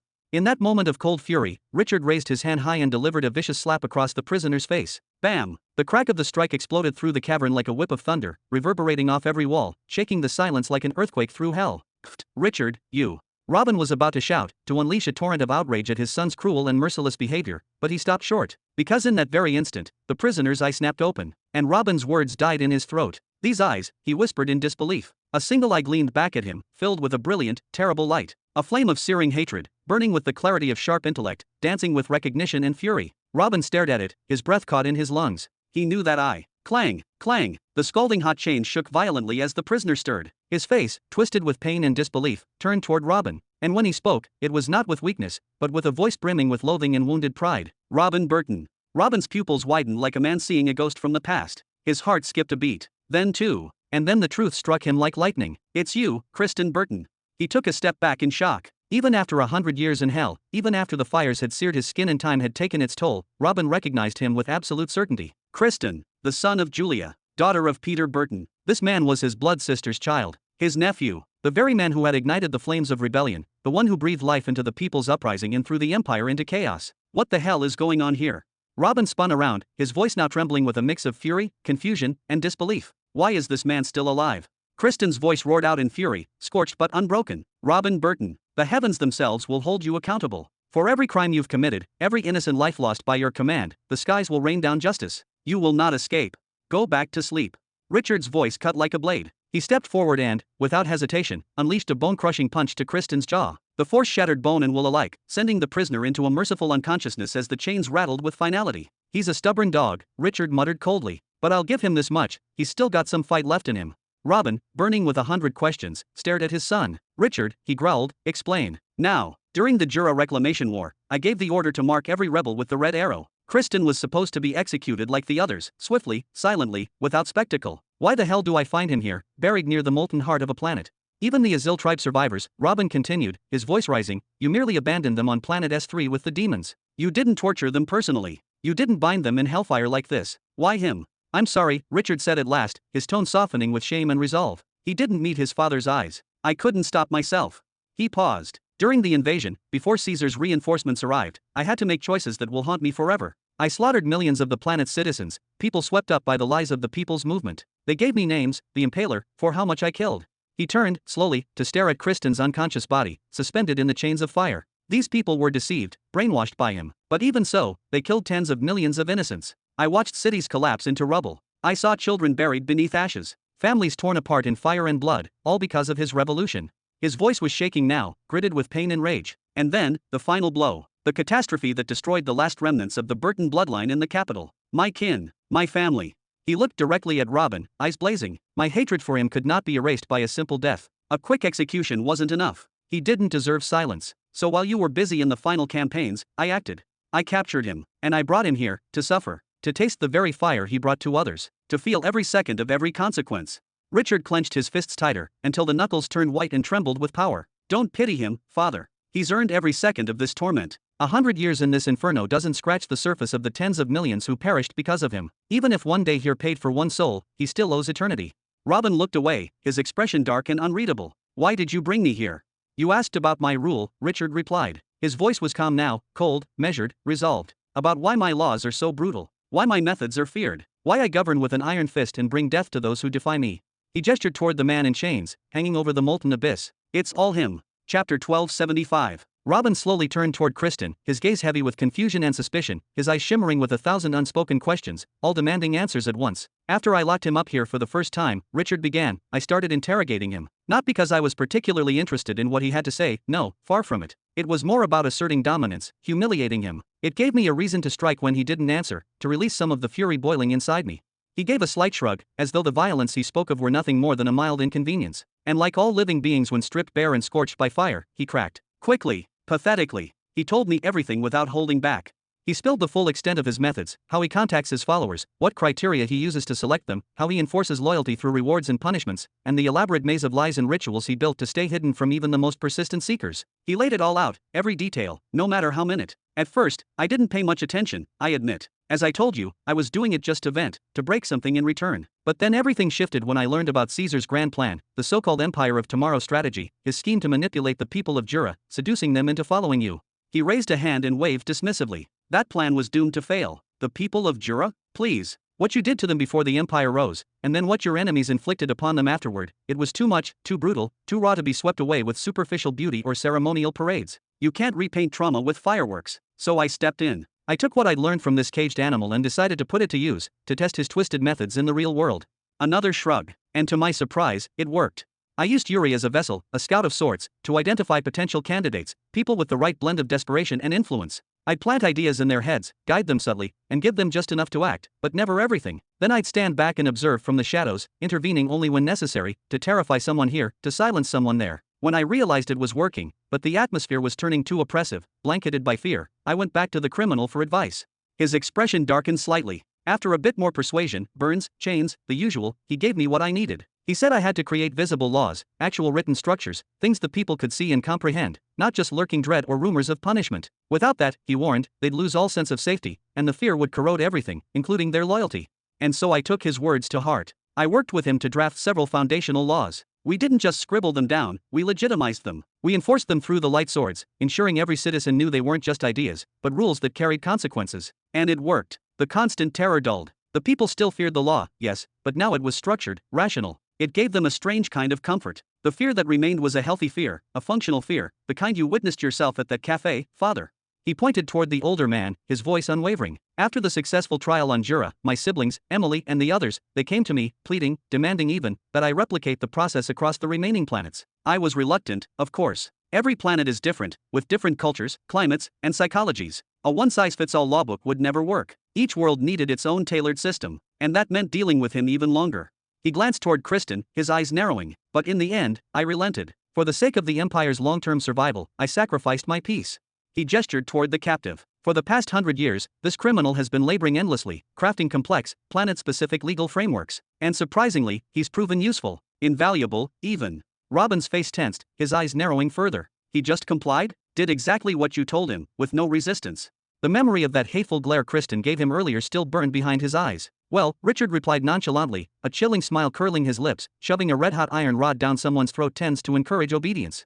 He waved his hand gently, as if brushing off the horror of the act. Also, I make sure he gets a decent meal whenever one of his ideas pans out. A little reward, a little punishment, it's all about balance. Robin remained silent. Between searing iron and a warm plate of food, he had no doubt which one motivated Kristen more. Then, his eyes sharpened. One of them began to glow, the golden light of power flickering to life, silent, but brimming with purpose. Robin's gaze roamed slowly, meticulously, up and down the figure before him. His eyes shimmered faintly, like gold behind glass. There's an unusual aura surrounding him, he murmured at last, his tone thick with intrigue. A presence that isn't borrowed, it's his. Entirely his. And what's strange is, he paused, his eyes narrowing, it's almost identical to the auras I once felt radiating from Ryden, and Helen too. His brow furrowed deeper, and the light in his eyes dimmed, like a dying ember. Odd. He clearly remains within the sagehood realm, so there should be nothing exceptional in him. And if he had a deep affinity with any heavenly law, it would have been discovered during his time cultivating at the Burton academies. Their systems would have flagged it immediately. What are you rambling about, Father? Richard interjected, letting out an exasperated breath. He crossed his arms and scoffed. He's pathetic when it comes to cultivation. He couldn't care less about actual power. All that runs through his twisted mind is scheming and deceit. Robin tilted his head slightly, his expression unreadable. You know, I'm not convinced he sees himself as evil. In his mind, you and I might be the monsters in this story. And he would have a solid case. He turned away abruptly, reaching out with one hand. With a subtle twist of his wrist, space split apart with a high-pitched hum, trrrrrrrrr, revealing a flickering tear in the fabric of reality. He gestured for his son to follow. Come, let's finish this conversation somewhere where there are no more ears around. Atop the city wall, moments later, the portal opened again with a faint crackle. Trrrrrrrrr. Robin stepped out first, landing softly on the stone wall that surrounded the imperial capital. The wind was cooler up here, brushing through his cloak as he turned to the startled guards. He smiled gently and raised a hand in greeting. You may take a break now. Go on. You've earned it. From WH. One of the guards began, but the rest of the sentence vanished the moment Richard emerged from the portal behind his father. The soldiers stiffened. Then, almost in unison, they dropped to one knee, slamming their fists against their chests. Our deepest apologies for the misunderstanding, Your Highness. They bowed, then retreated swiftly, vaulting from the wall to give them space. Heh. Robin chuckled softly as he watched them scatter. Looks like you're the emperor now. He smirked, clearly amused. Isn't that what you always wanted? Richard returned the smirk. An empire stable enough to run itself, while you disappeared into your research, your questions, your obsessions. He crossed his arms and glanced at the city below. You used to talk about that dream so often it got annoying. Everyone's heard it at least once. Robin didn't deny it. He simply smiled again, this time more sincerely. He stepped toward the edge, overlooking the vast imperial capital, which had grown exponentially since the day of its founding, its streets now 5 times as dense, its lights far brighter. Towers that once seemed massive now looked like small watchposts compared to the newer spires piercing the sky. It's strange, Robin muttered. So much has changed, yet some things remain the same. He turned back to face his son. His expression was suddenly serious. Kristen Burton. Most likely, he's one of the children of fate. Child of fate. Richard raised an eyebrow. What does that mean? Robin exhaled deeply, folding his arms behind his back as if gathering ancient thoughts. I don't fully know. The concept is vague, half myth, half theory. But from what I've learned, such a person is born with a tremendous karmic weight. Either they possess overwhelming good fortune, astonishing intellect, or a raw affinity toward one of the major heavenly laws. Perhaps even other talents yet undefined. He paused, then looked Richard directly in the eye. These individuals are fated to rise. They're not just talented, they're inevitable. In whatever field they're born for, they will shine. Kristen's aura has that mark. If I had to guess, I'd say he's one of the rare intellectual types. His mind burns bright. Richard scoffed again. Didn't seem that brilliant when we caught him. Robin's voice turned sharp. Without the aid of the planetary spirit, we would never have captured him. He had the entire planet dancing to his tune. Over 60 million rebels swore allegiance to his cause. He even got the demi-serpents to work with him against us. Do you have any idea what kind of intelligence, charisma, and persuasive ability that takes? Robin shook his head slowly. He might be blinded by rage, his heart twisted by hatred, but his mind is razor sharp. And more importantly, he's dangerously effective. Richard frowned. So what exactly are you suggesting, Father? You want me to kill him before he gets a chance to escape? Dispose of the problem early? Because if that's the case, at least let me enjoy a few more centuries of him squealing. Robin sighed and raised his palm. No, I don't want you to kill him. Quite the opposite. He stepped closer. His tone was calm, yet firm. I want you to use him. Properly. Richard blinked. Use him? How? Robin began to pace along the stone wall, speaking as he walked. We're short on minds like his. Brilliant ones. Emily's a mathematical genius, yes, but she's not made to rule. She lacks the instinct for governance, for manipulation, for navigating the dark waters of power. Old Gu is exhausted, bogged down by external diplomacy and negotiations with alien empires. He even helps Zara when he can, so he has no time, no power, and I would say no intent to govern. As for the rest of the old generation, they prefer war, battlefields over bureaucracy. None of them want to sit behind desks issuing decrees or solving planetary logistics. He turned back to Richard, his gaze intense. This absence, this gap in talent, was one of my greatest fears for the Empire's long-term future. And now, we discover we already had a child of fate in our dungeons. One who could control and manipulate the politics of an entire planetary regime while being tortured. One who wrote laws, reshaped society, and brought order through sheer mental dominance, while screaming. Robin's voice darkened. And your response was to shove more molten iron rods down his throat. Richard, how does your heart allow you to keep doing that? Chapter 1276. Father. I'm sorry, but it really doesn't sound like you understand what you're saying, Richard said, his voice tight with disbelief, almost trembling. That man, he despises you. Not just dislikes you or resents you, he despises every letter of your name with the kind of hatred that scorches the soul. He would rather see all of Jura, the cities, the rivers, the people, the dreams, consumed in fire and ruin, just to cause you the mildest discomfort. Just to watch you wince. That's how deep it goes. Richard's boots echoed against the marble floor as he took 2 slow, deliberate steps closer to his father, closing the gap between them until the tension was almost palpable. His eyes were wide, raw with disbelief, as though trying to make sense of a cruel joke. And now you're seriously telling me, that man, the man who would rather consort with off-world marauders than even acknowledge your existence, you want him to sit on a throne? To run your empire? Robin didn't flinch. In fact, he chuckled softly, knowingly, and stepped forward, wrapping an arm around his son's shoulders like a teacher schooling an unruly student. And why not, he said, his voice calm, almost amused. In this world, interests reconcile all things, even hatred that burns hotter than the sun's. He leaned in slightly, dropping his voice to a low, steady murmur. Listen to me, Richard. Let me tell you something that many never understand. Geniuses, true, transcendent, God-defying minds like his, don't kneel. Not to emperors. Not even to fate. They carry wounds so deep they begin to mistake them for identity. They feed their hatred like a sacred flame. They need it to survive. Robin's eyes grew distant for a moment, memories dancing behind them like ghosts. I would know. When your mother died, I didn't grieve, I raged. I summoned the demons, unleashed nightmares from realms that should not exist for the people of Jura. I waged war on everything under the sun. He squeezed Richard's shoulder with quiet intensity. You did the same. Remember the Azil tribe? You reduced their civilization to cinders. You didn't just kill, you made an entire tribe vanish. Tens of millions, gone. Entire histories, cultures, bloodlines, obliterated, because your heart burned too loud to be ignored.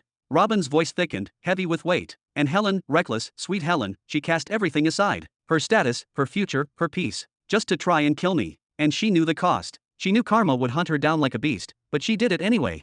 He sighed and released Richard's shoulder, letting his hand fall. That's what we are. That's what people like us do. Every being who ever carved their name into the bones of time carries that madness, that fury. And so I ask you again, should we execute Kristen because he failed to overthrow us? No, I say he's already paid with interest. Richard's jaw tensed. He looked away, eyes narrowed, nostrils flaring. I don't see it that way, he muttered. You saw how he looked at you, like you were filth, like he'd spit fire just to scald your name. That wasn't rebellion, that was hatred, and it's still there. He hasn't changed, not one bit.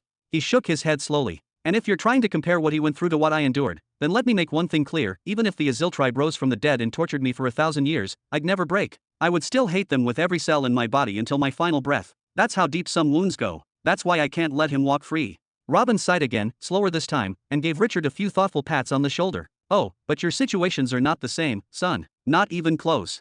He stepped away, turning slightly as he spoke. Kristen's mother's bloodline, the Burtons, they are the heart of the empire now. They are not just nobles, they are its foundation. They receive the best methods, the best advisors, the highest honors. If he chooses to serve the empire, then in a very real sense, he's serving them. He's honoring them. Richard furrowed his brow, clearly unconvinced. I don't think he sees it that way. Robin turned back to him, a glint of strategy in his eye. Which is why you must make him see it. He tapped Richard's chest twice, firmly. Here's the plan. Over the next few decades, yes, decades, you stop torturing him. No blades, no beatings, nothing with your own hands. Let him sit in silence. Let the silence gnaw at him. Let his mind echo with the weight of his failure. Then, one day, you walk in, and you talk. Not as a warden, but as a man. Tell him you feel conflicted. Say your heart hurts because he's your cousin, and you've done this to him. He raised a finger. Then leave. Don't explain. Don't justify. Let him think. Let that conversation haunt him. After a few more years, come back again. This time, bring stories. Talk about how well the Burton family is doing, how their children are laughing in academies, how the youth are training in beautiful new halls, how the empire is thriving.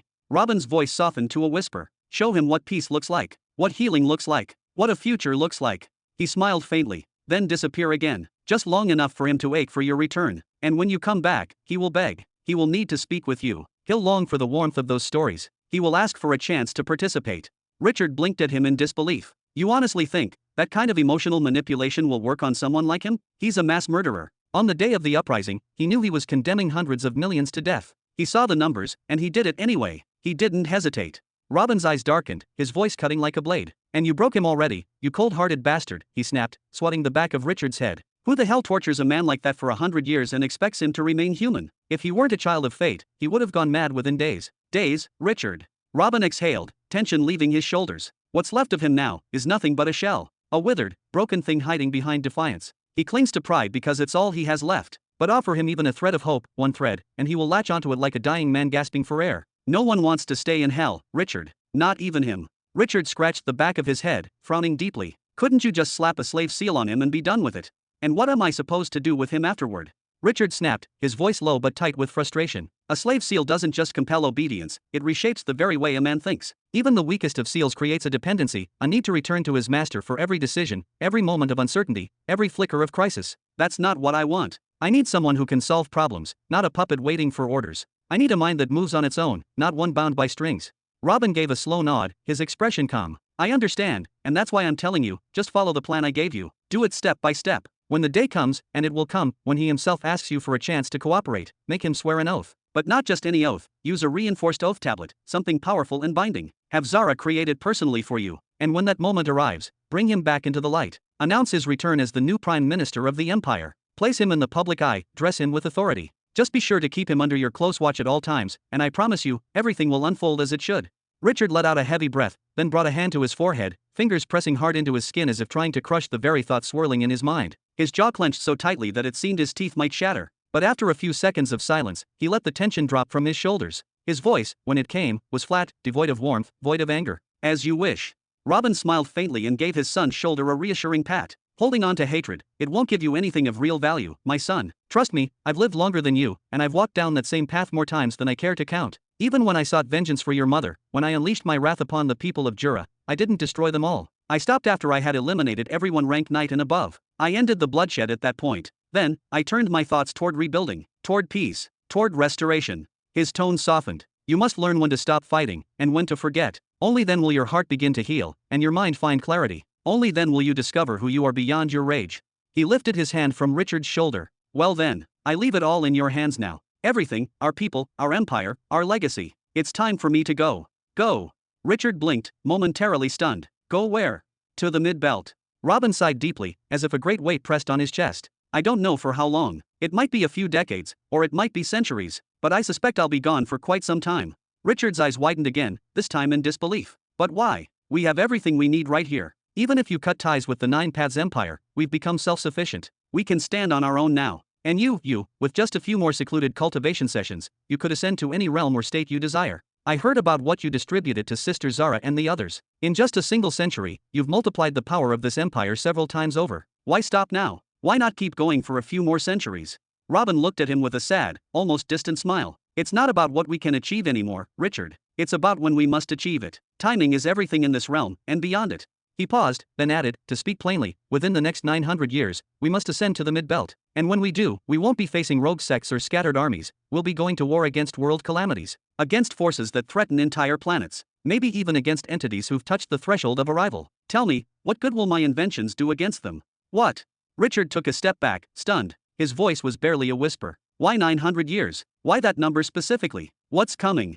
I can't tell you that. But I know it's coming, Robin said, his eyes fixed on the horizon like he was watching something no one else could see. Everything I've given you all these days, the knowledge, the power, the cultivation methods, the technologies, they were just to prepare you for conventional warfare. So you could defend yourselves against the armies of this sector. So you could become unshakable, untouchable, even if the full military strength of every major empire came crashing down on you.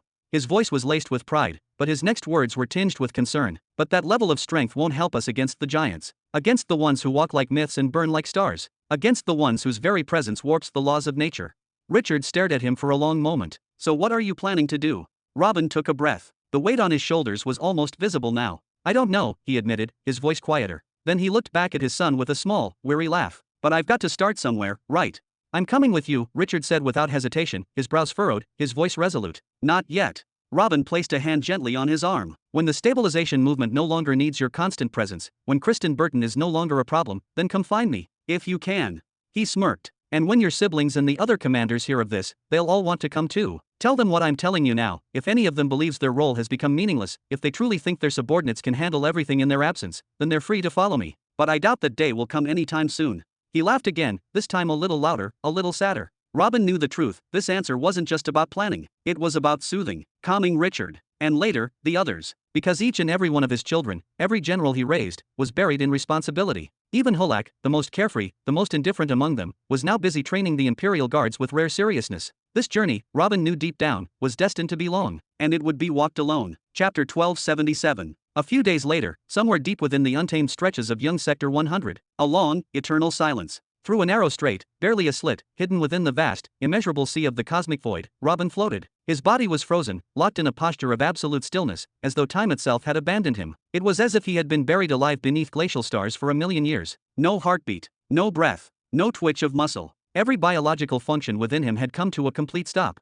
And yet, he could see. He saw everything, as if through a lens behind his closed eyelids. He saw the endless spirals of galaxies, and the flow of stellar winds like ethereal rivers. This was not the first time Robin had experienced such a state. This helpless, oppressive weight. This cruel imitation of death. This sensation of being conscious within a prison of flesh too paralyzed to even twitch a single muscle. He had tasted it before, once, when he had dared to journey to Nihiri for the first time. Again, when he had crossed into Greenland, leading his army through the Veil of Stars. It was a memory engraved in his bones. Yet this time, he did not panic. He did not even resist. Compared to the fourth stage, he murmured within the confines of his silent consciousness, the fifth stage of the law of space exists in an entirely different realm. If I could master it, I might truly be able to soar between nearby planets without ever needing a gate again. Even the mere thought filled him with reverence. But perhaps it was only natural. After all, the space gates used to cross the known universe, the famed constructs of metal and mystery, were etched with inscriptions that only drew upon the fifth and sixth stages of the law of space. That was their limit. That was the level that made travel possible across hundreds of light years. Back within the boundary of the youthful Belt's worlds, Robin had never once glimpsed anything higher than the fourth stage. Not because it was hidden. No, it simply was not there.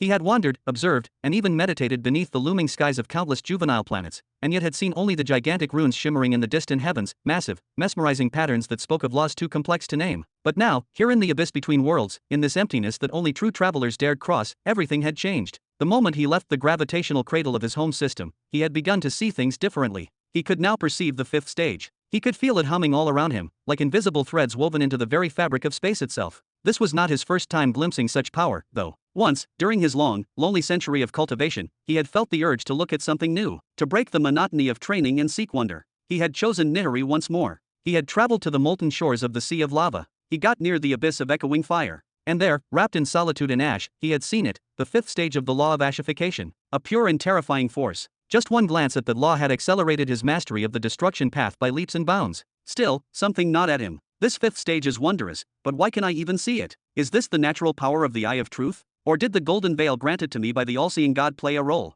He recalled the words of Raiden, and before him, the quiet warnings of Evergreen. They had both spoken of the restrictions that awaited those who transitioned from the young belt into the middle belt. Raiden had described it as a strange suffocation, a hidden boundary, an invisible ceiling, a suppression that made cultivation harder, a fog that rendered it impossible to perceive any law above the fourth stage. Robin had long questioned the purpose behind such limits. Were not the belts and planetary soul systems supposed to nurture strength? Why, then, would they impose such shackles? But in time, the answer had dawned on him like a slow-burning sun. If those restrictions did not exist, if the middle belt offered no resistance, then its powerful factions would descend upon the young belt like scavengers, scooping up every prodigy like hunters collecting cubs of lions and tigers. The young belt would be bled dry. No genius would remain. No kingdom would rise. No star would dare shine on its own. But the suppression, it balanced the game. It made even the most talented individuals less useful in the middle belt, no different from common foot soldiers. And so the dominant strategy had shifted. Nurture the geniuses at home. Help them build nations. Strengthen their kin. And only when they were ready, truly ready, let them ascend.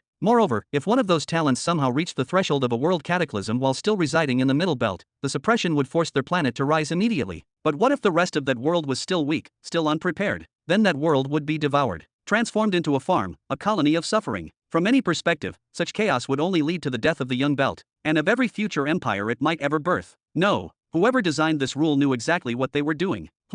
Just as Robin began to lose himself in the patterns of the fifth degree, intricate webs of silver lines, impossible loops folded into the dark, he felt something. A ripple. A flicker. Something ahead. What is that? It stood before him like a titan of the cosmos. A colossal wall of sheer, concentrated energy, painted in vivid shades of blazing orange. Its surface rippled with subtle, ever-shifting waves of power, an infinite veil stretched across the stars. Robin's gaze tried to find an edge, a seam, a limit, above, below, or to either side. But there was none. It was endless. A wall of raw, undiluted energy. Robin thought, astonished. It's so thick it's starting to solidify. Who or what could create something like this out here, in the middle of the void?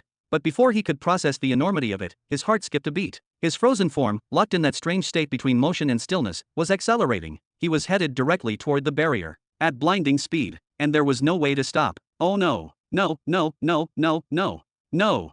Floom. Robin slammed headfirst into the wall of energy. But what he expected to be a shattering, violent collision turned out to be something else entirely. There was no sound. No tremor. No pain. It was as if he had plunged into a lake of syrupy light, thick and heavy and slow. His body, still completely immobilized, felt nothing. His mind, untouched by trauma, was still intact. Yet, the sensation was unmistakable. He was moving, still forward, but now at an agonizingly slow pace, as though the universe itself had slammed its cosmic brakes on his momentum. If I had to describe this, he thought, it would be like a tiny insect, flying full force, only to crash into a jar filled with honey. But then something else caught his attention. Even with his eyes sealed shut by the freezing grip of the void, he could see. From behind the veil of his own eyelids, Robin began to perceive others. Other travelers. Other beings, all suspended just as he was. Dozens, hundreds, maybe. Some were headed in the same direction he was, slowly being pulled through the wall. Others were coming from the opposite end, struggling to push through from the other side, and all of them, every single one, was frozen. It hit Robin immediately. This wall is alive. It was no ordinary barrier.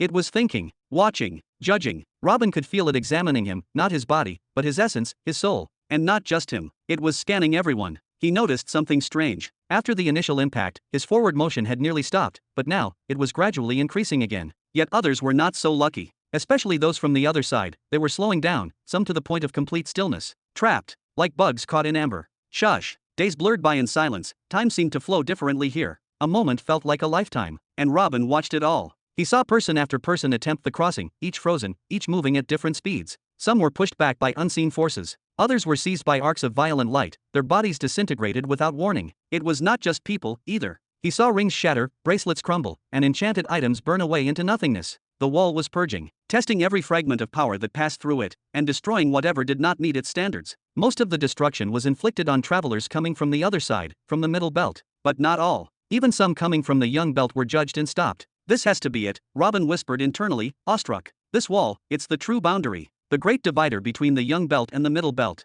Time passed again. Floom. Only after what felt like 2 entire weeks did Robin finally feel the grip of the wall loosen. He was breaking through. His form began to drift forward faster. The resistance thinned. The pressure lightened. He was free. The very first thing he wanted to do was turn around, to look back, to understand what he had passed through. But before he could, before he even had the chance to think, whoosh, the space tunnel suddenly flared to life. The current seized him and flung him forward with incredible force, and in the blink of an eye, he was gone, vanished from the wall's reach. And just like that, Robin had arrived. He had officially entered the middle belt. Chapter 1278. 4 days later, planet Azakra. There was something hauntingly timeless about this place, a realm seemingly cut away from the erosion of days, the ticking of seconds, and the endless decay that plagued even the grandest of empires. A massive garden stretched endlessly, its boundaries swallowed by the distant, shimmering horizon. It was a paradise of symmetry and grandeur. Immaculate statues forged from rare marbles and metals gleamed under twin suns, each shaped with such mastery they seemed ready to breathe. Ancient trees, with trunks as wide as towers, loomed above like cosmic sentinels, their leaves whispering songs of empires long dead. But for all its grandeur, the garden was silent.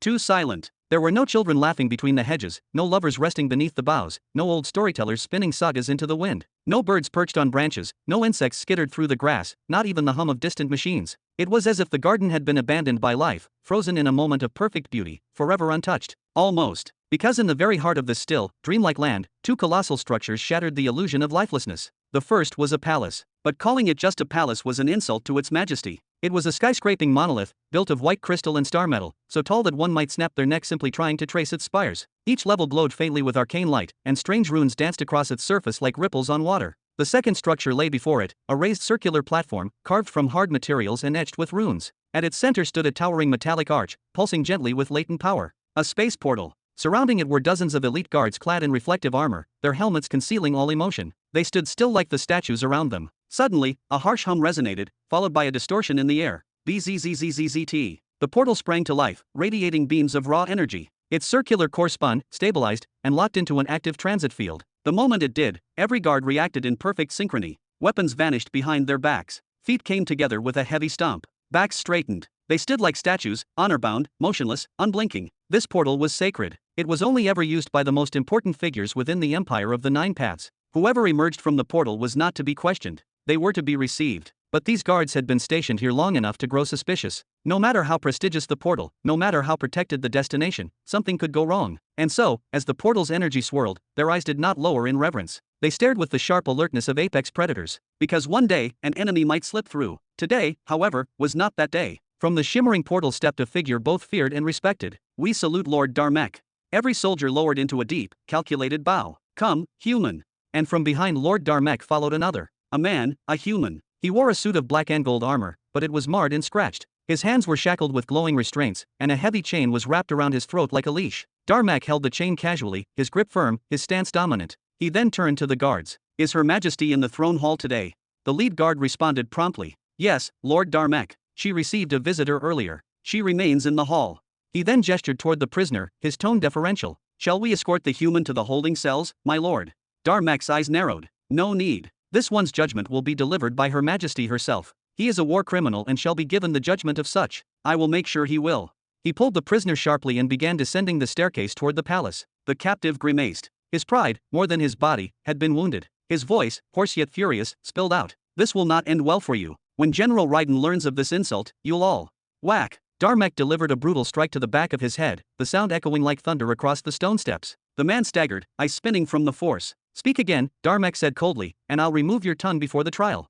Bzzzzzt. Again, the portal activated. Everyone stopped. Even Darmek turned, his gaze sharpening, wanting to see the newcomer for himself. Step. Out of the rippling energy walked a man. Human. Wearing nothing but a plain white robe. No armor. No jewelry. No visible signs of augmentation or power. The cloth looked thin, cheap even, entirely unfit for the grandeur of the empire. Yet he walked with a calm, measured pace, hands clasped behind his back, head raised, eyes curious and serene. A faint smile graced his lips, as if he had just returned from a peaceful stroll through a forest. Inhale. The human drew in a deep, focused breath, closing his eyes briefly as he absorbed the sensations of the world around him. Yes, the energy density here is unmistakably lower than what I'm used to on Nihiri. Interesting. One can actually feel the imposed restrictions on law perception. There's a sharp cutoff. I can't sense anything beyond the fourth stage of the heavenly laws. And there's something else, a strange, almost gravitational weight tugging at my core, distorting the flow at the center of my energy vortex. Fascinating. A voice interrupted his musings. May I ask who you are, human?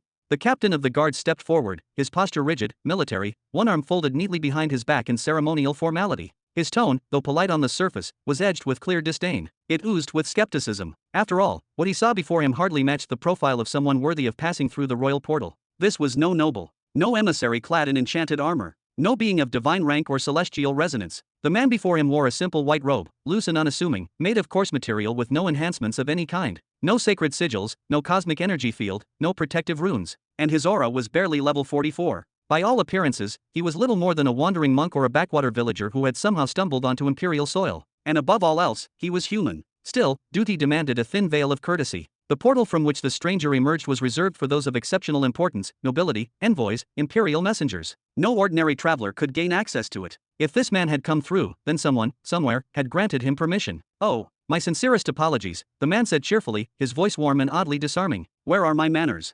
He offered a light clap of the hands and bowed his head slightly. I've come from the young belt. I bring with me an item, a rather special one, in fact, for Lady Renera. Please, if it's not too much trouble, inform her that I've arrived. He then turned his gaze back to the scenery, eyes gleaming with an almost childlike curiosity. Of course, this was no other than Robin. He studied the surrounding trees, the air, the earth itself, as though each carried secrets whispered only to those who truly listened. Even if he couldn't yet directly feel the fully matured laws that governed this world, he could still deduce them, from the lifeforms, from the architecture, from the subtle energies that danced around every object. Lady Renera. The guard captain frowned deeply, his brows knitting together in clear irritation. Her Majesty does not entertain just anyone. Follow me. You'll be taken to the Department of Young Belt Affairs. They'll determine how to process your presence here.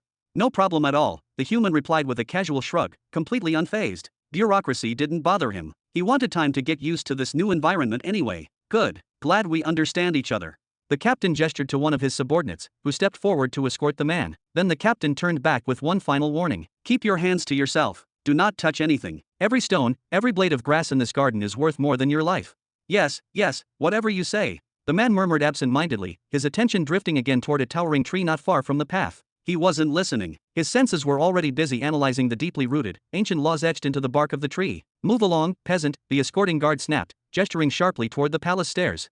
Astonishing. Robin, still lost in thought, followed instinctively. Every step he took was deliberate, every breath a recording of this place's mystical essence. Then, a voice, sharp and bitter, sliced through the air. You there. We don't have humans as followers in the Young Belt unless they serve under the so-called Empire of True Beginning. What are you doing here? Did that coward Raiden send you to scout for weakness? Or did your pathetic emperor send you crawling here with an apology? Either way, you're too late. Shut up.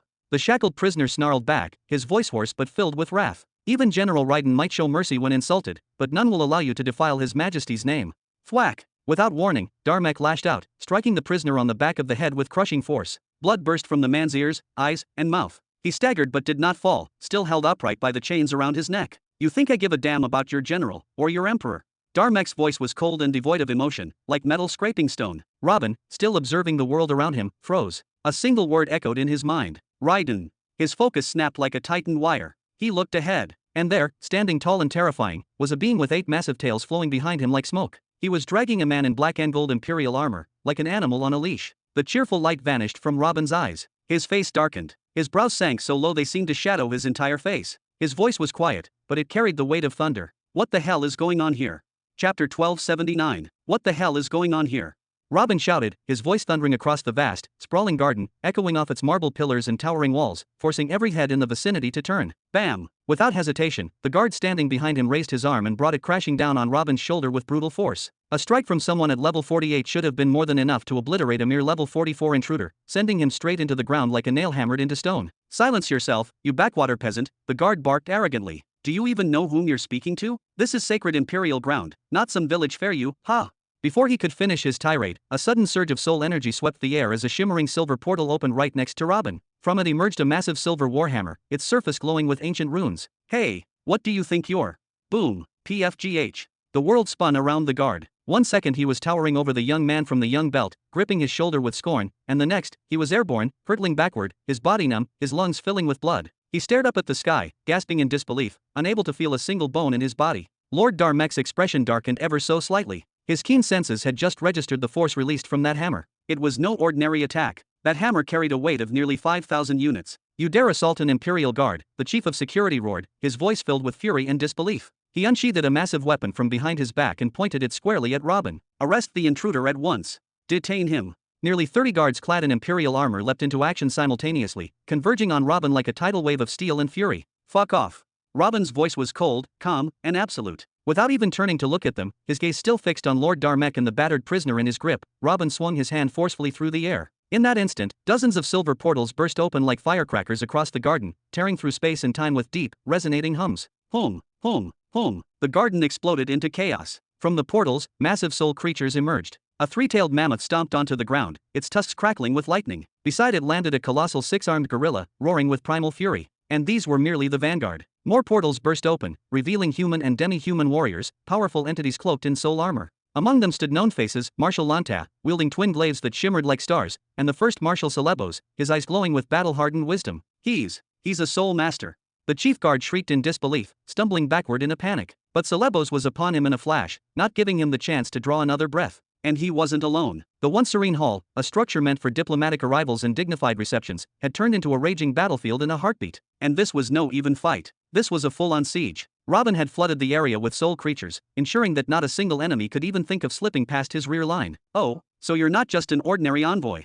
Lord Darmek narrowed his eyes slightly as he observed the one-sided massacre unfolding behind them. Even the weakest among those creatures possesses 700 soul units, and some of them, 3 to 4,000. That's no trivial feat. He furrowed his brows in deeper thought, his voice tinged with disbelief. By all logic, any soul creature that dies and is absorbed into a soul domain should only be revived with the same strength it held at death. That is a law of soul cultivation. He turned slightly, his eyes sharp as blades, watching the battlefield. So how in the name of the heavens can a mere villager, someone like you, possess this many beasts and beings with a soul capacity of 1,000 units or more? This defies reason. Robin's fingers twitched, his instincts sharp and ready. A battle loomed, and his every muscle remembered war. What you can't do doesn't mean others can't, he replied, his tone cold as forged steel. I am nothing like anyone you've ever seen before. Now answer me. Who is that man you're holding? What crime did he commit to deserve this brutality? The soldier in black and gold armor, limp in Darmek's grasp, was unconscious, clearly overwhelmed by the earlier blow. Blood poured from every crack in his battered face, pooling on the marble below. His condition was rapidly deteriorating. Robin normally wouldn't hesitate to strike down Darmek, but there was something about this man's aura, a lingering nobility that made him pause. Him. Lord Darmek chuckled, his voice laced with disdain. That's a deputy general from your pitiful empire. And a war criminal at that. His general abandoned the battlefield, so now he must pay the price. A war criminal. Robin clenched his jaw tightly, his teeth grinding so hard it was audible. Rage simmered beneath his skin like a volcano on the verge of eruption. His voice, though low, carried the weight of thunder. We are not even your subordinates. We are not beholden to your empire, nor bound by your decrees. We sent a handful of soldiers to train with your armies, nothing more than a gesture of friendship, a token of mutual respect between two powers. We left them with you in good faith, as a sign of peaceful intentions and future cooperation. And this is how you repay that. His eyes burned with indignation. Because their general had to retreat, due to an unforeseen emergency, you punish them like criminals? What kind of twisted justice is this? He stepped forward, his voice rising. Forget their general for a moment. Even if every last one of them had retreated, by what right, and with what face, do you dare to speak of consequences? If you had even a grain of dignity or the faintest idea of honor, you would have sent them back yourself with rewards and gratitude for all they've done on your behalf. Darmek's lips curled into a cruel sneer. Rewards. He scoffed, his tone dripping with contempt. We trained them. We gave them the honor of standing shoulder to shoulder with the mighty legions of Azakra, an honor countless others would kill for. And what do? After a mere 50 years of service, they run like cowards? They disgrace us, and you expect gratitude? Ha! Even 1,000 years of servitude wouldn't make up for that insult. With a theatrical flick of his hand, he released the chain he had been using to drag the soldier. The wounded man collapsed onto the stone floor like a broken doll, blood still trickling from his mouth, ears, and eyes. And you, Darmek continued, his gaze locking onto Robin. You think you can attack Azakra's royal guards, address me in that insolent tone, and walk away from this unscathed? His voice dropped into a deadly whisper, filled with venom. The so-called true beginning empire seems to be filled with disrespectful mutts who don't know their place. Perhaps it's time someone taught them a painful lesson to recognize their place as the followers they are. If we let this slide, even our allies will mock us, let alone our enemies. Swoosh! A swarm of warriors clad in deep orange-brown armor burst out from within the palace. The thunderous clatter of their armored boots against the marble floor echoed through the grand hallways. The noise spilled out into the courtyard, drawing attention from all directions. The man leading them radiated an aura of overwhelming might. It was suffocating, a clear signal of a world cataclysm-level being. Lord Darmek, what in the heavens is happening here? The man barked, his voice carrying authority and confusion in equal measure. Robin, however, didn't so much as glance at them. His focus remained locked on the man in front of him. Teaching me a lesson as a follower? Robin echoed mockingly. Then he jabbed a thumb toward his own chest, his eyes gleaming with disbelief and wrath. Are you talking to me? Are you seriously calling me one of your followers? His voice rose into a laugh, harsh and bitter. Has the sky shattered while I was away? Did the rules of the universe change? I vanish for a few years and you grow bold enough to spread rumors that I serve you. Even that shameless little fox you serve would never dare utter such filth in my presence. The shock hit like a wave. Darmek's mind reeled, momentarily going blank. The reinforcements behind him looked equally stunned. That shameless little fox he serves? Could he possibly mean? Well then. Robin stepped forward, slowly and deliberately. Let's settle this. Today, I, Robin Burton, will witness firsthand just how you intend to teach me to be a loyal, obedient servant. With a thunderous gesture, he flung both arms wide. The silvery gates that dotted the horizon multiplied and expanded, spilling light in all directions. They now blanketed the sky and earth alike, as if the very fabric of reality had been torn open. One portal in particular, positioned just beside him, began pulsing intensely, its energy thick enough to make the air shimmer. Home.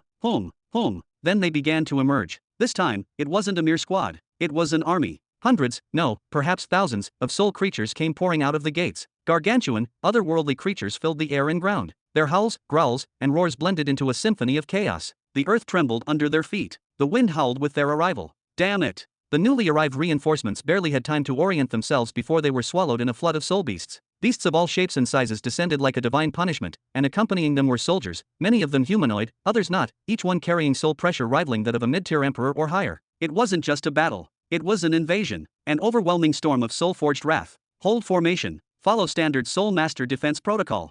The palace head guard bellowed as he brandished a massive spiked warhammer, pulling it from his spatial ring in a flash of light. We hold the line. Don't try to win, just defend long enough for me to take his head. His words were filled with conviction. He stepped toward Robin, confidence in every motion, as though he were about to carry out a mundane execution. But then, he froze. Something had shifted. Ha! Home. The blinding silver gate beside Robin opened wider. From its depths emerged a leg, thick and scaled. Then another. Out stepped a monstrous figure, towering well above 3 meters. Its body was covered in deep, shimmering scales. Its hair writhed like a cluster of small, living serpents. Its eyes, cold, sharp, unblinking, locked immediately onto the palace guard with a predator's focus. A silence fell. A dangerous, poised silence. Robin didn't even blink. He simply raised one finger and pointed. Pythor, he said, his voice calm like the stillness before a storm. Take his head. Why yes, master. Chapter 1280. Yes, master, the soul creature Pythor muttered in a guttural, hollow voice, barely more than a whisper, yet it carried the weight of cold inevitability. Without haste or hesitation, he began to step forward, each movement deliberate, each step reverberating like the toll of a distant war drum. What the hell is this? The palace guard commander recoiled in horror, eyes wide, his heart seizing in a sudden grip of dread. A talking soul creature? That's impossible. How did a mere level 44 martial emperor obtain a talking soul creature? To anyone with true understanding of the soul arts, the implications were terrifying. Talking soul creatures were not like the rest. They were rare, legendary existences, souls of world cataclysms who, even after death, retain portions of their minds, their intelligence, their instincts. Even when transformed into soul creatures under the domain of a summoner, they could act independently, speak, analyze, strategize, and kill, without needing to be guided like puppets. And that wasn't even the most disturbing part. For one to bind such a spirit into their domain, let alone summon it to the material world, the cost was enormous. The summoner would need to wield soul force exceeding 50,000 soul units, an amount that only true titans among soul masters could hope to channel. And this peasant, this backwater-born martial emperor, was controlling one of them? Plus, Pythor wasn't alone. All around the battlefield, soul beasts roamed, hundreds strong, each carrying immense soul signatures. The air shimmered with ethereal force. It didn't add up. It didn't make sense. And that was when it hit him. A great soul master, the commander gasped, the words barely escaping his dry throat. His breath hitched. His knees threatened to buckle. His instincts screamed at him to retreat. In all his years of war, training, and battle, if there was one class of enemy he never wished to meet on the battlefield, it was great soul masters, those rare few whose might allowed them to turn the tide of wars with a single thought. Still walking calmly, Pythor extended his arms. He pointed toward nearby soul beasts who willingly responded. Whoosh! In a flash, their bodies disintegrated into raw, luminous soul force. Streams of power, pure and radiant, flowed into Pythor's outstretched hands, spiraling and compressing until they solidified into two massive crescent blades. Each blade pulsed with intensity, each forged from 15,000 soul units of condensed might. With these, Pythor's total power surged to an overwhelming 90,000 units. A pressure filled the air, pressing down like the heavens themselves had bent toward the ground. He raised one blade, then pointed it toward the commander, eyes locked, his voice deep and resonant like the toll of a death bell. "Give me your head. Don't get cocky, you rotting specter," the commander bellowed in rage, lifting his spiked warhammer with both hands. He charged forward with practiced fury, years of experience in every movement. His hammer swung with tremendous force. Bam! The impact struck both crescent blades at once. Sparks flew. Pythor staggered slightly, but held firm. His grin widened as he growled through clenched teeth, absorbing the momentum. "What?" the commander gasped. But he had no time to process what just happened. Shoom! In a blink, Pythor disappeared from view, then reappeared above him, descending like a meteor with both blades drawn. Boom! The earth itself cracked as the commander was slammed down into the marble walkway like a comet crashing from the heavens. The blast tore through stone and steel alike. That sacred path, the Imperial Garden's central walkway, shattered. This walkway had stood for over 700,000 years, rebuilt in the First Restoration era and maintained as a monument to the Empire's enduring stability. Its every stone symbolized power, order, legacy. And now, it was rubble. And it wasn't alone. Bam! Crash! All around the impact, massive statues, each a relic of myth, carved from immortal stone, toppled like toy soldiers. Ancient trees, whose roots ran deeper than memory, burst into flame. The carefully manicured garden, meant to represent harmony and balance, was now a battlefield of monsters and calamities. And it had only just begun.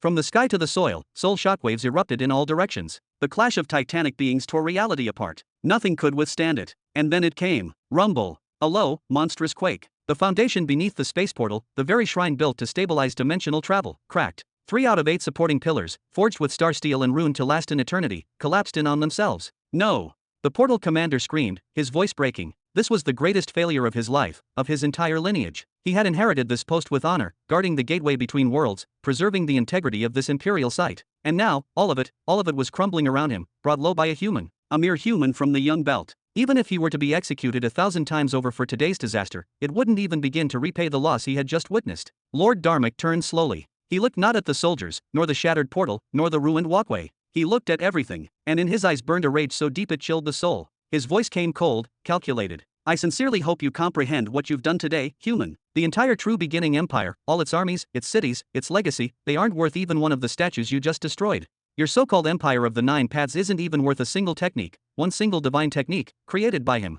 Robin raised his head with unwavering pride, golden light shimmering in his gaze like the glare of the sun. "I don't know what kind of delusion or arrogance made you think you could lay a hand on a young warrior bearing the armor of my empire. But whatever gave you that confidence, it ends today. Why, your majesty?" The chained soldier's bruised, bleeding eyes widened, a tremble running through his broken frame. He had endured unspeakable torment, beatings, humiliation, endless days of pain, yet he never once gave in. But hearing those words, hearing this voice, the Emperor's voice, pierced the air like divine thunder, brought him to his knees. His vision blurred with tears. He's facing an entire mid-belt planetary empire, for me. "Oh, your majesty, is it?" Lord Dharmic let out a scoffing laugh, his voice dripping with sarcasm. He looked Robin up and down like he was inspecting a piece of rotten fruit. "So you're the so-called emperor of the true beginning empire? That explains everything. If the leader is a madman like you, what can one possibly expect from the rest of your pitiful followers?" "A madman." Robin's expression didn't change, he simply lifted one brow. Shining light flared. In that moment, a divine golden tattoo began to materialize across his body, starting at his brow and fingertips and racing inward like rivers of fire. The white robe he wore could no longer conceal the holy glow surging from beneath. Swoosh! Swoosh! 2 massive, black spears forged from the essence of stars and shadows burst into existence, one in each of his hands. His eyes shone gold, burning with an intensity so fierce that even space around him seemed to shimmer. What are you planning to do with those primitive sticks?" Lord Dharmic chuckled darkly, placing a hand on his forehead, tilting his head back, and laughing like he had heard the world's greatest joke. "Do you honestly think you can face me in direct combat? I stand at the very peak of the world cataclysm realm, you deluded little insect. And what of these soul gates you've opened? Do you truly believe yourself to be a great soul master?" He stepped forward, his every footstep causing ripples in space, disdain etched into every movement. "Truly, you people of the so-called true beginning empire are in dire need of education, and I shall be your teacher. I will make an example of you for the ages. Let the stars witness this day, as I crucify your emperor for all to see." Swoosh! Swoosh! Swoosh! What is the meaning of this? Who dares bring chaos into the sacred halls of the Nine Paths Imperial Palace? A dozen figures materialized beside Darmok, their robes billowing, their expressions grim. Robin turned to regard them, a flicker of interest in his glowing eyes. Each of them was ancient, draped in loose ceremonial robes that glimmered with enchantments older than the current era. Each robe radiated a unique aura, more potent than an epic armor. All 12 carried the unmistakable pressure of world cataclysm. Most were low-tier, but three of them pulsed with power equal to mid-tier cataclysm lords. It seems I won't even need to move today, Darmok said with amusement, gesturing lazily at Robin. Esteemed ministers, honored elders, that's the one, the so-called soulmaster causing the disturbance. Seize him, alive. As you command, Lord Darmok. Though they were older, each bowed with respectful obedience. Status and power dictated loyalty. Lord Darmok was no ordinary noble, he was the Empress's uncle, and one of the true pillars of the Empire. Tisk, your empire is as pitiful as I expected, Robin said with a cruel smile. No wonder you keep losing planets one after the other. I was a fool to choose you as allies. But that mistake ends today. I'll correct it myself, with my own hands. His golden glow flared again, brighter, fiercer. He gripped the twin spears tighter, light pulsing from them like twin suns. It's been a while since I got the third truth technique, and it just so happens, you lot will make the perfect test. He pointed at Darmok, that wicked smile stretching wider across his face. First stage, master law of crack. Suddenly, the sky itself shattered. A rift tore through the heavens like paper, golden lightning spilling from its edges. From within the breach, a familiar woman emerged, her voice piercing through the chaos like a sacred decree. Robin Burton, wait. Chapter 1281. Robin Burton, wait. A sudden, thunderous female voice ripped through the air like a divine decree, shaking both the heavens and the earth in a way that commanded immediate attention. All eyes snapped toward its source, a presence impossible to ignore. Your Majesty. In an instant, the 12 elders bowed in synchronized reverence, their movements disciplined and respectful. Darmok, on the other hand, responded with a lazy, half-hearted military salute, one hand lifted in routine rather than respect. Your Maj. The head of the gate guards barely managed to speak before he was cut off violently. The soul creature, Syllabus, allowed him no time to breathe, let alone perform a proper salute. In a flash, he was overwhelmed. By now, he was utterly surrounded, helpless amidst a storm of chaos. His comrades, dozens of elite palace guards, were all sprawled face-first on the courtyard stones, completely subdued. Some groaned in pain, others lay unconscious, their armor cracked, their pride shattered. Reinforcements from the inner palace had not fared any better. Many had already fallen, their bodies limp across the grand stone floor, while the rest remained locked in a desperate struggle, each trapped by not one, but 3 or 4 soul creatures, their otherworldly forms swirling like living nightmares. What is happening here? From atop the grand balcony, Empress Rhaenyra gasped, her eyes wide with disbelief.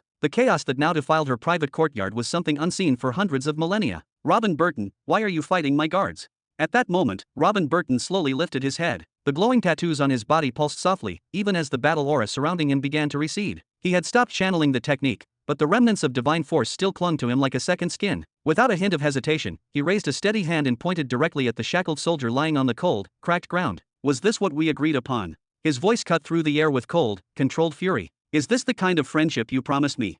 How dare you raise your voice at Her Imperial Majesty? Darmok roared, his cloak billowing behind him as if caught by a storm of righteous indignation. His stance was noble, but his words rang hollow. Silence, Darmok.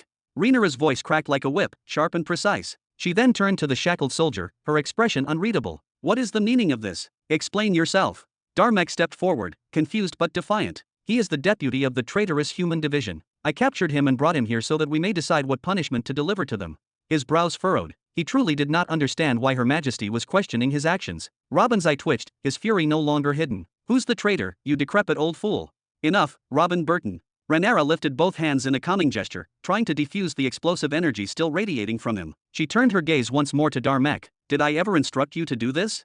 Did you not tell me to bring him for interrogation? To find out why his general withdrew? Darmok's voice rose slightly in protest, frustration lacing his tone. And you interpreted my words as imprison him, bind him in chains, and call him a traitor. Rhaenyra's voice rose as well, emotion finally breaking through her otherwise calm exterior. Then, she turned back to Robin, her face softening into a forced smile. It's nothing more than a misunderstanding, Robin Burton. Please, lower your weapons, come inside with me. Let us speak as allies. The silence that followed was deafening. Darmok, the 12 elders, and even the elite guards who still stood, all were frozen in place, brows furrowed, mouths slightly agape. Their minds could not comprehend what they were witnessing. Why was Planetary Empress Rhaenyra speaking so gently to this human? Had any of them focused closely enough, they might have seen it, a single, betraying drop of sweat sliding slowly down Rhaenyra's flawless forehead. The truth was, she did not know whether Robin could truly defeat everyone in this courtyard. And it did not matter. What mattered was the soul shard present in his soul domain. And Robin, knowing this, pointed once again at the shackled young man. I will be satisfied only if he is satisfied. This soldier of mine was humiliated without cause, simply because he served under me. Return to him what you stole, his dignity. Rhaenyra's smile faltered, her lips trembling for a moment. She turned slowly toward the shackled soldier and forced words past her clenched jaw. "We apologize deeply for the unfortunate misunderstanding. I will personally see to it that you are compensated, 10,000 pearls, as a token of our regret and to assist in your healing." "Your Majesty!" the 12 elders cried out in unison, shocked beyond measure. 10,000 gems. That amount represented a portion of the imperial treasury, a figure that would make even hall lords hesitate. "Silence!" Rhaenyra's voice rang out, sharp and commanding, as she swept her hand through the air with unmistakable authority. The tone left no room for debate. A silence fell over the ruined courtyard like a weighted shroud. She took a deep breath. In her mind's eye, she could still see it, the shining skyline of the imperial capital in the region of Jura. She could remember, in vivid detail, the towering crystal spires, the floating gardens, the shimmering light that bathed its golden streets. And more than anything, she remembered the unearned luxury the citizens of the true beginning empire enjoyed, wrapped in comfort and oblivious to the burdens of leadership. And now, she found herself forced to offer 10,000 pearls, an amount that would send a shock through any treasury minister. She only hoped it would be enough.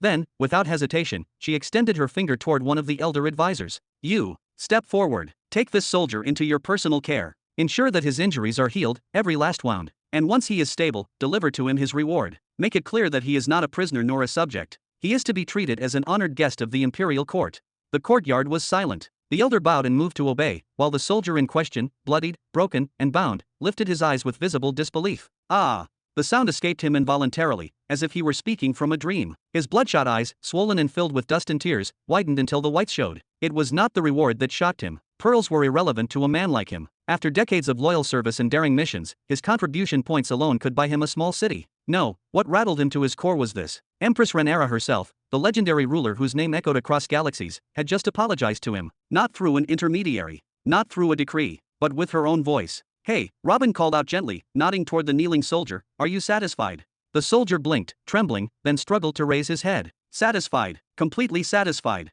He dragged his battered body forward, falling to his knees before Robin, his forehead nearly touching the ground. Even if he had been denied every pearl, every apology, he would have still said the same. The last thing he wanted was to bring more trouble to his emperor. Robin gave a calm, approving nod. At his command, the twin glowing spears in his hands evaporated like mist in the morning sun. The swirling tattoos etched across his skin, runes pulsing with otherworldly power, began to dim and retract into his flesh, disappearing one after another. Then, with deliberate slowness, he turned his gaze to Darmek, who still stood stiffly, fury carved into every wrinkle of his aging face. Robin raised one hand and pointed directly at him, like a judge pronouncing sentence. "I could, at this very moment, request that Rhaenyra punish you." His voice was even, but it carried the sharpness of a blade. "And I know she would do it. Because if she refused, then she wouldn't touch what I brought her today."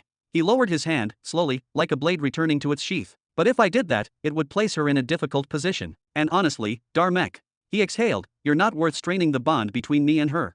Suddenly, the atmosphere shifted. Hum.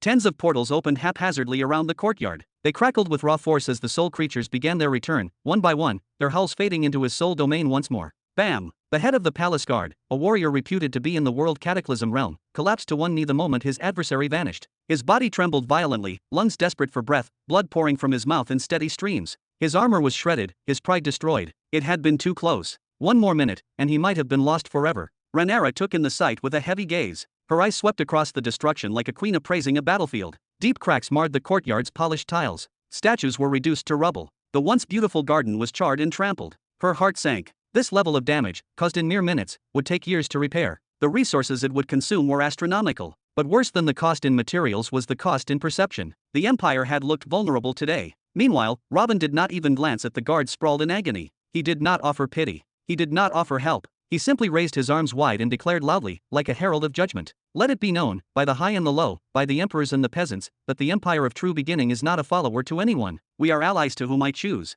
We are enemies to whom I will."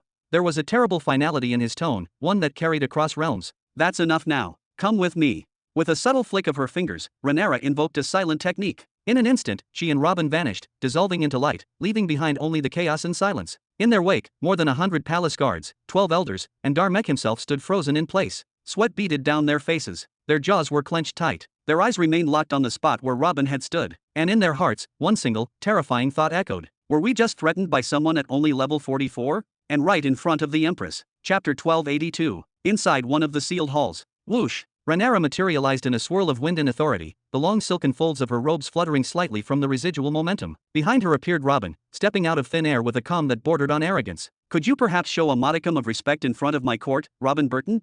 Her tone was sharp, yet controlled, like a blade sheathed in velvet. How dare you utter my name so casually, stripped of title or honorific, in front of all my elders and palace guards? Robin merely folded his arms across his chest, one eyebrow raised in what could only be described as amused contempt. You're offended that I speak your name without ceremony, yet you let your followers drag my soldiers in chains across your courtyard like criminals? The irony is rich.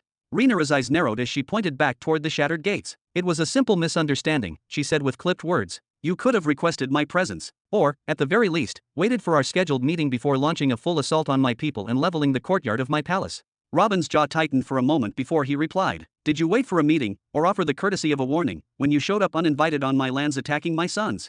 He uncrossed his arms and wandered leisurely over to a chair, slumping into it like he owned the room. Back then, you attacked first with the intention to send a message. And now, so did I. A message received, I hope. Rhaenyra paused for a beat, visibly trying to keep her composure. You seem to be comparing yourself to me in every phrase. No need to feel flattered, ha. Robin let out a short, confident laugh, dripping with irreverence. He gestured at the seat across from him. Come on now, let's put the theatrics aside. Have a seat. Under normal circumstances, she would have struck down any fourth-stage law user who dared speak to her like this, but these were no ordinary circumstances. The all-seeing God's soul shard, revealed not long ago, had shaken the very foundations of her beliefs. Without another word, Rhaenyra walked forward, her every step elegant and deliberate. She took her seat with grace, her posture impeccable, one hand resting over the other in her lap. Very well. I am seated, Robin Burton. Speak, what is it that you've brought for me? Exactly what we agreed upon. With a relaxed smirk, Robin produced a small, rectangular metal tablet and held it out to her. I trust that, after all these years, you've finally familiarized yourself with our tablet technology. Her eyes widened instantly, shimmering with disbelief. The Frost Permanence Law, it's complete. She snatched the tablet from his hand with a tremor of excitement, her fingers already channeling spiritual essence into it. A surge of knowledge flowed into her mind. Moments passed. Her lips parted in awe. This is extraordinary. It's authentic. Without a doubt, it's the real thing. Naturally. Robin threw his arms wide with pride, grinning like a showman on stage. What do you take me for?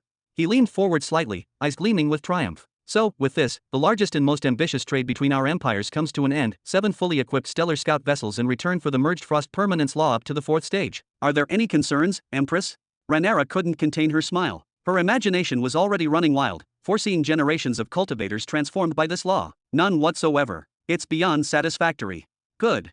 Robin's smile faded just a fraction, a touch of seriousness returning to his voice. Have there been any updates on the planetary displacement tool we discussed? Rhaenyra's gaze turned more somber. She slowly shook her head. In the past century, only one unit has been found, 1st grade. But as we both know, you require a unit of at least 3rd grade for your purposes. Robin's expression hardened, surprise flashing across his eyes. Only one? That's disappointing. How much did it go for? 37 million energy pearls, she replied, her tone laced with frustration. That's the current average when it comes to any survival-based gear. 37 million. Robin nearly shot out of his seat. Even he, a ruler of one of the most resourceful domains, hesitated to burn that much wealth. He rubbed his forehead in frustration. That's robbery, even for a 1st-grade unit. He exhaled deeply, then looked up, hope flickering in his gaze. What about the curse of eternal stillness? Any leads, any solution at all? I must apologize, Rhaenyra said after a moment's hesitation, her voice calm yet heavy with subtle regret. She drew in a breath, her golden eyes flickering faintly. I haven't had either the time or the necessary resources lately to investigate the whereabouts of a royal-ranked soulmaster. However, she continued, adjusting her posture as she clasped her hands gracefully in her lap, a major event for soul masters will be held soon, an unprecedented summit that will draw the most powerful ones across the sector. There is a strong chance that one of the royal class masters may offer their services, for the right price, of course. If so, we may be able to secure what we need then. Robin nodded slowly, silently absorbing her words, then responded with a faint smirk curling at the edge of his lips. Ah, I see. He said thoughtfully, tilting his head slightly. Well, that won't be necessary anymore.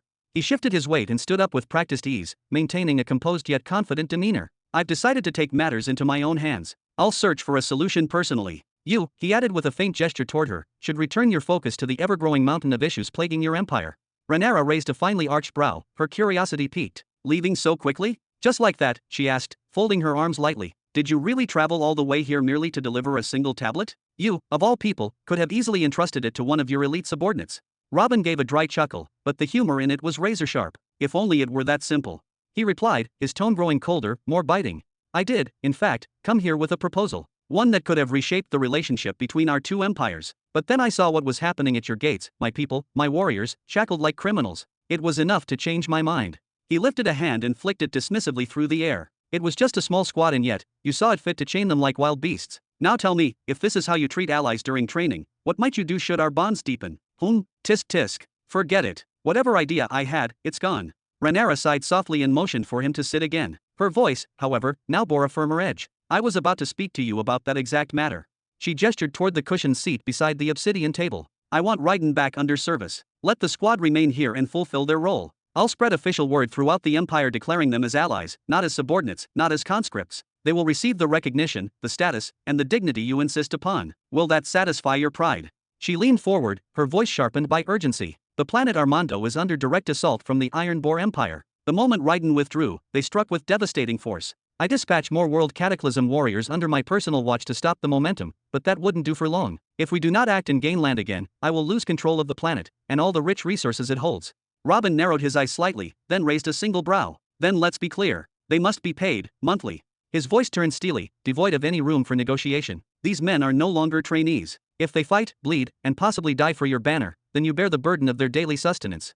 He lifted one finger and added, after each major engagement, they are entitled to a substantial bonus. And the families of the fallen? They deserve double. No arguments. Rhaenyra's lips tightened. I will treat them as I treat my soldiers, she stated, not without firmness. Robin scoffed lightly, pulling a scroll from a glimmering ring on his hand. That's not even close to acceptable, he replied coldly. Unrolling the parchment, he began jotting down numbers, terms, and clauses, the ink glowing faintly with magical verification runes. After a few moments, he slid the document across the table. These are their wages. Rhaenyra leaned forward to examine it, and her eyes widened. Are you mad? She blurted, taken aback. Who in their right mind pays their soldiers this much? These are outrageous sums. You will, Robin said plainly, tapping the scroll with the back of his stylus. Use the mineral wealth of Armando if you don't have enough energy pearls on hand. Give them raw resources, they'll trade them back home when the time comes. Simple economics. He allowed himself a small smile. Not sure if you know this or not, but I'm in the middle of a high-stakes territorial race in the Young Belt. I need every fighter I can spare. I'm not lending them to you out of charity. If they're going to fight for a foreign power, even one as mighty as yours, they will be compensated accordingly. Rhaenyra clenched her fist slightly, her jaw tightening. She closed her eyes for a few seconds, then exhaled slowly. Fine. I will redirect a portion of the planetary tithe from Orlando to fund their upkeep and rewards. She opened her eyes again and leaned back with a weary sigh. Was this the great proposal you came here for? Robin grinned broadly. Of course not. Paying troops, mercenary or not, is standard business. He leaned forward once more, his voice growing more serious. Here's what I truly want. I want ownership over a few planets within the Middle Belt. Chapter 1283. Excuse me. Rhaenyra's expression briefly adopted a serious tone, her features tightening in thought, but only for a moment. Then, a smile spread across her face, and she gently placed her hand over her lips, as if trying to suppress an oncoming laugh. A quiet chuckle escaped her, muffled and amused. What's so funny about what I said? Robin bared his teeth in a grin, half annoyed, half amused. Come on, share the joke with me. I apologize, she said with a soft shake of her head, her eyes still gleaming with amusement. But a statement like that shouldn't be coming out of the mouth of a planetary emperor, even one from the Young Belt like you. She took a breath and continued, you're talking about owning planets in the Mid-Belt, and I have to ask, with what forces exactly? General Raiden and his troops? They're impressive, Robin Burton, no doubt about that. But they're not that impressive. Then she gestured dismissively, her voice calm and composed. Your General Raiden and his forces are indeed valiant and capable. However, they operate under constant protection from at least one world cataclysm, someone who ensures they aren't harmed by sudden attacks from other world cataclysms. And when the true battles erupt and more world cataclysms are dispatched, then the role of the ground armies diminishes even more. She lifted a single finger to emphasize her point. If we were to compare the battles of the Mid-Belt to a grand game of chess, then law users from the first to the fourth stages would merely be pawns, expendable, replaceable, and weak. The real power, the knights, the rooks, the bishops, those are the world cataclysms. Then she pointed toward Robin lightly, her gaze sharpening. Can you imagine a chessboard where one player only has pawns, and the other side possesses a full set of pieces, each with power and range? That wouldn't be called a battle. That would be called a farce, a complete and utter slaughter. I'm not so naive as to believe I can conquer mid-belt planets without the presence of world cataclysms, Robin replied, waving a hand in dismissal. Let alone maintain control of them after the conquest. Without world cataclysms, I wouldn't even get through the front gates. So you do understand. Rhaenyra's brows knit slightly, her tone still cautious. That's where you come in. Robin raised his hand and pointed directly at her, his eyes gleaming with mischievous intent. You're the one who's going to provide me with the world cataclysms I need. Rhaenyra stared at him in disbelief, then slowly leaned forward, extended her hand, and gently touched Robin's forehead. Her hand lingered there for a moment. No signs of fever. Are you sure you're all right? Oh, so even the mighty Rhaenyra has a playful side. Robin laughed and shook his head in mock surprise. I was just about to ask you the same question, she replied dryly. You expect to borrow the world cataclysms from the Empire of the Nine Paths to wage war and conquer planets for your own benefit? Robin Burton, ambition is admirable, but even ambition has limits. She let out a breath and shook her head again. And even if I were willing to entertain your absurd proposal, which I'm not, my followers are already deeply involved in several ongoing wars. Every world cataclysm I command is currently committed to critical operations. And let's say, hypothetically, you succeed in conquering those planets. What then? Do you expect my world cataclysms to stay there and defend them for you, too? Well, of course. How else do you expect me to hold those planets with just my personal army? Robin raised an eyebrow in mock indignation. Sure, my army's undefeated so far. But I'm still short on world cataclysms, something you seem to have an abundance of. Those old monsters I saw earlier? They'd be perfect for the job.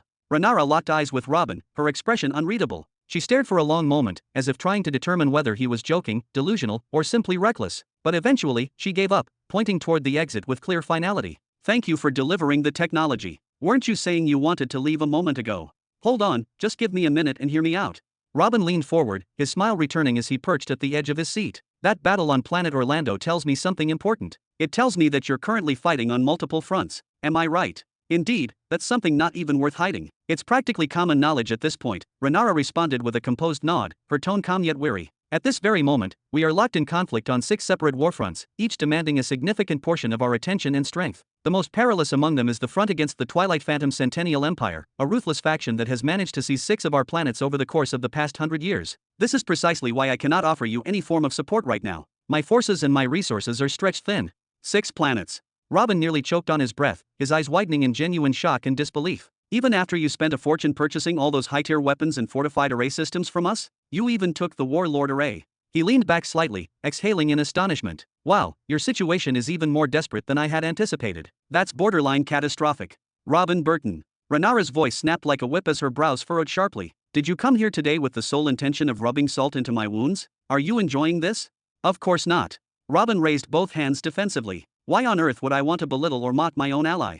He gave a half-grin, dismissing the idea with a casual wave of his hand before quickly returning to his enthusiastic tone. Listen, just hear me out before you judge. Alongside your current battle with the Empire of the Twilight Phantom Centennial Empire, I want you to select one more adversary, just one, from the list of your enemies. That chosen faction will become my declared enemy as well. It will be my designated battlefield in the Mid-Belt region. He leaned forward now, his voice dropping into a more serious register. I'll deploy entire legions from both my 1st and 3rd armies, fully equipped, battle-hardened, and supported by some of the most brilliant generals under my command. You'll have access to their strength. Your responsibility will be to accompany that force with a strategic layer of your world cataclysms, to provide them cover and prevent catastrophic counterstrikes from the enemy's side. Robin leaned in even closer, almost toppling off the edge of his seat in his eagerness. I'm telling you now, within the next 3 to 5 decades, my 1st and 3rd armies will evolve into nearly invincible forces. They will contain newly developed elite units that are still being refined, but when completed, they will be unmatched in combat. So there's no need to worry about long-term viability. All you need to do is help us neutralize the enemy's top threats, world cataclysms and Nexus state beings, and we will handle everything else. Rhaenyra tilted her head slightly and raised a single eyebrow, her interest piqued. Go on. I'm listening. Here's the breakdown. Robin gestured with both hands as if painting a picture in the air. Any planet that we manage to conquer from that empire will be officially registered under your name. On paper, you'll be the sovereign ruler. But in reality, behind the curtain, the planet will belong to me. All of it, its natural resources, its energy veins, its civilian administration, and strategic military value, it will all be under my command. He tapped his chest confidently. And naturally, I won't insult your intelligence by pretending you don't see the massive benefits that come with that setup. Oh, no, please do, Rhaenyra replied, her voice laced with sarcasm as she crossed her arms and offered a mocking smile. I'd love to hear about the treasures I'm supposedly receiving. Very well, Robin chuckled, undeterred. He raised a finger. First of all, you get to eliminate a constant source of stress and conflict. One of your enemy empires will be obliterated, and an entire warfront will disappear from your strategic board. And you won't need to invest any additional resources to make that happen. The world cataclysms who are already stationed there will simply transition to working alongside my forces instead. He raised a second finger. Secondly, this creates a powerful illusion. Your other enemies will look at the invading force and assume it belongs entirely to you. They'll perceive it as a dramatic surge in your military power. Fear will creep in. They'll hesitate to act rashly. And as a result, the remaining 5 warfronts you're dealing with might quiet down significantly, or even halt their offensives entirely, if they're scared enough. Then he raised a third finger, his grin widening. Third, I'll personally take full responsibility for the world cataclysms tasked with overseeing those planets. That means you're free from the financial burden of paying them, and I know how steep those fees are. He gave an exaggerated shrug. And finally, even in the worst-case scenario, if we fail, you lose nothing. You're already locked in battle with that empire. But if we succeed, you gain all the benefits I just described, without sacrificing even a single soul from your own forces. So I ask you again, what exactly do you have to lose in this? There was a pause. And what do you stand to gain from these planets, Robin? Renara asked after a moment, her tone softer, more cautious now. Her eyes flickered with a subtle unease. Deep inside, she could feel that his proposal had stirred something in her, some dangerous mix of hope and suspicion. Would you truly be content with them bearing my name? That doesn't sound anything like the Robin Burton I've come to know. Chapter 1284. I have my reasons, Robin began, his tone calm but firm. First of all, I want a base of operations located in the mid-belt. A place where I can act freely, do what I want, when I want, without oversight. My men can't remain under your constant surveillance forever. It's unhealthy. He leaned back in his chair, letting the weight of his words settle in the air. I also want the citizens of Sky Opening City to gain deeper insights into the planets scattered across the mid-belt, their environments, resources, and strategic weaknesses. With that knowledge, they'll be able to craft far more devastating weapons, tools worthy of the wars to come. He paused for a moment, then added with a subtle smirk, besides, before I made my way here, I had a lot of idle time. Time I used to read through numerous reports, some of them, interestingly, authored by Raiden himself. Robin's eyes narrowed slightly as he continued. He wrote about the sheer volume of resources being extracted from planet Orlando, along with detailed specifications on some of them. Even though that planet has been ravaged by war and is severely lacking in energy, it still holds an astonishing density of rare and valuable minerals. That alone makes the mid-belt planets a prime target for me, especially with the arms race escalating between my 3 military divisions.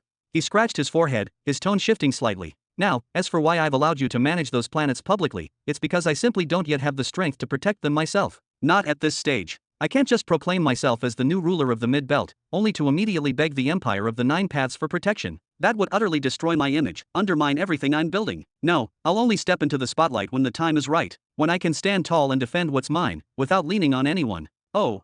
Renara raised an eyebrow and leaned her elbows onto the table, resting her chin on her hands. And when exactly do you think that will be? Do you even realize how many years it takes to nurture a one-world cataclysm? You might be away for millenniums. Looks like I'll be the image ruler of those planets for quite a long while. Robin chuckled. Then I guess I'll be paying you for protection for quite a long while too. You won't be losing anything in the process, haha.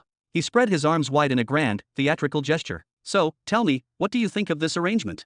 Renara held his gaze in silence for a few seconds. Then, at last, a smile crept onto her lips. I don't see any reason to refuse.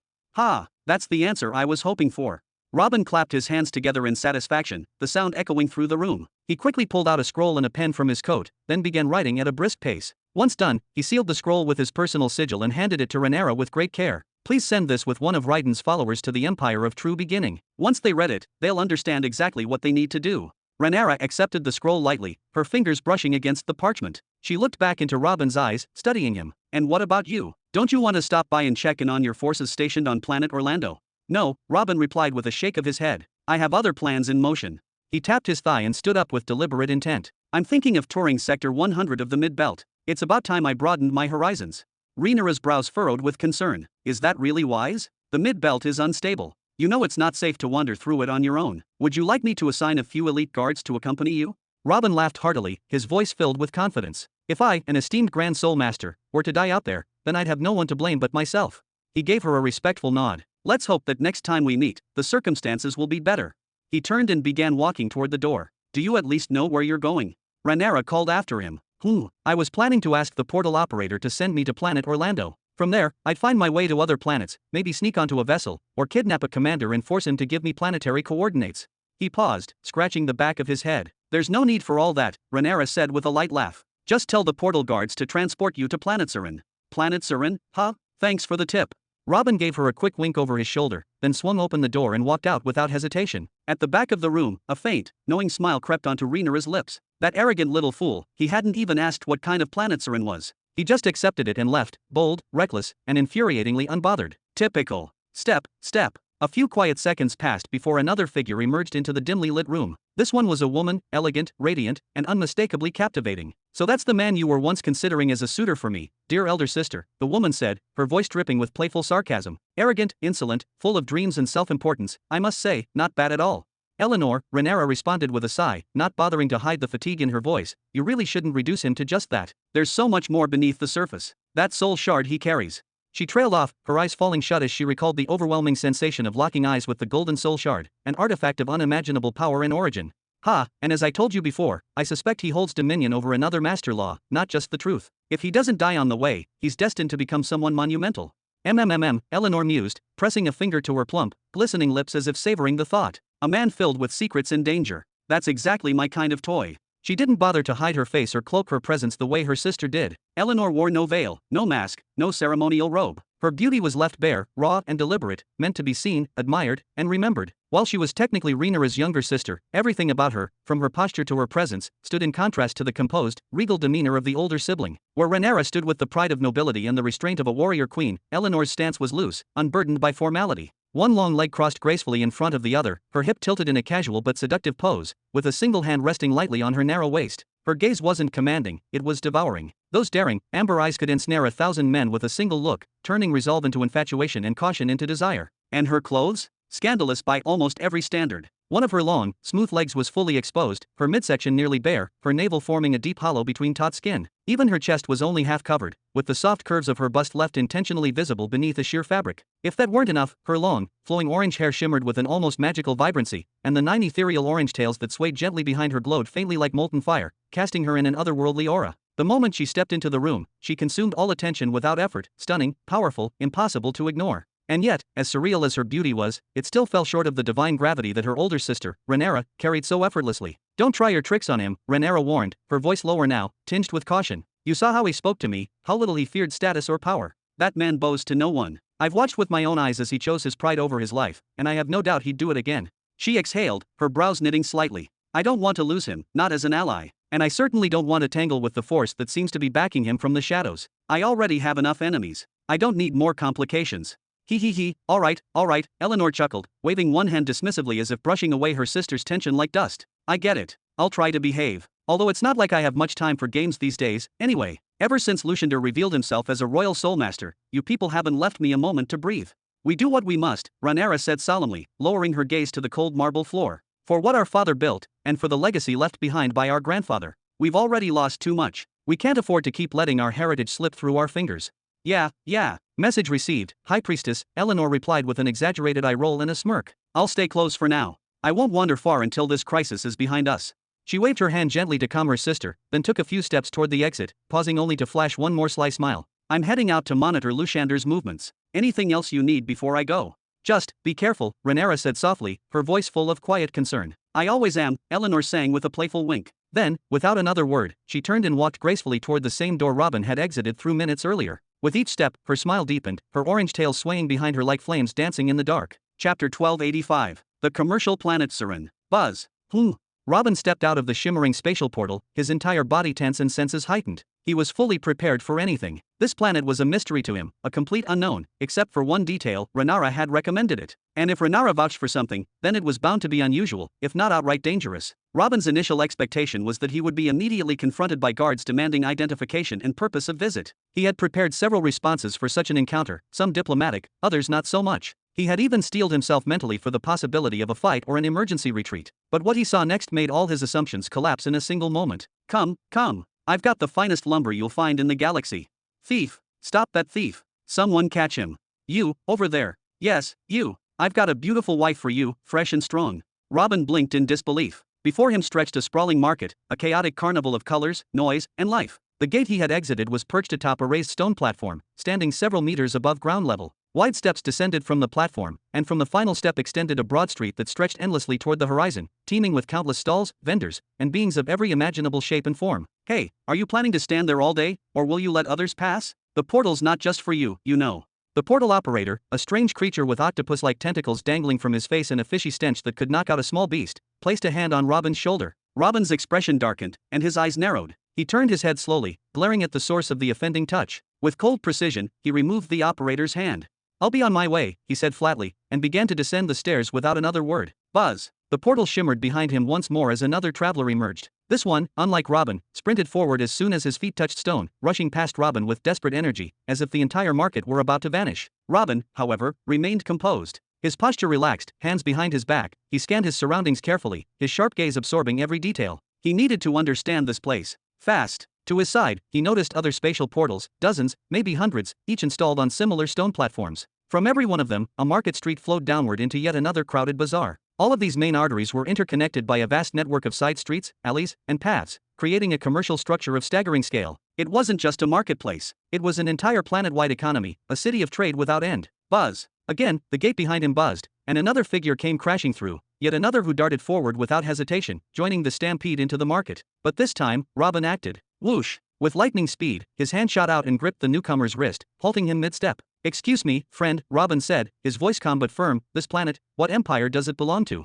The young man, who looked to be part rat or at least bore a resemblance to that volatile species, yanked his arm free and barked back in irritation. "Empire? Are you mad? This is a free commercial planet. No rulers, no flags, just commerce."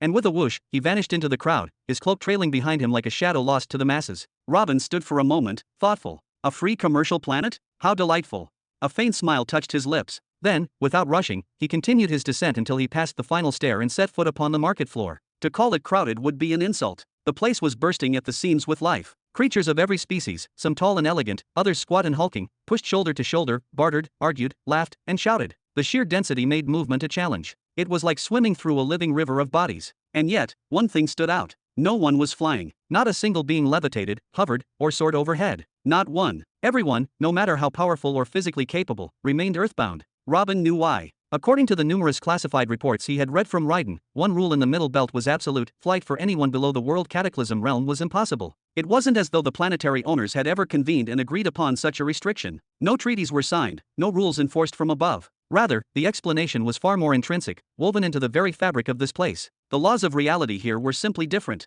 The same principles that allowed a mere level 21 saint to soar through the skies in the Young Belt without resistance were rendered almost useless on this planet. At least, that was the case for conventional flight, the kind where cultivators enveloped themselves in an aura of energy, allowing them to ride the atmospheric currents as if they had become one with energy itself. Here, such techniques would be met with utter failure.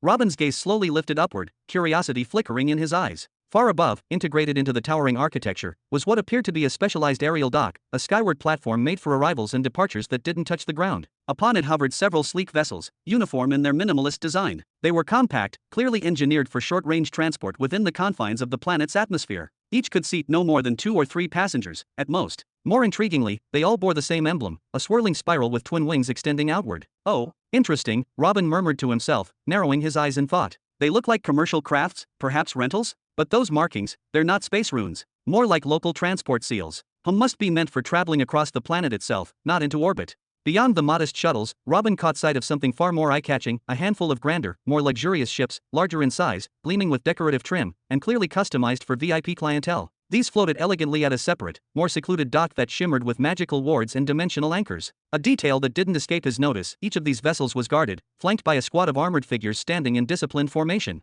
Robin raised an eyebrow, a flicker of amusement playing at the corner of his mouth. What do we have here? He wondered aloud. Ships for nobles? Or maybe high-end merchants? But before he could study the situation further, the BZZZT of the spatial portal roared behind him once more, activating with a familiar surge of energy. From within the shimmering portal stepped another traveler, but unlike the others before him, this one did not rush down the stairs into the bustling chaos below. No, he moved with purpose and confidence, turning immediately to his right and heading straight for the private docks. Robin watched as the luxury ship's guard straightened to attention and, upon the traveler's approach, bowed deeply and deferentially. With no hesitation, they escorted him aboard. Within moments, the vessel detached from the platform and began to glide smoothly above the massive market, disappearing into the skyline like a phantom, silent and swift. Private airships for the rich and powerful, I suppose, Robin mused, nodding to himself. Can't blame them, really. The market below looks more like a battlefield than a bazaar. Should I rent one too? He scratched the back of his head, thinking for a moment, then smiled faintly. Nah, maybe another day. Step right up, ladies and gentlemen. I've got ancient treasures from forgotten worlds. Make one purchase and you'll be swimming in wealth by morning. One gem, just one, could change your destiny forever.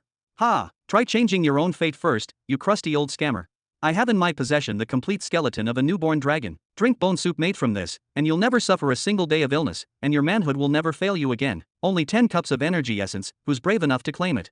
Robin smiled subtly as he advanced into the chaos. The street wasn't merely busy, it was a living storm of motion and noise, a wild ecosystem of barter, bluff, and chance. It was what he would call organized madness. To his left and right, there were proper establishments, large, solid buildings with ornate entrances and clean, glowing signs. Inside, behind enchanted glass, rare artifacts and high-grade items were displayed in neat arrangements. The stores were protected by sophisticated formation arrays, likely deterrents against thieves, intruders, or magical interference. And yet, they were almost completely empty. The crowd wasn't gathering there. Instead, all the commotion was centered around the streets outside these shops, where the real game was being played. Dozens upon dozens of street vendors had laid down carpets, unfolded tables, or simply knelt behind makeshift stalls. Their wares ranged from bizarre to unbelievable: shimmering stones, coiled scrolls, bones, weapons, metallic spheres, and things Robin couldn't even begin to classify. They all yelled over each other, voices colliding in a wave of desperate persuasion. It was obvious to Robin that most of what was being sold here was fake, cheap knockoffs, illusion-covered junk. Who would genuinely sell a legendary dragon's bones for 10 cups of energy essence? Absurd. Ridiculous. And yet, maybe one of them was telling the truth. That was the magic, and the danger, of this place. One lucky purchase could turn a beggar into a baron. One sharp eye, one bold gamble, and everything could change. It was all a matter of timing, intuition, skill, and sheer, blinding luck. Hey, you there. Yeah, you, human, a raspy voice called out from somewhere to Robin's right. Come over here. I've got the deal of a lifetime waiting just for you. Chapter 1286. You there. The human standing like a statue. Come here, come closer. I've got a deal that will change your fate forever. Robin turned his head slowly toward the voice that rang out over the bustling noise of the marketplace. Sitting cross-legged behind a splintered wooden table was a peculiar vendor with unnaturally long ears that drooped all the way to his belly. The man had a ragged vest, mismatched shoes, and a suspiciously enthusiastic grin plastered across his face. In front of him were several large clay jars, old and dusty, arranged like sacred relics. The vendor was looking straight at Robin, his hand gesturing wildly with theatrical flair. Robin looked around, left and right, scanning the thick crowd pressing through the marketplace, as if trying to confirm whether the shout had truly been meant for him. Then, lifting an eyebrow, he pointed silently to himself. Yes, you, the vendor repeated with exaggerated exasperation. How many other humans do you see walking around here? You think I'm talking to the guy with 6 eyes and a tail? Don't be shy, friend. Come closer, fortune favors the bold. Amused, Robin chuckled under his breath and walked forward, weaving smoothly through the chaotic movement of passers-by. The vendor had made a valid point. So far, Robin hadn't seen a single fully human individual since stepping onto this planet. Not one with untainted blood, anyway. And what exactly is this deal of a lifetime you're offering? Robin asked, his voice light and curious, one hand tucked calmly behind his back. As he stepped closer, he let his eyes wander over the assortment of jars lined up on the table. Ahahaha, the vendor let out a dramatic laugh, rubbing his hands together like a man unveiling a treasure. This, my friend, is not just a deal for your lifetime, it's a deal for your entire lineage. Your children, your grandchildren, and even your 50th descendant will whisper your name with reverence every night before they sleep. This is what you were born for. With a theatrical motion, the vendor removed the lid from the largest jar placed at the center. A faint red mist curled upward like incense smoke, glinting under the ambient light. Go ahead, he said with awe, take a long, hard look. What you're seeing right now is your destiny in liquid form. Robin leaned forward slightly, peering into the jar. As he had expected, it was filled with a thick, shimmering crimson liquid, undoubtedly blood. A knowing smile curled across his face. The moment the vendor had called him out for being human, Robin already had a strong suspicion that he was about to be offered something linked to soul or blood. When he saw the jars, he immediately assumed blood, and he was right. This is what's supposed to make my descendants proud of me, he asked, raising an eyebrow as he looked up at the vendor. But of course, the vendor exclaimed, his eyes gleaming like polished gems. You're not looking at just any blood. This, my dear human friend, is the blood of the polar unicorn, the ancient king of beasts who single-handedly laid waste to planet Bitvour. Entire planetary coalitions launched expeditions to slay it, but all failed, for over 100,000 years. He leaned forward conspiratorially, cupping his hands around his mouth as if to whisper, though his voice grew louder instead. It was from this very blood that the dynasty of the Four Poles was born. The rulers of 2 planets traced their lineage to this beast's power.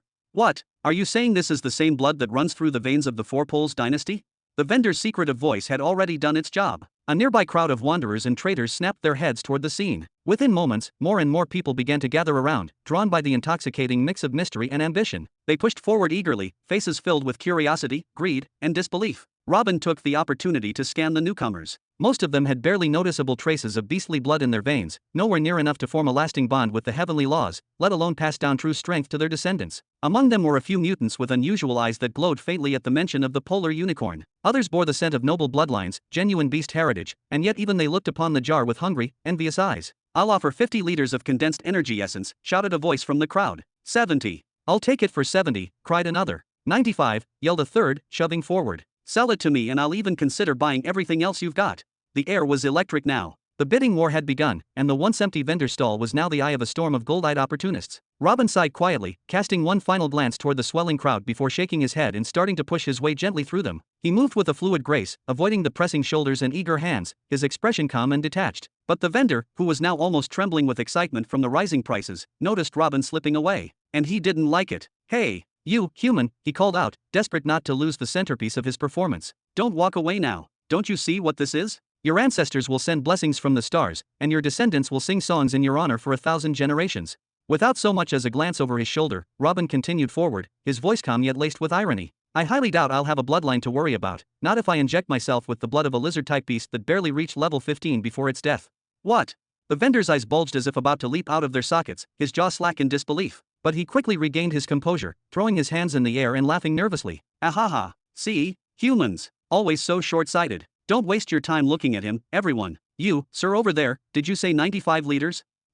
Robin let out a low hum as he walked away, a faint but unmistakably smug smile curling at the corner of his lips, untouched by the chaos behind him. As he made his way deeper into the market, Robin's eyes scanned his surroundings with the relaxed curiosity of someone who had seen plenty, but was still entertained by the bizarre. So far, beyond the usual flashy claims of beast bones and magical blood, he had passed dozens of street vendors offering all manner of goods. He saw so-called array discs being sold like candies, books boasting ancient soul techniques, and a plethora of scrolls proclaiming mastery over secondary laws and subarts. There were spare parts from broken-down starships, weapons that vendors swore were epic, and even, much to his amusement, 3 pieces of what were claimed to be planetary-grade gear. He even counted no fewer than 7 martial arts manuals being offered as if they were relics from a lost civilization. Naturally, it was all lies. Almost everyone was either clueless about the worth of what they were selling or flat-out fraud spinning tales to the desperate. Perhaps the only vendor who wasn't entirely dishonest was the one selling minor law scrolls, but even he had only 3 genuine scrolls among dozens of worthless copies. Tisk. I've never laid eyes on a bigger pile of nonsense. What's this garbage about a gravity enhancer and nullifier?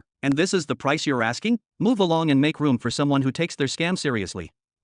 The sharp comment caught Robin's attention. He turned his head and spotted the speaker, a figure with a serpentine crown, storming away from a vendor, his hands slicing the air in frustration. Robin's gaze shifted slowly toward the vendor, and his expression changed. He was human. An elderly man, impossibly frail and worn down by age, sat silently behind a makeshift stall. His head was completely bald, and not a single strand of hair graced his face. Toothless and sunken, his cheeks hugged the bones of his skull. His ribcage jutted out against his robes, a testament to years of physical decay. The old man sat cross-legged on a piece of cloth so dirty and ancient it looked like it had been unearthed from a forgotten ruin. His gray robe was tattered and clung to him like the last memory of dignity. Over his eyes, he had tied a strip of the same fabric, covering his hollow sockets. He had clearly lost his sight long ago, perhaps in a past that had long since faded from memory. In front of him, lying neatly on the frayed cloth, was a modest bundle of paper tied together with that same gray material. There were no glowing runes, no aura of mystic energy, just plain, dusty pages. Scrawled across the top in rough, old handwriting were the words, "A comprehensive study on gravity enhancer and nullifier. Price, 10 energy pearls." Robin arched an eyebrow and smirked. Well now, what a catchy title. The old man slowly lifted his head, as if sensing the sarcasm, and replied in a voice soft yet sharp, apparently, not catchy enough. Robin chuckled and stepped closer, his hands casually tucked behind his back. Looks like you've been sitting here for a while. Maybe you should have tried showing the book to one of the major shops. If the content's real, they might have paid you a proper price, probably more than just 10 pearls. His tone was friendly, but it carried a hint of reprimand, like an elder brother scolding someone for selling a family heirloom at a pawn shop. Based on what he had seen so far in this chaotic market, many vendors didn't even realize what they had, and those that did possess something genuine were often the most clueless about its value, parting with priceless artifacts for crumbs. But the old man showed no sign of regret or embarrassment. This book, he said slowly, deliberately, is not meant to be appraised or put on a shelf. It's not for the merchants or their ledgers. It's for the few who truly understand what it holds, for those who still have eyes to see. He paused, then reached out with a trembling hand and offered Robin a small stack of pages. Like the others, you may read the first 10 pages before making your choice. Chapter 1287. Like anyone else, you're allowed to read the first 10 pages before making a purchase. Robin gazed long and hard at the wrinkled face of the old human man for several seconds. Then, with a casual scratch to the side of his head, he extended his hand slowly. All right, why not? It's not like I have anything better to do with my time today. He gently accepted the 10 worn pages from the blind man, handling them as if they were delicate relics. His very first impression could be summed up in a single thought: why do these things still exist? The pages were crafted from the dried skin of some kind of beast, clearly chosen for durability, meant to endure the passage of time, warping, and decay. And yet, despite that intention, the paper looked brittle, as though it might crumble into dust if held too tightly or breathed on too hard. On top of that, they were soaked and stained by nearly every kind of liquid imaginable. Water, oil, ink, perhaps even blood, it was hard to tell. Scorch marks scorched their edges, suggesting they had been caught in multiple fires and somehow survived. It was nothing short of a miracle that the pages remained legible at all. Incredible! Robin murmured, slowly flipping through the fragile sheets, examining their condition with a curious gleam in his eyes. At first, he seemed far more fascinated by the physical state of the pages than their actual contents. But eventually, he settled down, held the first page carefully between his fingers, and began to read aloud with a faint, almost playful smile. Let's see what we've got here. Dark energy and dark matter, the two veiled forces hidden beneath the shroud of gravity. These two forces operate alongside gravity, but no one ever truly sees them or notices their influence and... As he continued reading the first line, the amused expression on his face began to fade, very slowly at first, like the sun setting behind a cloud, but by the fourth line, the smile was gone entirely. His brows gradually knitted together in a frown, and by the time he reached the bottom of the first page, his eyes were narrowed, and his expression had turned serious. By the end of the second page, he was resting his chin on his palm, as though anchoring himself to focus more deeply. The blind old man, though lacking eyes, slightly raised his head in Robin's direction. His body language gave the impression that he was watching him intently, quietly observing every change in Robin's face as he read. By the time Robin finished the 10th page, his eyes had widened to their limit. He stacked the pages carefully, neatly, as if they were sacred artifacts, then looked down at the ground, his brows deeply furrowed. He stood in still silence for several moments, obviously lost in thought, piecing together the implications of what he had just read. Several long minutes passed. Then, with a smooth motion of his hand, he conjured a sealed cloth pouch and offered it to the old man. His voice was firm and decisive. "There are 100 energy pearls in here. I want the book." "The book is not for sale," the blind man replied calmly, shaking his head with quiet finality. Robin's face darkened in an instant, his features twisting into irritation. "Don't joke around with me, old man. I'm not in the mood. I'm taking the book with me today, even if it means dragging you along with it." "What, are you a thief?" "I am here under official license from the market authorities. If you attempt to rob me, you will be stopped immediately." The old man gestured to the side with a slow nod of his head. Robin turned to look in the indicated direction. There, several guards were patrolling the marketplace. They wore mismatched pieces of armor, nothing ceremonial or unified, but their movements were efficient, alert, and deliberate. They blended into the scenery until you really looked. They weren't there for show. They were watching everything, and they were ready. Robin had, admittedly, wondered before how theft, violence, or scams were kept in check in such a place, a chaotic market known for deception and danger. Now, the answer was clear. Someone was always watching. But this was not the time for Robin to admire their security system. He turned back to the old man, annoyed and confused. "What is wrong with you exactly? Why are you sitting here in a vendor's seat with a price on the book if you never actually intended to sell it? Is this some kind of twisted hobby of yours?" "The price is merely so that I may legally sit here among the other vendors," the blind man replied in a dry, crackling voice, the kind that spoke of decades without moisture. "As for the absurdly high price, it is a filter. I said it so that no one would try to buy it for petty reasons. Only those who truly value its content would ever consider paying such a sum. I do value it. That's 100 energy pearls, not 10, not 20, 100. Robin exclaimed, his tone laced with exasperation as he pushed the cloth pouch forward once more, its contents clinking faintly. "Take them, and give me the book." The old blind man, still unmoving, seemed to listen not just with his ears, but with something deeper, an ancient stillness in his being. After a long pause, he finally spoke, his voice no louder than a whisper caught in the breeze. "I've sat in this exact spot, every single day, for long years," he began, the words emerging slowly, weighed down by time. "And in all that time, only 2 individuals before you have expressed a genuine willingness to buy this book after reading the initial 10 pages. Had they passed the test, they would have received the book freely, without paying a single pearl." Sigh. Robin blinked. "Test? What test? What are you talking about? Isn't this just a sale?" The old man ignored the indignation in his voice. "Both of them, those 2 before you, only desired the book for the quality of its material. The parchment. The rarity. They wish to sell it to some high-end auction house, where collectors drool over ancient scraps they barely understand." A scoff, subtle but bitter. "So I refused them both. You are the third." Robin's brow furrowed, frustration mounting. "This is ridiculous. What's with all the riddles and games? What kind of merchant tests buyers?" "The test is simple," the old man murmured. "Read the first 10 pages. And then, answer my question." He slowly lifted his face toward Robin, and though his eyes were long lost to darkness, it felt as though they pierced through the air with unspoken weight. "My question is this: what did you learn from those 10 pages? Robin hesitated. "What I learned? Are you serious?" He crossed his arms and let out a sharp exhale. "There's nothing concrete in those pages. No laws. No runes. No experiments. They're just speculative theories. Fascinating ones, sure. The idea that there are 2 hidden forces, dark energy and dark matter, working behind the scenes, subtly shaping the cosmos, yes, it's intriguing. But there's no proof. No formulas. Nothing to learn. Just a compelling introduction, and I want to read more." Still, the old man remained motionless, calm, immovable. "What did you learn?" he repeated. "What did I learn?" Robin echoed the words, this time slower. He stared at the ground, his hands clenched at his sides. The noise of the market around them began to fade, the shouts of merchants hawking their goods, the bickering of customers, the distant hum of energy-powered wagons, it all disappeared. In that moment, there was only silence, and the weight of the question. Finally, Robin spoke again, his voice quieter now. "Dark matter holds galaxies together. Without it, stars and planets would be flung apart as galaxies spin. And dark energy, on the other hand, causes the universe to expand. It's the force pushing galaxies away from each other, stretching space itself." He inhaled slowly, then added, "The book claims these forces are real. Unseen, unacknowledged, yet essential. Forces that no one talks about, but that hold everything together, or pull it apart." The old man's voice came again, this time firmer. "Don't tell me what the book said. Tell me what you understood. Not the facts. The truth beneath them. What do those forces represent?" Robin didn't answer immediately. Instead, his brow tightened further, his eyes narrowing as though he were looking inward, peeling back layers of thought. He looked down at his own feet, then past them, into some unseen point in the void of his mind. "Balance," he said at last. The blind man's head tilted slightly. "What did you say?" Robin raised his voice only a little, just enough to be heard clearly. "Balance," he repeated. "If I have to distill those pages into one idea, one message, it's that the universe survives through equilibrium. 2 forces, invisible, ignored, unmeasured, yet they shape everything. One holds matter together, keeps solar systems, stars, and galaxies from flying apart into chaos. Without it, we wouldn't be here.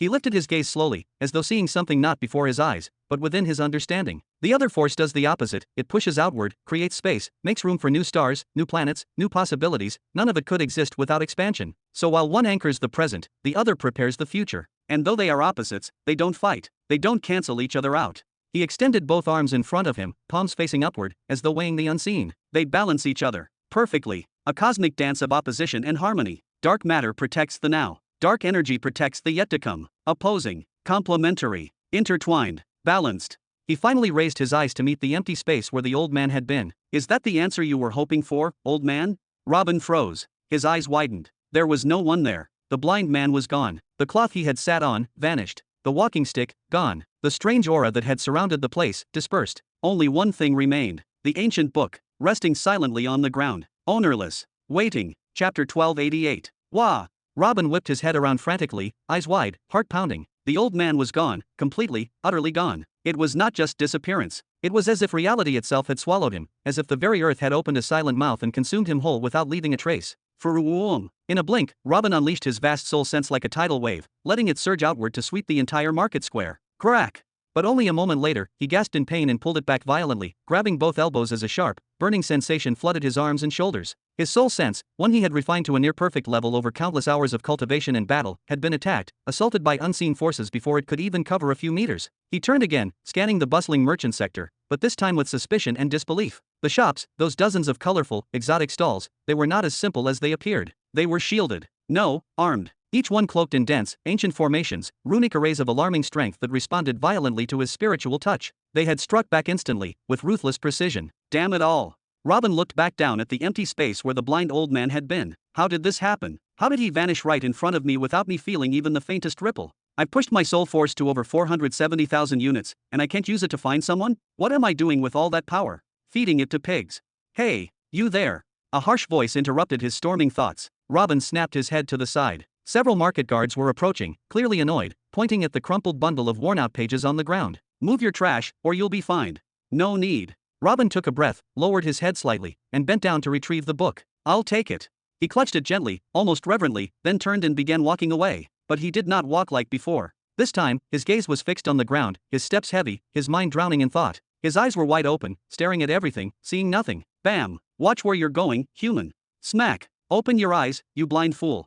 The market's chaos screamed around him. Vendors shouting deals, buyers haggling, crowds pushing. But none of it registered in his ears. It had all gone mute. Robin's thoughts raced so fast that his mind began to burn, like a furnace fed with too much fuel. Damn it! Damn it! Damn it all! How could he vanish in front of me like that? Even a mid-stage world cataclysm cultivator couldn't take a step without me noticing. Even peak world cataclysm masters couldn't just escape my perception. So who was he? No, what was he? What did I just get myself involved in? And why? Why the hell did I talk about balance? Why not say something safe, something scientific, like the indirect gravitational influence, or how those two hidden forces affect the structure of universal laws, or their elusiveness? But balance, a master law. What kind of lunatic hears a random theory about invisible forces and starts preaching about cosmic balance? What have I done? Did I scare him? Does he think I'm insane? Or worse, did I pass some kind of hidden test? Am I being watched now? Robin suddenly stopped walking, pressing his palms against his forehead, fingers digging into his scalp. I just arrived in the middle belt. I was supposed to begin my journey, not get tangled in mysterious dangers from day one.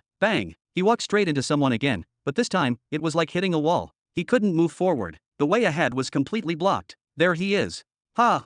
Robin looked up slowly, confused, only to see a fat finger pointing right at his face. The man it belonged to was short, bloated, and had enormous ears that drooped all the way to his round belly. It was the same vendor from earlier, the one selling polar unicorn blood at the market entrance. That's the bastard, the vendor screamed, his eyes bulging with rage. That's the one who crushed the value of my unicorn blood into the dirt. Apparently, after Robin's casual comment earlier, a bunch of curious buyers had demanded to test the blood's authenticity. When the vendor refused, spouting nonsense about mystery being the soul of the black market, many buyers walked off, muttering insults. The rest lowered their bids dramatically, down to a mere 3 cups of essence. So it really was you, huh? The vendor growled. Well, today, we're gonna teach you to keep that damn mouth of yours shut. Suddenly, 4 large figures stepped out from behind him, surrounding Robin from all sides. Each one had 4 muscular arms and long drooping ears just like their boss. Bam, bam. All 4 of them began cracking their knuckles at once, slamming fist into palm in a slow, menacing rhythm. The sound echoed like a war drum, loud enough to drown out the noise of the market. The customers standing nearby began backing away, hesitant steps taken with caution, their eyes wide with alarm. No one wanted to be caught in the middle of what was clearly about to turn into a violent scene. The vendors lining the street, on the other hand, instinctively turned their heads away, feigning disinterest as though nothing out of the ordinary was happening in front of them. Fights like this were not unheard of in the black market. On the contrary, they were a regular enough occurrence to dull the shock, but they were never the dominant culture of the place. That honor belonged to fear. Fear of the guards, fear of surveillance, fear of the unknown powers hiding in plain sight. Anyone reckless enough to stir up conflict here had to act fast, strike decisively, and vanish like smoke in the wind before trouble came crashing down. The largest of the four thugs stepped forward, the veins in his neck bulging with fury, his muscles coiled like a beast preparing to pounce. He raised two of his massive arms high above his head, ready to crush Robin's skull like a melon. "You shouldn't have opened your mouth about things you don't even begin to understand, you stew." The blow never landed. The sentence never finished. It was as if time itself hiccuped, and all five of them froze mid-action. The four goons were paralyzed in place, expressions locked in whatever emotion had gripped them just seconds earlier: rage, mockery, bloodlust. One still wore a sneer, another a feral grin. Their hands hovered inches from their target, unmoving, their chests silent, no breath passing through their lungs. And the vendor, the loudmouthed man with the absurdly long ears, still pointing a trembling finger in Robin's face and screaming for his boys to tear him apart, he too became a silent statue. Mouth agape, fingers stiff, voice extinguished. They were not unconscious. They were not dead. They were trapped. This was Robin's soul technique, an adapted version of an ancient power he had learned from the curse of eternal stillness. It was not the full sigil, he had not etched divine patterns into reality or frozen time itself. No, this was the effect, replicated and condensed into pure spiritual pressure. He blanketed his foes in an invisible dome of soul force so dense it felt like their bodies were being sucked into the ground. Their muscles refused to obey. Their nerves refused to fire. Even blinking became impossible. And yet, they were aware. They felt everything. Trapped in their own skins, they could do nothing but watch. "Erg, that damned old man," Robin muttered under his breath, rubbing his temple with a grimace. "Planted ideas in my head that had no business being there." He gave his forehead two firm slaps and took a step forward. As he passed the vendor, he raised one hand, and with a sharp twist, crack, he snapped the man's outstretched finger cleanly at the joint. The sound echoed like a firecracker in the silence. Without breaking stride, Robin continued walking. "I wonder, did he disappear because I passed his little test? Is that it? Maybe he's satisfied and doesn't want to be seen again? Or maybe he's watching me right now, waiting for something." He clicked his tongue twice and shook his head, frustrated. Tisk, tisk. Either way, there's no point dwelling on it. I probably won't see him again for a long time. Overthinking it will only poison my focus. With that thought, he finally placed the mysterious book into his spatial ring. He exhaled, gave his head a solid shake, and lifted his chin high as he walked onward with renewed calm. Tap, tap. Wow, incredible composure. Is this some kind of immersive theater performance?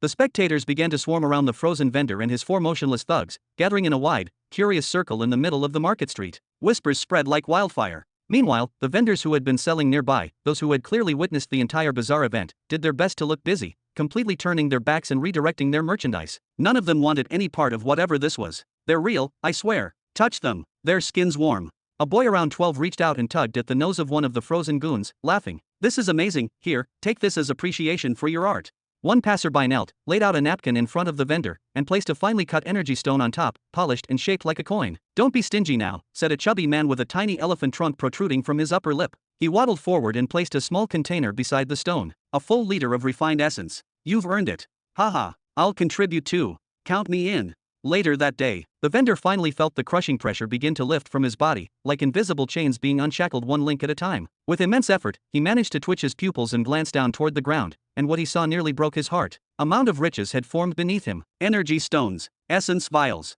coins of power. No less than 15 full liters of energy essence, offered up by a crowd of unsuspecting admirers. "Hee, thanks for the hard work," said a sly voice. The vendor's eyes twitched upward just in time to see a small, scrawny man, barely taller than a child, swoop in, scoop everything into a bag, sling it over his shoulder, and vanish into the throng of people. A single tear slid from the vendor's eye. Hhh.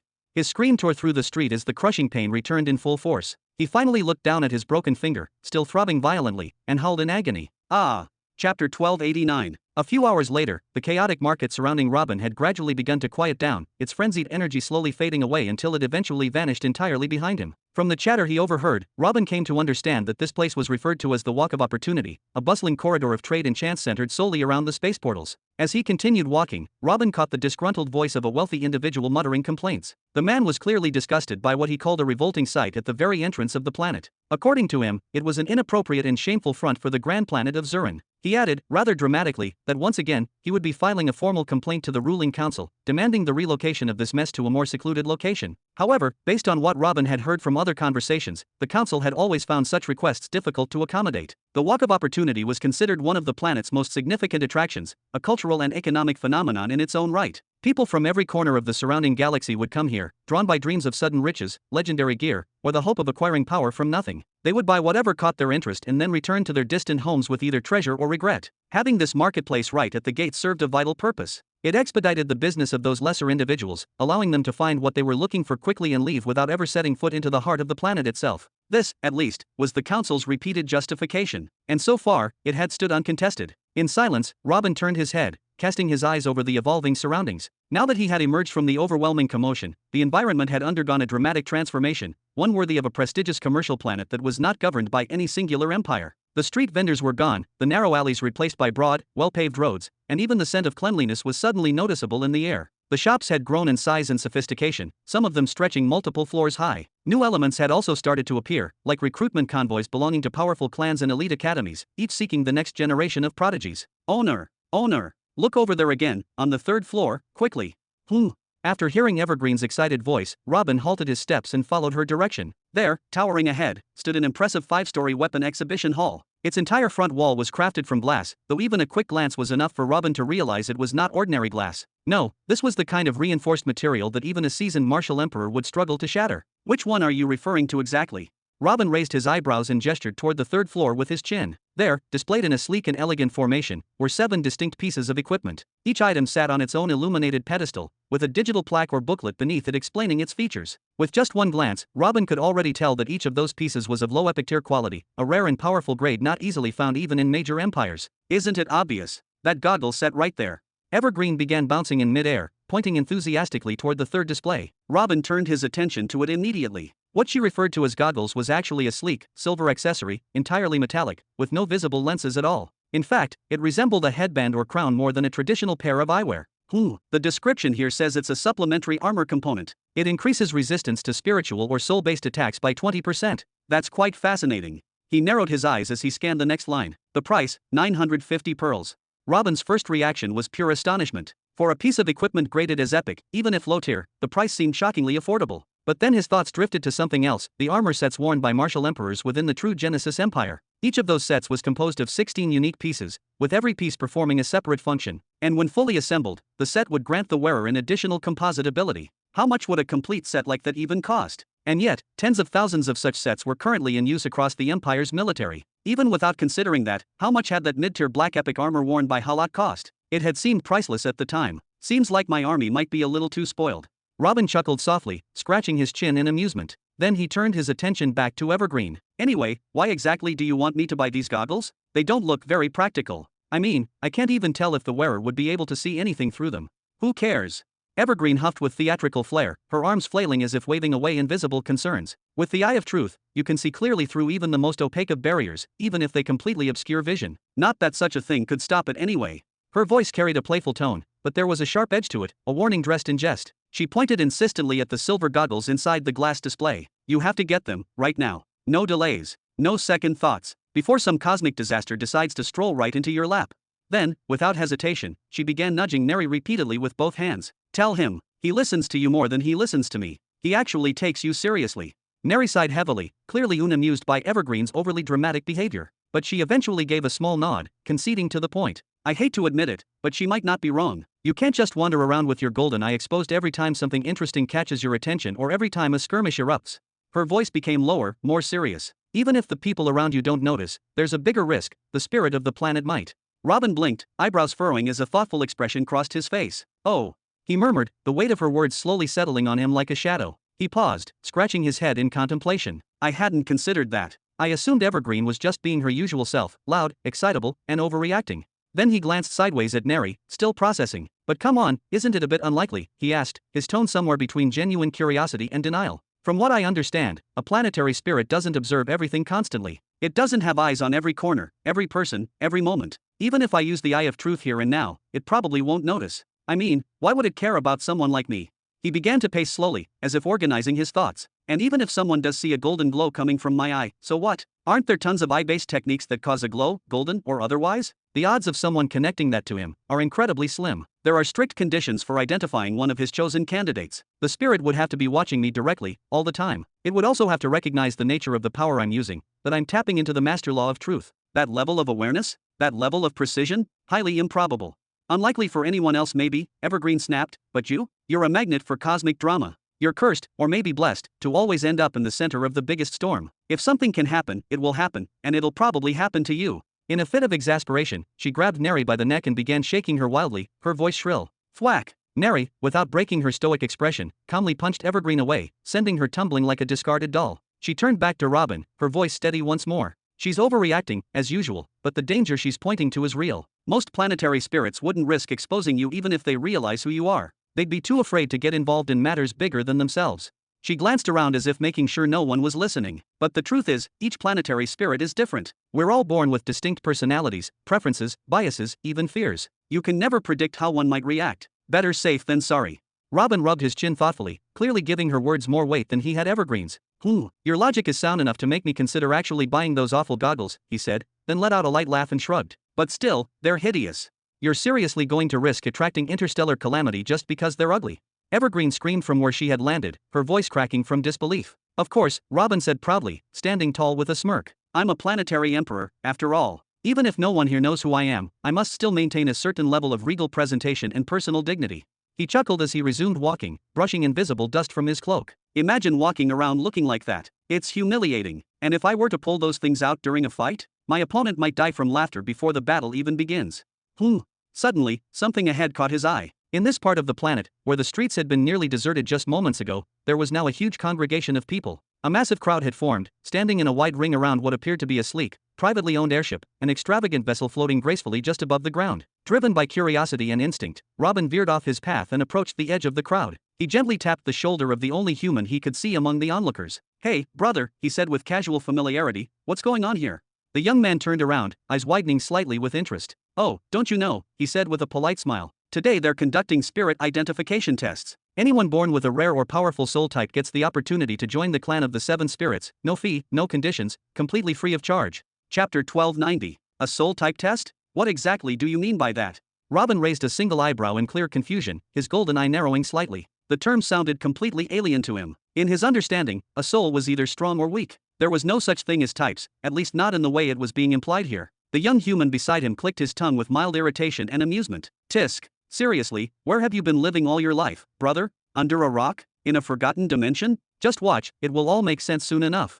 He grabbed Robin's shoulder in a casual but firm manner, guiding him forward and making space in the densely packed crowd so that Robin could get a clearer view of the scene ahead. From this vantage point, Robin saw it, a sleek, high-grade private spacecraft hovering just above the ground, sleek and elegant in its design. The hull shimmered with high-tier alloys, likely reinforced with defensive enchantments. In front of the ship's open ramp sat a young bald man, his face decorated with an array of intricate, glowing tattoos that hinted at both authority and combat experience. He wore a dark, tight-fitted uniform with silver accents, clearly the uniform of a powerful clan or organization. He sat in an almost lazy posture, legs crossed, elbows on his knees, radiating an aura of effortless confidence. Behind him stood two others in matching uniforms, arms folded respectfully behind their backs, expressions completely neutral, disciplined. In the air before the bald man floated two large crystals, both perfectly oval in shape and slightly larger than a human head. They hovered effortlessly, gently spinning and glowing with ethereal energy. These were not ordinary crystals. Robin could immediately sense that. They were covered in so many layered inscriptions that their true color was almost completely obscured. The runes pulsed gently, alive with intention and power. Before the crystals stood a line of about 20 young people, all waiting their turn. Every now and then, one would step out from the crowd, face full of either determination or anxiety, hoping to be chosen. Next. The bald man's voice rang out, low and bored, as though he had repeated that same command 100 times today, and likely would 100 more. Whoa. The next to step forward was a young woman with uniquely long eyebrows that curved dramatically down the sides of her face. She took a deep breath, gathering her courage, and walked toward the crystal. Once she stood before it, she raised her hand and gently placed her palm against its surface. Then she closed her eyes and consciously dropped her soul defenses, leaving herself completely open to the test. To Robin's surprise, and that of many others, the crystal began to glow softly, resonating with her touch even though she had not poured any soul force into it. It was as if the crystal responded to something deeper, something innate. PFFF. Just as quickly, however, the glow vanished, leaving the crystal inert and dull once more. The bald man furrowed his brows slightly and gave a dismissive shake of the head. No detectable soul traits. Step aside. Wait. Please, just give me a chance, the girl cried out, stepping forward desperately. I swear I will be useful to the clan. I have cultivated 270 soul units already. She pointed to herself emphatically, her voice trembling. The bald man rolled his eyes and smacked the table in front of him with a sharp thud that echoed ominously. And what am I supposed to do with 270 soul units when your physical body is over 700 years old? Next. The tone in his voice carried finality, and the girl, eyes brimming with tears, retreated, utterly defeated. The next candidate stepped forward, but the crystal only glowed faintly before fading once more. Poof, poof, poof. One failure followed another in a disappointing sequence. Well, this does not look promising, Robin muttered with a quiet chuckle, amused by the growing frustration of the examiner. That's normal, the young human beside him sighed, clearly used to this display. Not everyone is born with a distinguished soul type. Most of us are just average. It's rare to see someone actually qualify. I even tried it once myself. Turns out, my soul's nothing special either. Robin raised an eyebrow again, pondering. Born with it, he repeated under his breath. The idea intrigued him, but he said nothing more. After yet another string of failures, the bald examiner groaned and pressed his fingers to his forehead, his patience obviously running thin. Then he bellowed loudly across the crowd. Stop wasting my time, you clueless peasants. Only those who truly believe they have talent should come forward. Is that really so difficult to understand? The next person who steps up without a clear gift will receive 20 lashes. Key. Several people still waiting in line flinched in fear and backed away quickly, some almost tripping over themselves. Now, only 2 candidates remained. One of them was a slender girl dressed in flowing robes with sleeves that brushed the ground as she moved. Her steps were light, almost weightless, and her eyes held a glimmer of confidence that none of the others before her had shown. Without hesitation, she approached the crystal, raised her hand, and placed her palm gently against it. She closed her eyes as if falling into meditation. The crystal responded, but this time, it did not fade. Oh. Robin's golden eye shimmered slightly as he widened his gaze. All around him, murmurs of awe spread among the spectators. The crystal was glowing brightly, and this time, patches of deep red light bloomed across its surface, forming intricate soul constellations. The bald man leaned forward, finally intrigued. A small smile tugged at the corner of his lips as he rested his chin on his palm. Finally, we are getting somewhere. You possess the trait of the piercing meteor. Your initial soul has the ability to unleash an incredibly powerful burst attack at moments of extreme need, even without the use of techniques.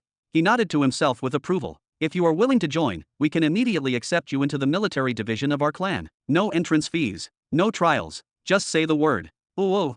The crowd erupted into applause and gasps of admiration. Hope, long absent, seemed to return with that one successful result. The atmosphere had shifted. The girl opened her eyes slowly and nodded, her voice calm and proud. Very well. I accept.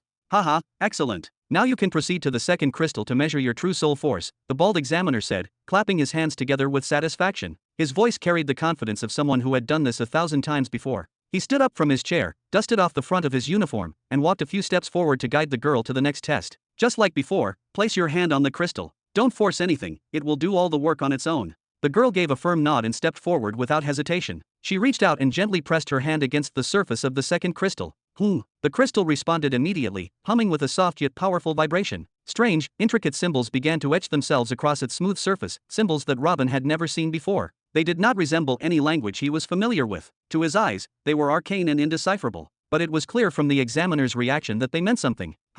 90 soul units, and your physical age is only around 80 years? That's absolutely phenomenal. The examiner laughed heartily, clearly impressed. His voice echoed slightly over the hushed murmurs of the crowd. Then, with a dramatic wave of his hand, he pointed toward the sleek floating ship behind him. Go on inside and take a well-deserved rest. I'll join you shortly once I have wrapped things up here. Robin, along with several onlookers, watched with intrigue as the girl disappeared into the ship, escorted by one of the uniformed assistants who had been silently observing. Once she was out of sight, the examiner returned to his seat with the casual elegance of someone used to being in control. His eyes drifted toward the final person waiting in line. Next, he called out, his tone sharp and impatient. The last participant was an unusual-looking man. He had an enormous pair of curled mustaches that drooped past his cheeks and a slight greenish hue to his skin that hinted at some spiritual or racial heritage. Without a moment's hesitation, the man stepped forward and confidently placed his hand on the first crystal. The crystal lit up immediately. This time, it did not glow in one uniform color. Instead, it sparkled with the brilliance of countless stars, each shimmering in a different hue, as if a miniature galaxy had been born within the crystal itself. The examiner's eyes lit up with recognition, and a pleased smile formed across his lips. Spirit trait, godfather of illusions, he declared with pride. With the right training, you will be able to trap your enemies in vivid illusions, disorient their minds, and rob them of awareness far more easily than most. You are an ideal candidate for the Hall of Dreams. The mustached man chuckled softly and shook his head. Thank you for the offer, but I'm not interested in joining. I have my own shop here in town. I was just curious to know what kind of soul trait I had. He turned around, clearly preparing to leave. Hold it right there. The examiner slammed his palm against the table, his smile vanishing in an instant as he stood up, glaring. Do you think we are offering free public services here? The mustached man tensed, his brows furrowing and fists clenching instinctively. But then he paused, exhaled slowly, and forced a smile. He knew better than to provoke a conflict here. Ho ho, no offense meant, young master. I didn't realize there were formalities. Perhaps, there's another way to settle this. You can pay a usage fee of 100 liters of energy essence, the examiner said bluntly. Then, with a more amiable tone, he reached down beside his chair and pulled out a small green booklet. Or, you can purchase the soul cultivation technique, perfectly tailored to your trait, for just 100 energy pearls. 100 pearls. The crowd collectively gasped. The shock rippled through the spectators like a wave. Many of those who had hesitated earlier suddenly looked relieved, grateful that they had not stepped forward and risked being swindled. Robin raised an eyebrow and pointed at the booklet with mild curiosity. Wait, if it really suits him that well, isn't it worth the price? The human youth standing next to him scoffed and shook his head. Even if it's a perfect match, it's still just a basic soul cultivation method. Not offensive, not defensive, just support. And look at the color, it's green. That's the lowest tier. A green rank soul technique should never cost more than 5 pearls at most. Robin let out a soft whistle. Clearly, the price of 5 pearls was already considered steep, and this examiner was shamelessly asking for 20 times that amount. The mustached man looked visibly cornered. After a moment of internal struggle, he finally spoke. Thank you for offering options. I'll pay the participation fee. He stepped forward slowly and reached for a small leather pouch strapped to his waist. With a deep breath, he plunged his hand into it, the pouch clearly having spatial properties. One by one, he began pulling out sealed vials, each filled with a glowing fluid, perfectly identical in shape and size. He did not stop until 100 vials had been placed in a neat, shimmering row across the examiner's desk.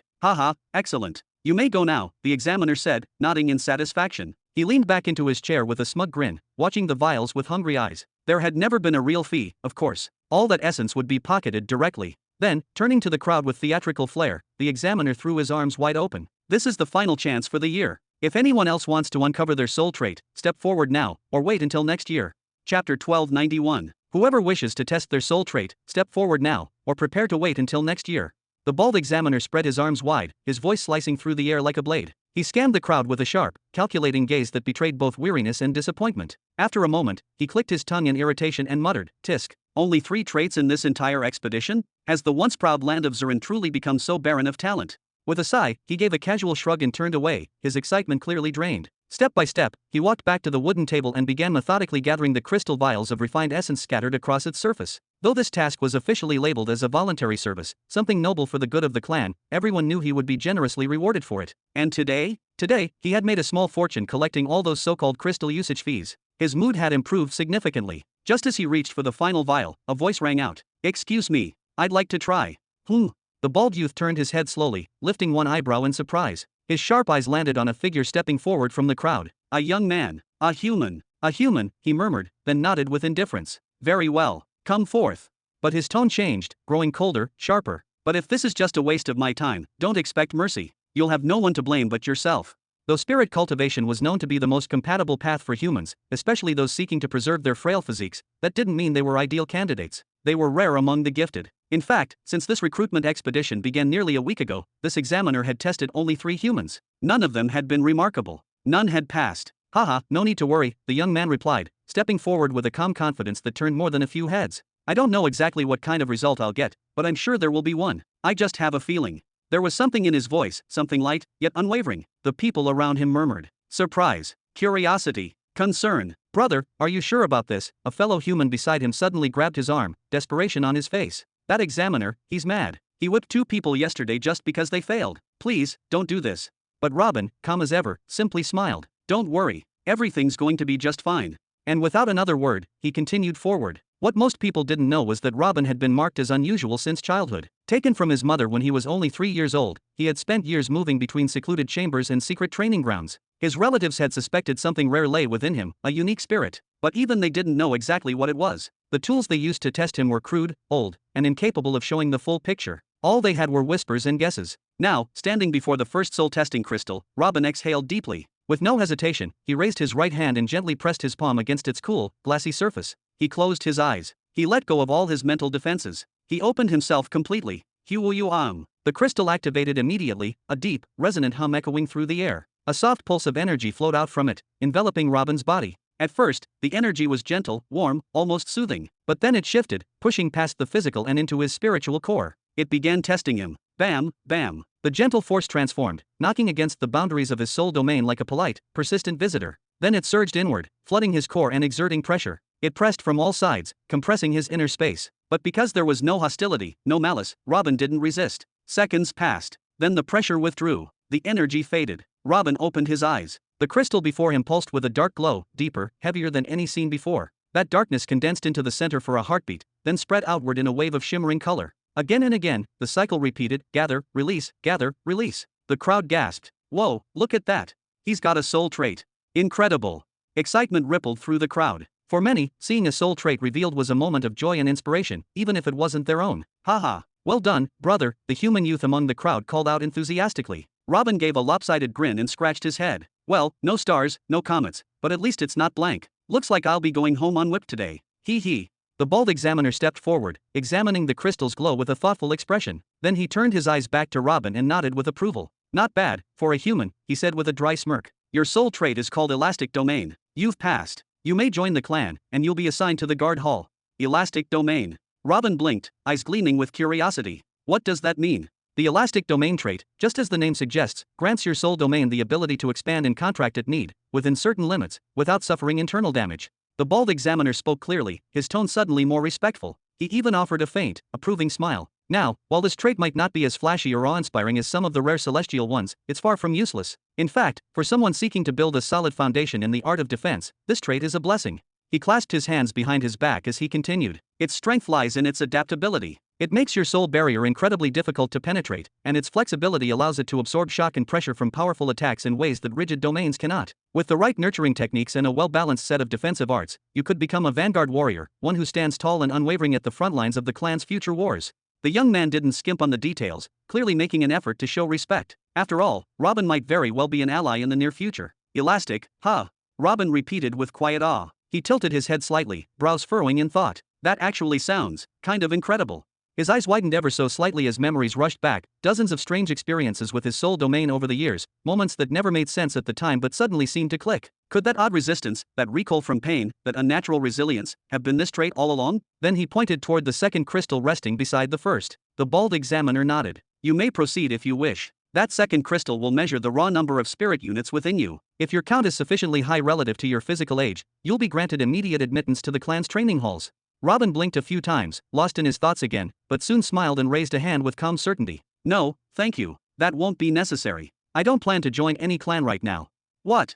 The bald man's calm demeanor shattered in an instant. He clenched his jaw and stepped forward, eyes sharp. Every other day I have to deal with people who think they can freeload off the clan's resources and leave without consequence. Do you think this is some sort of public testing center? A joke. Robin chuckled softly, unfazed by the growing tension. He stepped forward and reached out to pat the man gently on the shoulder. Whoa, no need for the dramatics. His tone was light and teasing, his grin still firmly in place. Then, without hesitation, he reached into the spatial ring on his own hand, an item rare and expensive in itself, and pulled out another ring. Holding it between two fingers, he offered it to the examiner. Here, I'll pay for the technique. Fair and square.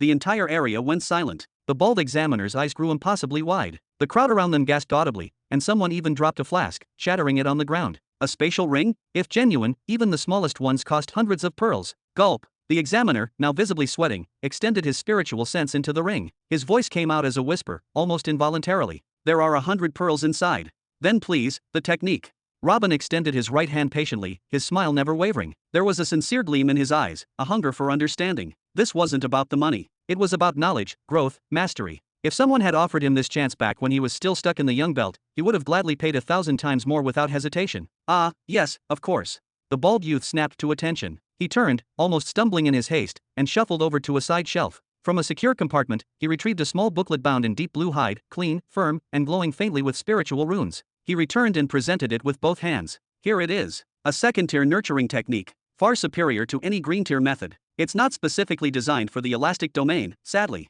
Our clan doesn't possess any exclusive techniques for that trait at the moment, but this one is well regarded for general use with defensive traits. If you look in section 13, you'll find targeted advice for elastic traits in particular. Robin took the booklet in silence, flipping through a few pages as glowing symbols caught the light. His brows drew together slightly, perhaps in mild disappointment. Not exactly perfect, but I suppose I can make it work.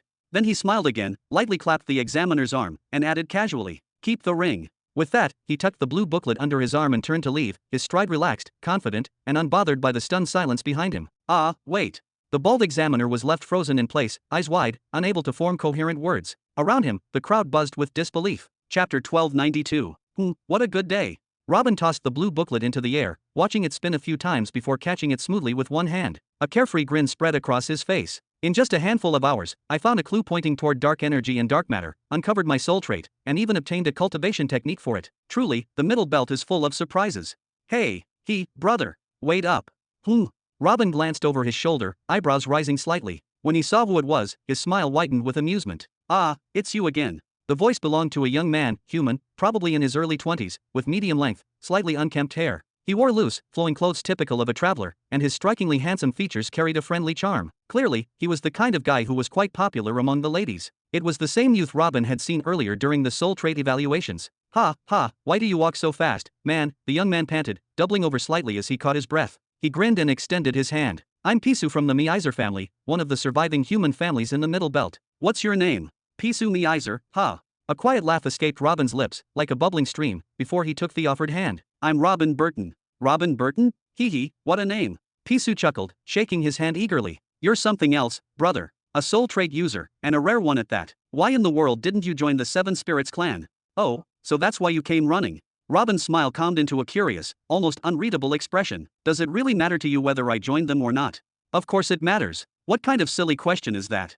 Pisu frowned as though Robin had just asked if water was wet. Every human who rises in power is a win for all of us. The Seven Spirits clan is no minor group. They govern an entire planet, and even hold partial dominion over 2 others. If a human were to rise among their ranks, it'd be monumental. Robin's expression twitched, cycling through several emotions before he grabbed Pisu by the shoulder and gently pulled him to walk beside him. Pisu, right? I'm just a low-born farmer, not very educated in the ways of this place. So, how are things really for humans in this so-called Middle Belt? The real situation for humans, huh? Pisu blinked in surprise, then his eyes widened in realization. Oh, you must have just arrived, probably from a newly ascended planet, huh?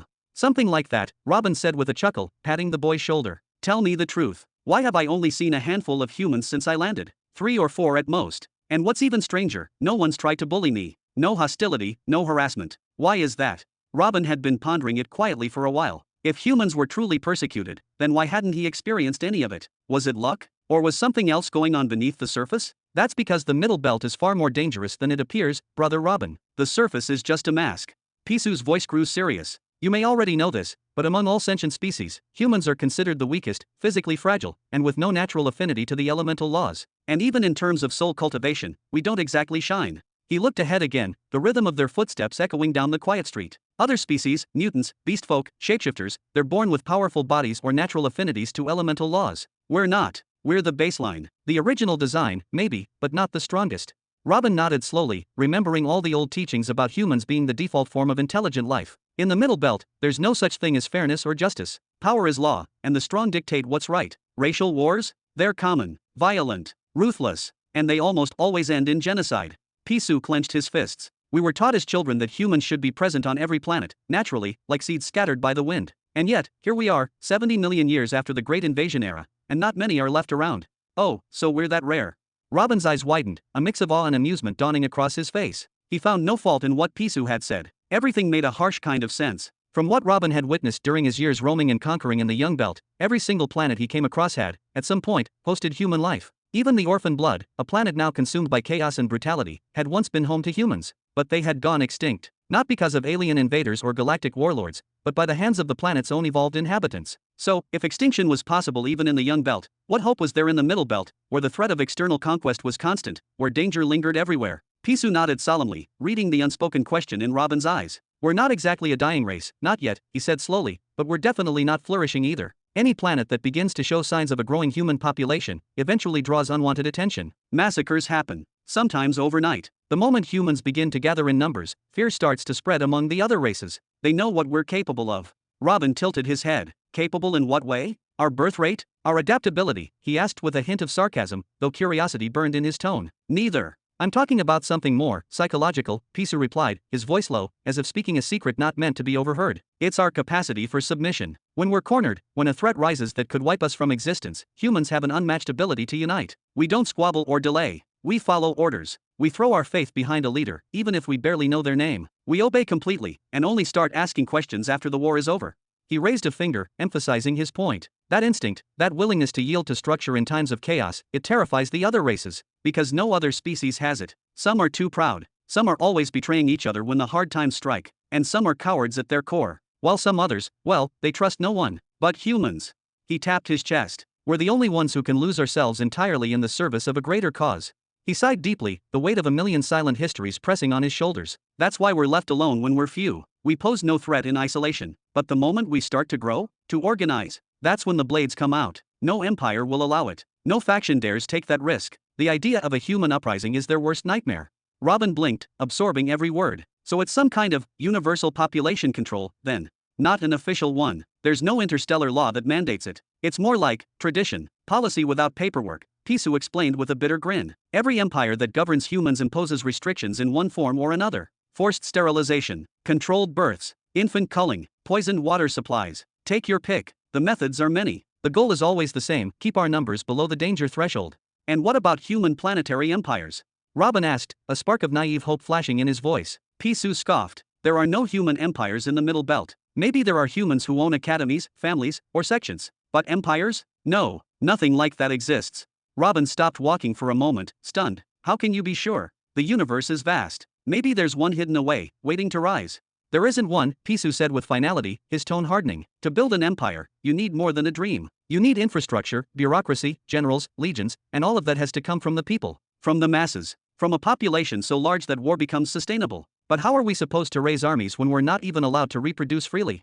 Robin said nothing for a while, his expression darkening. His gaze turned forward, but his mind drifted to the past. Only 100 years ago, his territories housed over 1 billion humans. Even then, he couldn't build an army strong enough to challenge Pythor head-on. They were too few, too scattered, too hesitant. And now, after decades of incentivizing reproduction, opening up colonization routes, and actively expanding human settlements across dozens of worlds, maybe the population had grown to 5, perhaps 7 billion at best. Still not enough. Caesar still demanded more soldiers, still cried out for more warriors. And yet, there were none to offer. If even 1 billion humans couldn't form a force mighty enough to challenge a dominant empire in the Young Belt, then what would it take to establish a true human empire in the Middle Belt? How many would be needed? 10 billion? 50? 100? How many lives must be gathered, just to create a good king? Chapter 1293. If we set aside the empires for a moment, that still leaves us with the families, commercial entities, clans, and academies. Tell me about them, Robin said as he continued walking forward, his footsteps steady while a quiet sigh escaped his lips. Let's start from the weakest to the strongest in terms of influence and power. First up, the commercial entities, Pisu replied, raising a single finger as a sign of enumeration. There are certain exceptionally intelligent humans who manage to achieve wealth, whether through luck, hard work, or sheer cunning, and used their financial gains to establish businesses. In the beginning, when their ventures were still small and vulnerable, they purchased slaves to guard their establishments. Over time, as their influence grew, they began attracting more humans and loyal followers. Eventually, their operations evolved into massive commercial powers recognized across entire sectors. He pointed toward a distant street. For instance, about 6 blocks from here, there's an enormous pill store called Safe Haven. The owner is human, and every single worker inside is human as well. He started his journey in the same uncertain, chaotic way as many others, fumbling through trial and error. But now, he has built extensive networks, alliances with numerous clans, academies, and even human kingdoms. His connections stretch so far that he's managed to forge ties with planetary empires of different races. Pisu's voice took on a proud tone. The Safe Haven grain store operates on every major commercial planet within Sector 100 of the Mid-Belt. In fact, it also maintains branches in several planetary empires, where governments have pledged to shield the stores from any sectarian or racial attacks. That's quite impressive, but isn't that more of a personal success story? What does that have to do with the core structure of the human race? Robin asked with genuine curiosity, his tone innocent and sincere. Pisu shook his head slightly. How can it not be relevant? Safe Haven is protected and supported by a web of human clans, academies, and small kingdoms, but it also gives back. It funds those institutions generously and supplies them with powerful pills that help strengthen their forces. You could say the owner acts as an unofficial patron of the human race, a foundation that helps prevent our total collapse. He held up another finger. Not only that, but his shops and factories provide countless job opportunities for fellow humans. He trains them in pill refinement, alchemical methods, and rune carving. You'll find this pattern repeated among most of the great human commercial powers. There aren't many of them, true, but each one of them has played a critical role in supporting and uplifting the human race. He paused, then added with emphasis, in return, they receive protection from the human combat forces and are given priority access when it comes to selling their goods. It's a mutually beneficial relationship, built on cooperation and loyalty, though not without risks. Pisu sighed again, his gaze distant. Of course, not all human merchants follow this path. Only the honorable ones do. The rest pretend race doesn't matter. They shy away from supporting their own people and offer no aid whatsoever. And naturally, we treat them like any other neutral party. They receive no special consideration from us either. I see. Robin nodded a few times, deep in thought. And what exactly are these human combat forces you mentioned? Pisu's expression grew more serious, and he motioned for Robin to take a turn down a different street. Now we're getting to the core of it, the clans, academies, and noble families, he said, his tone steady and composed. Let's begin with the academies. These are powerful institutions formed by groups of friends, former comrades, fallen families, or people who share mutual goals and interests. Over time, they grow by recruiting new members and expanding their knowledge base. Unlike kingdoms or empires, academies are not ruled by a single sovereign. Everyone in an academy works toward their personal interests, but within an organized, structured framework that ensures growth and progress for all involved. He continued, within an academy, you'll find nearly everything a cultivator or warrior might need: rare techniques, specialized instructors for all kinds of cultivation paths, detailed recordings of legendary battles, all varieties of pills, elixirs, weapons, enchanted tools, and more. Of course, the extent of their offerings depends on the academy's level and the kind of environment it operates in. You can't compare a small academy on an outer planet with the powerful stellar academies that span star systems. Pisu then smiled faintly. But no matter how prestigious or modest an academy might be, one thing remains constant: you have to pay for everything. Nothing is free. Even entrance exams come with fees. Pisu gave a slight shrug, his expression thoughtful. That dynamic makes academies a gathering place for individuals united by a single goal: power. But aside from that shared ambition, they're fundamentally divided. Each person fends for themselves, focusing only on how to scrape together the money needed to access what the academy offers, be it techniques, pills, or weaponry. He then raised a finger in emphasis. Still, academies have solutions in place for poorer students. They offer a range of missions, tasks done either for the academy's benefit or for external factions, and these tasks pay generously. It's a system that supports the academy while also giving struggling members a chance to grow. Robin blinked, considering this. It doesn't sound like much of a unified force. If disaster struck, wouldn't they all just run off in different directions? He raised an eyebrow, skepticism clear on his face. Pisu grinned slightly, amused by the question. You're absolutely right. Academies are not cohesive armies. Loyalty isn't their foundation, but that doesn't mean they're powerless. They're home to a vast number of cultivators, warriors, scholars. And when an academy enters conflict, whether it's a war, a territorial dispute, or a political struggle, they simply set rewards for participation.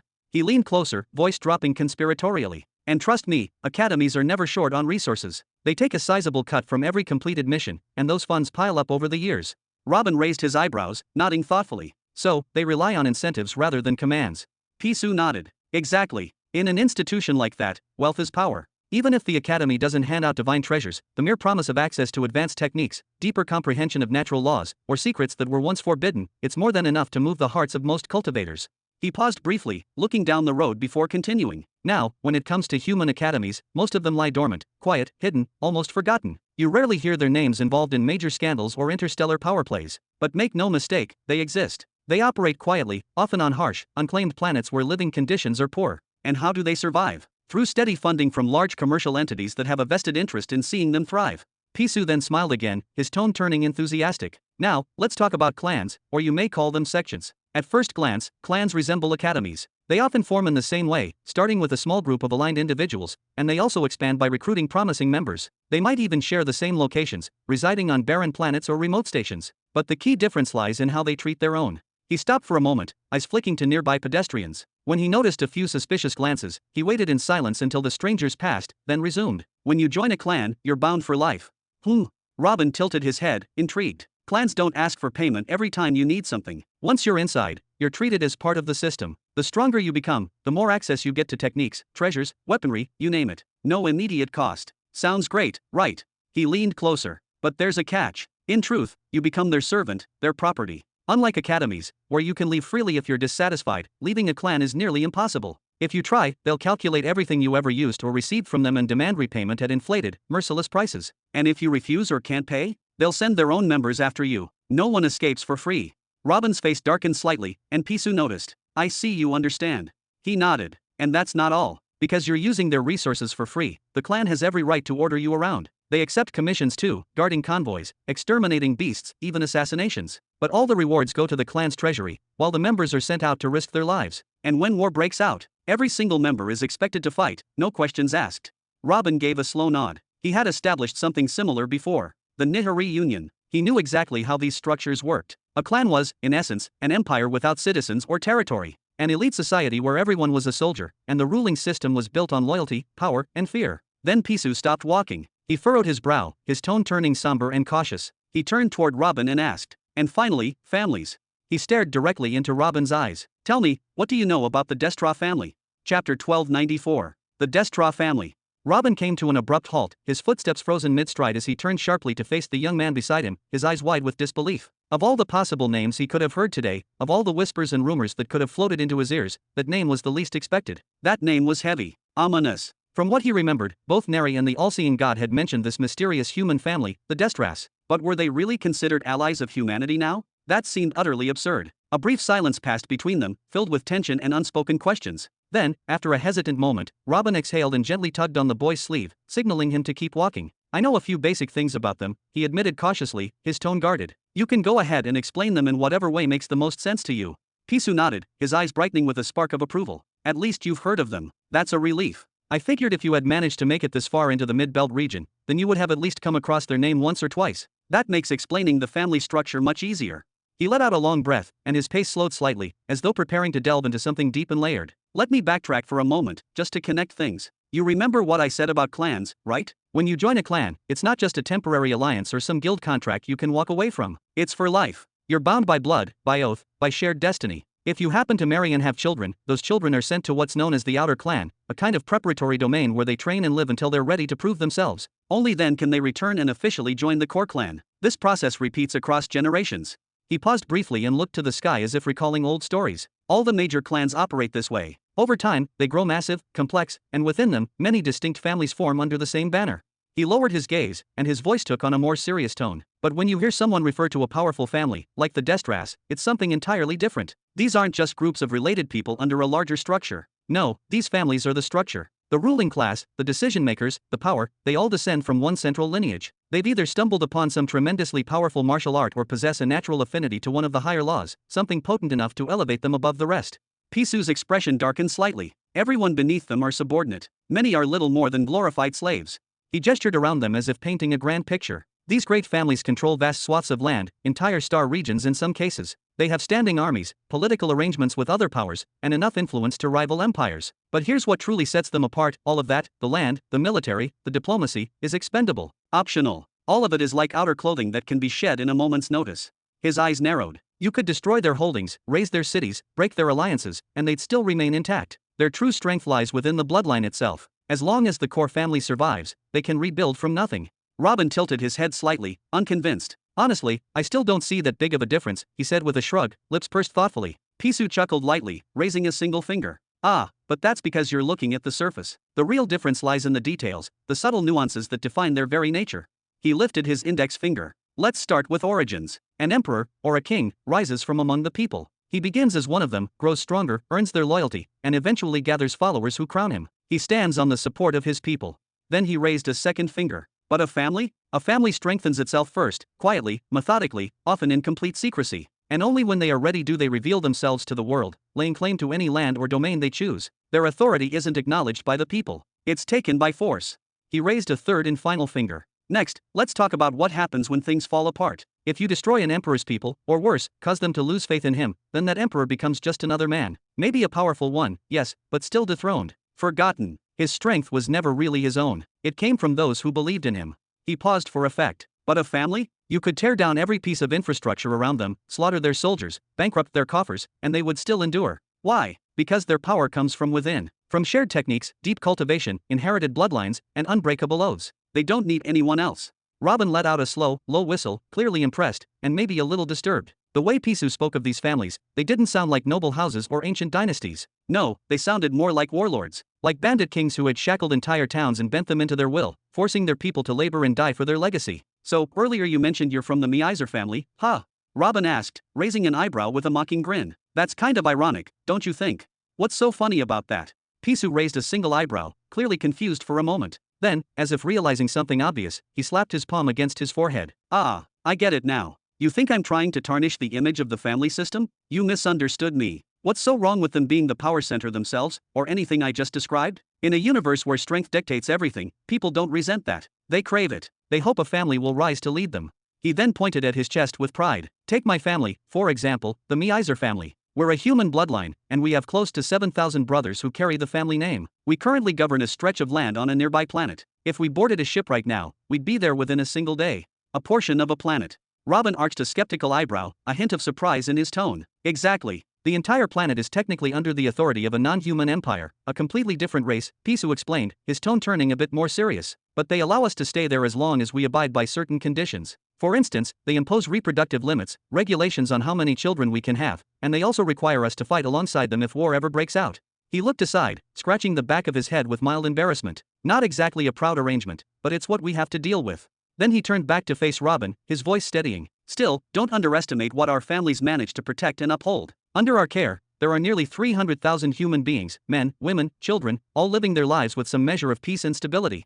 You mean 300,000 laborers, craftsmen, soldiers, and farmers? Robin replied with a playful smirk, giving him a wink. Call them what you will, Pisu replied calmly, unbothered. The reality remains the same. No one is being forced to stay. If someone wants to leave, they're free to do so. But almost no one chooses that path, because outside of a family, a clan, an academy, or a commercial entity, there is no future, no growth, no safety, even if it's relative. He held up 2 fingers, narrowing them for emphasis. Only a tiny, tiny fraction of humans live outside those 4 structures. And those who do? Most of them live scattered among other races, constantly facing discrimination, bullying, or worse. Some are enslaved, sold off like merchandise for hard labor, or other, darker purposes.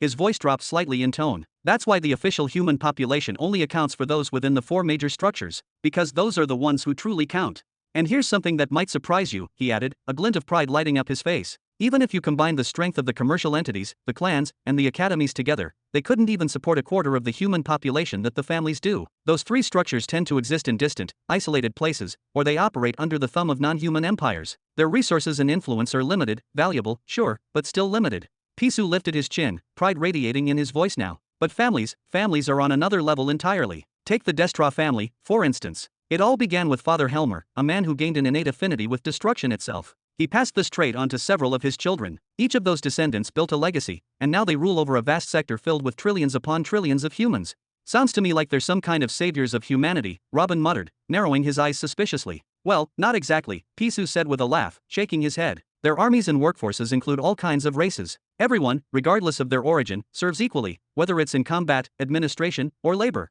But at the very least, humans aren't subjected to reproduction quotas in their territories. He threw both hands wide open. And the same applies to most of the so-called behemoths.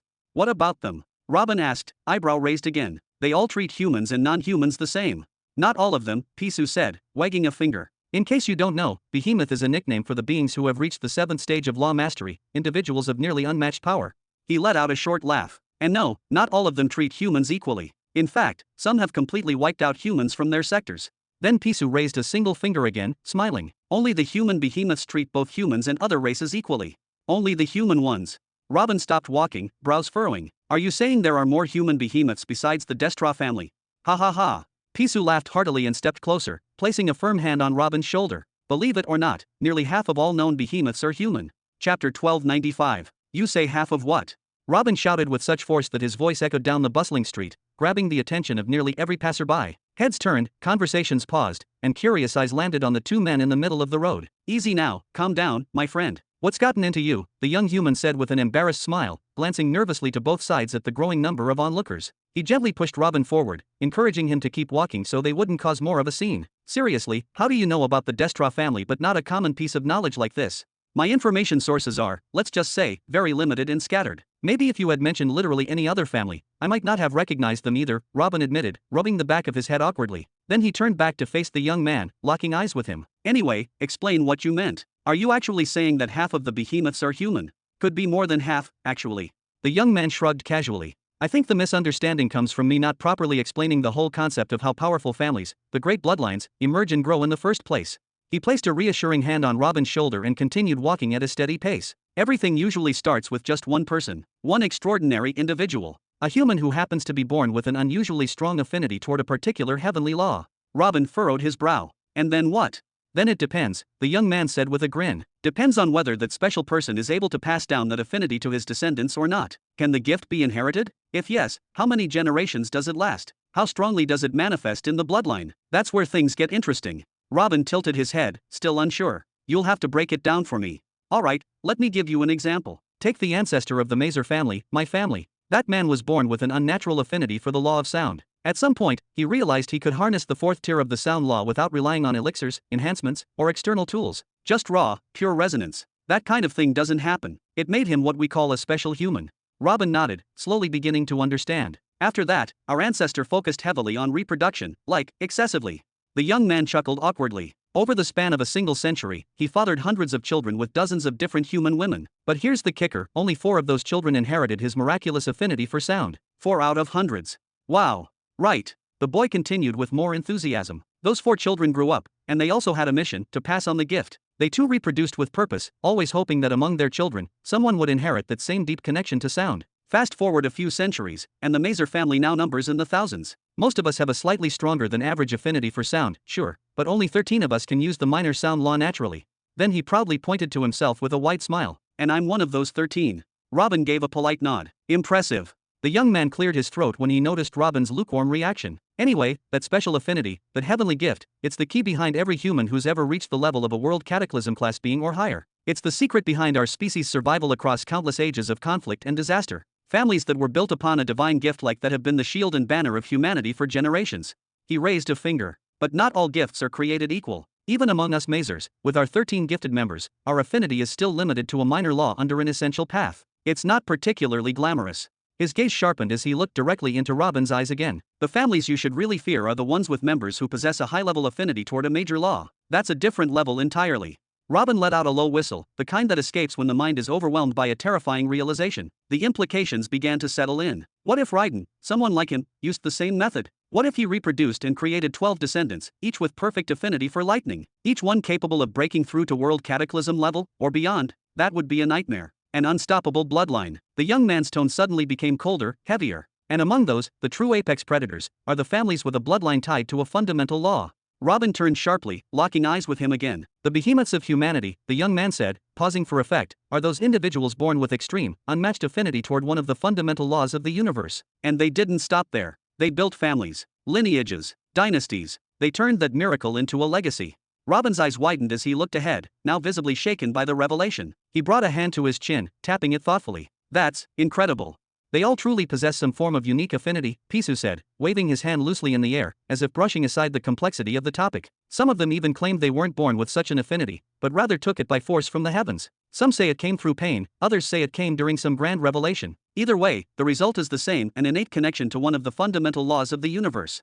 He paused, his tone growing a bit more thoughtful. And not all of them formed families either. Some tyrants were so obsessed with maintaining their uniqueness, their identity as one-of-a-kind beings, that they chose to never reproduce. They took on disciples and followers, sure, but they never had children, never passed on their blood. Maybe we can call that a one-man lineage, a family of one. Robin walked silently for a few seconds, furrowing his brows as he processed the flood of information, his boots tapping rhythmically on the cobblestone street. If what you're saying is true, and humans really have that many tyrants among them, why don't they do something? Why don't they come to help their own people, the ones being oppressed, enslaved, or worse? Pisu gave a short, dry laugh. Help? You mean like flying across the stars with a hero's cape and rescuing the helpless?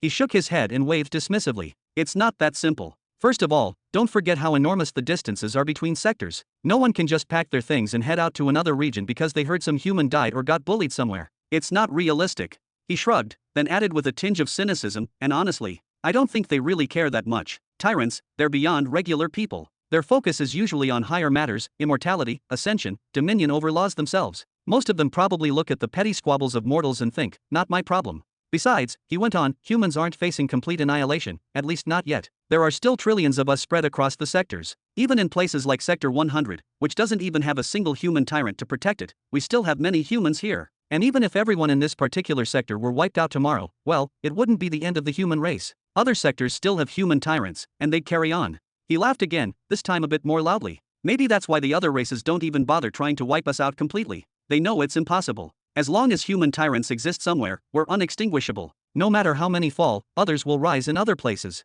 Robin tilted his head, intrigued. So is that why no one's been bullying or robbing humans here either? Ever since I arrived, I've seen very few humans around, but no one's treated me differently. No hostility. No prejudice. I expected worse. Pisu nodded slowly. That's not because they like us. It's not about equality or justice. It's because of a cultural shift, something deep in our roots as a race. A long time ago, after the mass genocides, when humans were hunted and slaughtered, when our strength was reduced to nothing and we were forced into hiding in the few strongholds that remained, people stopped going out. They stayed hidden. He looked directly at Robin now. During that dark period, only the most powerful among us dared leave the sanctuaries. They were the only ones who could survive in the wider universe. So, over the decades and centuries, people, other races, began to associate any human they saw in public with raw, terrifying power. Because the weak never showed up outside. Pisu smiled, a mixture of irony and pride on his face. So if you saw a human walking freely on a trading planet like this, or in any empire not ruled by humans, you knew he was dangerous. You didn't test him. If you did, you'd mostly regret it.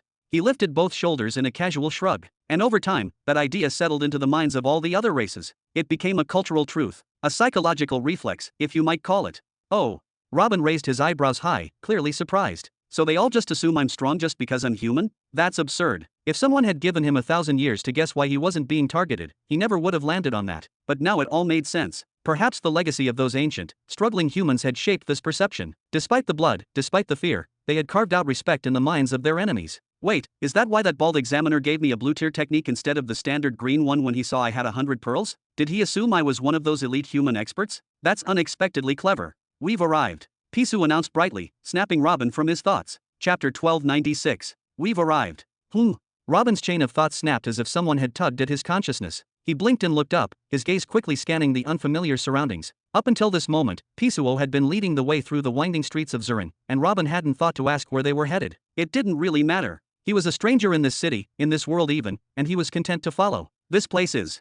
Robin's eyes slowly widened as they landed on a large, imposing building towering in front of them. It had 5 broad stories, with an exterior made of polished stone and reinforced glass, elegant yet robust. Strange, flowing characters were engraved across its entrance, letters from a language Robin had never seen before. At first glance, the structure resembled a high-end apartment complex or a government building. But then he noticed the subtle details: the uniformed attendants stationed near the doorway, the steady stream of well-dressed guests moving in and out, the security arrays glowing faintly above the main entrance. A realization struck him. A hotel? He asked slowly. Exactly, Pisuo replied, nodding. I've been staying here ever since I first arrived in Zurin. Night is falling, and around here, nobody likes to be outside once the sun disappears behind the horizon. He gestured subtly toward the nearby streets. Though the area was considered one of the cleaner and safer districts, relatively free of wandering vendors and petty thieves, it had still been busy earlier with shoppers and merchants. But now, a sudden shift had taken place. With a single glance, Robin saw the change. The streets had grown noticeably emptier. Only one person was visible within his line of sight, a lone figure briskly walking, clearly in a hurry to get somewhere safe. The atmosphere felt different, heavier, as if the very air whispered that danger was not far off. The larger stores had already begun activating stronger lighting arrays and setting up layered defense formations across their storefronts. Smaller shops were closing up entirely, slamming their shutters down with urgency. Is this some sort of law? Robin raised an eyebrow, puzzled by the sudden transformation. Not a written one, Pisuo replied, shaking his head solemnly, but one that's etched deeply into the hearts of everyone who lives in this world. Safety in a realm ruled by strength is never absolute. It's only ever relative. Maybe under the watchful eyes of guards and enforcers, people behave, on the surface. But when night comes, crimes like theft, assault, even murder, all become far more common. Robin still seemed skeptical. Even here, in such a well-established trade hub, they can't maintain order after dark. Heh, Pisuo chuckled. City guards still need to physically witness a crime and apprehend the criminal before justice can be served. Unfortunately, the city itself isn't a living, sentient being. It can't just react to trouble automatically. If you went to the space portals right now, I guarantee you, there wouldn't be a single vendor left open. I suppose some rest wouldn't hurt either, Robin admitted, stretching slightly. There are a few things I've been meaning to try anyway. Perfect. Pisuo grinned wide. If you don't mind sharing, you can stay in my suite. I paid for the entire week already. Oh, you'd really do that for me? Robin asked, genuinely surprised. Of course. Pisuo laughed heartily and gave Robin a friendly nudge. It's not every day I meet another human around here. If you enjoyed this video, hit that like button and subscribe so you never miss an update. Check out the playlist to catch up on the rest of the series. Robin murmured, I'll be back visibly impressed as he took in the suite's interior. As it turned out, Pisuo hadn't just rented a room. He had practically secured the entire top floor of the building. The 5th floor was lavish and expansive, more like a private residence than a hotel suite. The furniture was luxurious, the lighting was soft and magical, and the air smelled faintly of fresh herbs and polished wood. There was enough space here to comfortably house a family of 20 or more. Being one of the 13 prodigious talents in his clan clearly had its advantages. Haha, want a tour? Pisuo pointed toward a stylish bar area filled with neatly arranged bottles of colorful drinks. Don't hold back, by the way. Everything here's free. No need, Robin said with a faint smile as he clapped Pisuo lightly on the shoulder. I'll get some rest. I've been holding off on testing something for a while. With unhurried steps, he made his way into one of the private rooms. Once inside, he quietly found a bed, sat down on it cross-legged, and allowed his breathing to settle into a calm rhythm. The room was quiet, the walls soundproofed. It was the perfect place to focus. With a slow exhale, Robin retrieved the slim blue booklet from his robes, gently opened it on his lap, and started reading. 2 hours later, within the quiet expanse of Robin's soul domain. Robin's soul domain slowly formed from the glowing ground beneath him, assembling piece by piece until he stood whole, a serene and contented smile etched wide across his face. There was something almost surreal in the calm that radiated from him, a kind of peace he wasn't used to feeling. Well, Neri's voice rang out sharply as she appeared a few steps away, arms crossed over her chest, eyes narrowed in mild annoyance. That was a colossal waste of time. Robin turned slightly, amusement lighting his features. Oh, were you reading the booklet along with me this whole time? He chuckled softly, beginning to walk toward the massive, mist-covered soul slaughter altars, a place in his inner world where power gathered in paths unfolded. It's just a basic cultivation manual, Neri. It's not meant to excite. It's designed for absorbing ambient soul source and refining it steadily. Of course it's going to be dry. It's not the dryness that bothers me, she replied, her tone sharper than before. It's the content itself. The soul absorption techniques you left behind in your empire, those ones? They're leagues better, even though they weren't tailored to a specific soul trait. The difference is night and day. Robin laughed again, rubbing the back of his head as he looked back at her. Yeah, well, what did I expect from a soul technique being sold on a random street corner, right? He turned more fully toward her, a glint of curiosity in his eyes. Wait, so you do know about soul traits?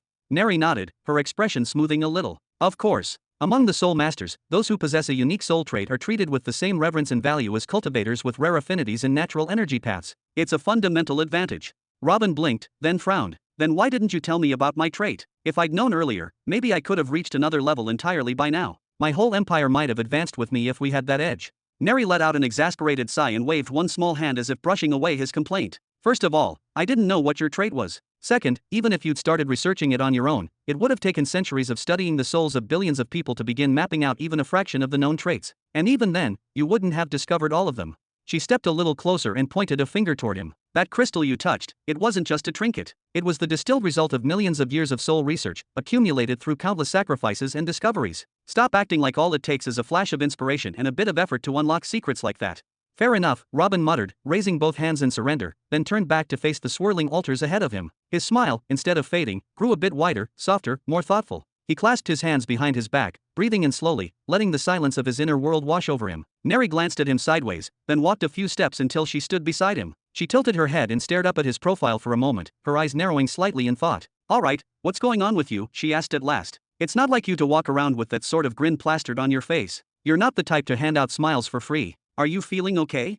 Ha ha ha. Robin laughed heartily and reached down to gently ruffle her hair. So it's that obvious, huh? Yeah, I guess I do feel good today. Happier than I have in a while. I don't know how to explain it exactly, but there's this deep feeling of satisfaction inside me.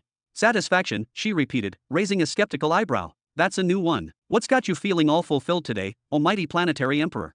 Hee, cut it out with the teasing, he said, rolling his eyes. It's just, you know, I've always felt like I was fighting for every inch I gained. Like the universe constantly conspired to put me in the worst possible outcomes. Even earning my title as planetary emperor, it wasn't fate, or destiny, or talent. It was blood, sweat, and more sacrifice than I'd like to count.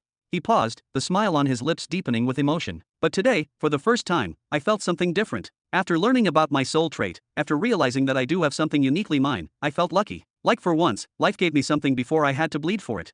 He looked up, his eyes shining with a quiet sense of purpose. Today, I felt like I got my share of what the world has to offer, just like everyone else. Chapter 1297. All this just because you have a defensive soul trait? I don't get it. Neri tilted her head slightly, her eyes narrowing in mild confusion. Step.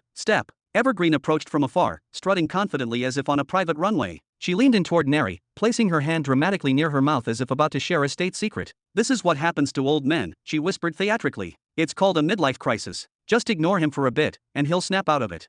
By thy, teach her a lesson, Robin said with a sharp whistle, then pointed casually at Evergreen like summoning a loyal hound. Yes. A familiar shadow came running. Kai-a-a-a-a. The girl's scream pierced the air as she stumbled backward in panic. Her eyes went wide in horror at the sight of the massive soul creature dashing straight toward her. He. That girl should be hung upside down by her ankles twice a day. Maybe then her thoughts would align properly. Robin chuckled heartily as he watched her flail and run for her life. He then turned back toward Neri, the amusement still tugging at his lips, and gently ruffled her hair. You, my dear, are the most level-headed among all the planetary spirits I've met. Do you really think I'm thrilled just because I received a defensive soul trait? I've got 470,000 soul units. Well, make that 471,000 now. Who's even going to threaten me easily with that kind of soul force? Then why are you so pleased with yourself? Neri's tone sharpened slightly as she furrowed her brows. I don't see anything else noteworthy about it. Are you simply grateful for having a trait at all? She folded her arms across her chest, then nodded slowly in realization. Actually, it is something worth celebrating. Soul traits are exceptionally rare, you know. Don't let those two who got accepted before you deceive you. They came from distant planets and waited for years, hoping to gain access to the Seven Spirits clan. Even so, the clan barely finds worthwhile applicants. And most of them? Practically useless. Oh, and why's that? Why wouldn't they be useful? Robin raised one eyebrow in genuine curiosity. Because there are too many types of soul traits, hundreds, maybe thousands, Neri replied with a measured tone. Some scholars even say that many of them haven't been properly classified or studied yet. And the people who possess them? Incredibly rare. For example, take a trait like the elastic soul domain. You might find only 100 individuals in the entire universe having it, and maybe just 5 who even realize they have it. She pointed at Robin, her expression firm. That's why you'll rarely find high-level techniques that are specifically tailored for one particular trait. Because so few people have it, there's simply no demand to create those techniques. And if any such techniques exist, they're prohibitively expensive. A modest clan like the Seven Souls simply can't afford to support that kind of development. Robin let out a soft whistle and nodded, absorbing her words. So having a soul trait was like possessing an affinity toward a law. Finding 100 people like Raiden, prodigies born with a natural connection to lightning across the whole cosmos, was a near impossible task. But then he rolled his shoulders in a shrug. Still, that's not the reason I'm grateful. Oh. Neri tilted her head again, intrigued. Then what is it? It's because I'm alive because of that trait. Robin's voice softened slightly as he shook his head. I've always wondered how my soul domain managed to withstand the full brunt of Hovenheim's soul explosion that day. I hadn't even opened it before that day. Neri's eyes widened a little. Even though she hadn't been present during the incident, she'd heard of it. It was the kind of tale that echoed through realms. Remember when I was refining you? Robin continued, his tone introspective now. Evergreen warned me that it could kill me, that the sudden size doubling, especially after my soul domain had already grown so large, could overload me. She told me that doubling roughly 180,000 soul units could be lethal. But you told me to go through with it anyway, as long as my soul force remained below 500,000 and you could mitigate the damage quickly if needed. He looked into the distance for a second, as if seeing that moment again. But when I finished refining you and turned my attention to my soul domain, everything was fine. The expansion had been violent, yes, aggressive, even, but it didn't come close to threatening my life. Then, with a sharp clap of his hands, more to himself than anyone else, Robin's expression lit up as if struck by sudden clarity. You know, he began, voice low and thoughtful at first, back when I tried to channel 10 Nihiri giant souls to heal Peon's shattered soul domain, I genuinely thought his soul domain was going to collapse. Not once, not twice, several times. I had to go incredibly slow, carefully guiding each fragment of healing energy. It took me hours, long, exhausting hours, just to avoid breaking him entirely. He shook his head, brows furrowing. I kept asking myself, why is it so much easier for me? Is it just raw strength? Just because I have more soul energy than him? He paused, eyes narrowing as old thoughts resurfaced. And then there's this other thing. I've always wondered, why does everyone try to stop me from absorbing initial souls? They act like it's some kind of dangerous taboo, like I'm skating on the edge of death every time I do it. But I've been doing it constantly, with ease. That day, just before my final showdown with the Empire of the Great Serpent, my soul power exploded to 10 times its normal strength. 10 times, Neri. And what did I face? Not soul domain ruptures. No, the real threats were heart specters and the black pits. Not what everyone said would happen. Then suddenly, as if recalling a memory long buried, Robin pointed at Neri several times, each gesture more animated than the last. Do you remember the day I tried to craft a soul shard, by actually tearing off a piece of my own soul domain? You thought that was it. You looked at me like I was committing suicide. But guess what? The domain walls healed themselves almost effortlessly. Sure, the wound remained. Sure, it stung. But I never once felt like my life was in danger. You mean to say that all of this? Neri's voice caught slightly in her throat as her eyes widened. She looked at him with the dawning realization of someone who'd just glimpsed a larger truth. Yes. Robin's answer was calm and resolute. All of it. Every single one of those impossible moments was thanks to the elastic soul domain trait. It might not have helped much as defending a direct attack by another soul master, but in those moments, it literally saved my life. 4 times at least. Maybe more. I'm sure there are others. I just can't remember them all right now. He exhaled, long and deep, then gave a soft laugh, one of recognition rather than amusement. You know, Neri, I used to curse fate. I hated the way I had to claw and scrape for every ounce of progress. Nothing ever came easy to me, not talent, not respect, not strength. I thought the universe had it out for me. He turned to her fully now, voice low but powerful. But all this time, something was looking out for me. A trait I didn't even notice, quietly shielding me from death, drawing an invisible line I never crossed. Without it, I would have fallen long ago. Don't you think that's something to be grateful for?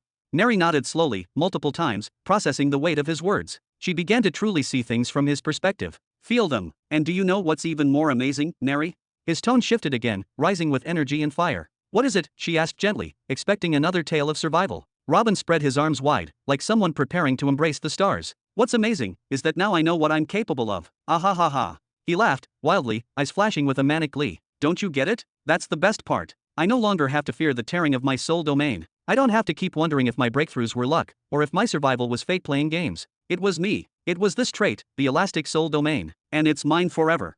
Then his eyes refocused, staring forward at some distant horizon, burning with ambition and hunger. If I wanted to right now, I could end the soul massacres and absorb every single soul myself. If I wanted, I could refine any planet I set my eyes on. There are no limits anymore. No ceiling, no maximum number of planets I can refine. That wall I always saw? It just crumbled. Wait a moment. Neri raised both hands and waved them urgently, trying to cut through his storm of thoughts. I know you're excited, I get it. This is huge. But you're not thinking straight right now. Please, don't go making grand, world-changing decisions while you're still overwhelmed. You might end up regretting them later. Why not take a step back? Do a deeper study on the elastic soul domain trait. Learn its limits. Then decide what to do. Robin rubbed both sides of his head, his grin not fading but his breath slowing. What's wrong with my decisions? He muttered, more to himself than her. The elastic soul domain, who cares about defense? This is the perfect complement to the soul-filling technique. It's the ultimate counterpart to a planetary emperor like me, one who wants to refine many worlds. Even if I knew about every soul trait in existence, even if someone offered me the strongest one there is, I still wouldn't trade this. Not for anything. Chapter 1298. Let's just slow down for a moment, alright. Neri waved her hands frantically, her expression caught somewhere between panic and frustration. First off, when it comes to the soul altars, even if you somehow decide to cancel them and just absorb the raw initial souls directly, do you honestly believe your only problem is your soul domain stretching too fast? Did you forget about the heart specters? The black pits? Have you really forgotten all of that so quickly? You've got a point. Robin's soul avatar brought a hand to his chin, pondering her words for a few brief seconds. Then, a smirk tugged at the corner of his lips. Still, what's life without a little risk? A bit of extra speed never killed anyone, right? BZZZZZT? With a single motion of his hand, all the soul altars surrounding them flared to life, only this time, they surged with twice the intensity. The number of drills emerging from each of the white orbs instantly multiplied, whirring with terrifying speed as they went to work without hesitation. In the blink of an eye, the amount of soul force being harvested from each orb doubled, at the very least. Maybe hitting 1,000,000 soul units won't take thousands of years like I first estimated, Robin muttered with growing excitement, a fire of ambition beginning to burn in his eyes. Maybe, it'll be sooner. Much sooner. For years, he had thought all the times he narrowly escaped death were just lucky coincidences. Because of that, he'd put up chains on his own growth, self-imposed limits, born from fear. Every time his soul strength grew by even a fraction, Evergreen and Neri had been there to warn him, to caution him. And each time, he had yielded. He had slowed down. But not anymore. Whap! Neri's foot slammed into his shin with a thud. Ow! Robin winced in real pain, even his soul projection reeling from the blow. What the hell was that for? To bring you back to your senses. Neri stomped her foot against the ground, visibly annoyed. Yes, the elastic soul domain trait is incredible. No doubt about that. It explains so many things we never understood before. But you don't even know its proper name, let alone the extent of its capabilities. And we, as planetary spirits, don't have access to specialized knowledge about rare soul traits like that. That's not our domain. You must study it thoroughly before making any major decisions. She jabbed her finger toward him again, emphasizing each word. At the very least, you need to understand its limits. How far can your soul domain really stretch before it snaps? I don't know much about this trait, but even I know, no matter how big or magnificent a balloon is, every balloon has a bursting point. Push too hard, and it will explode. Robin sighed, running a hand through his messy spiritual hair, finally showing a hint of restraint. Alright, maybe I'll wait until I reach 500,000 soul units before refining a new planet. That seems like a safer milestone. Refining a planet was no small feat. Each one refined would double his spiritual strength in an instant. It was, without question, the most efficient and direct path to overwhelming power in the entire universe. Good, Neri nodded approvingly. Before this discovery, I would have argued against it, too dangerous. But now, your trait will almost certainly stabilize your soul domain enough to endure the strain of another planetary refinement. You just need to make sure you pick the right planet. Why should I stress about that? Robin chuckled, his confidence returning. Isn't soul doubling the same gift for every planetary spirit, without exception? I could just close my eyes and choose one at random. He was already making plans again, already thinking 2 steps ahead. Oh really? Neri crossed her arms, unimpressed. So you're okay with being permanently bound to some idiotic planetary spirit or a completely useless planetary gift for the rest of your life? You got lucky with me. I happen to have a deep affinity toward a fundamental law. That's rare. If you want to gain the maximum benefit, you should look for another planet whose soul has an affinity with a fundamental law. Otherwise, you're throwing away potential. Can't I just refine a smaller one, then discard it later? Robin scratched his head. I mean, I feel like I could cut the connection between me and you, or even Evergreen, if I wanted to. So couldn't I just do the same with a new planet after refining it? Neri shook her head slowly, pitying his naivete. Did you really think the lawmaker would allow for such an obvious loophole? What do you mean by that? Robin's head snapped toward her, a nervous smile twitching at the edges of his mouth. The moment a planetary spirit is stolen from you, or even if you choose to sever the connection yourself, you'll instantly lose half of your current soul force, Neri said grimly, pointing directly downward, as though marking his inevitable fall. Half. Robin shouted in shock, eyes wide, almost disbelieving what he had just heard. Wait, do you mean I'd only lose the power given to me by that planet? Like, say, Evergreen doubled my soul strength from 3,000 to 6,000. If I let her go, I'd only lose the extra 3,000, right? That's all, isn't it?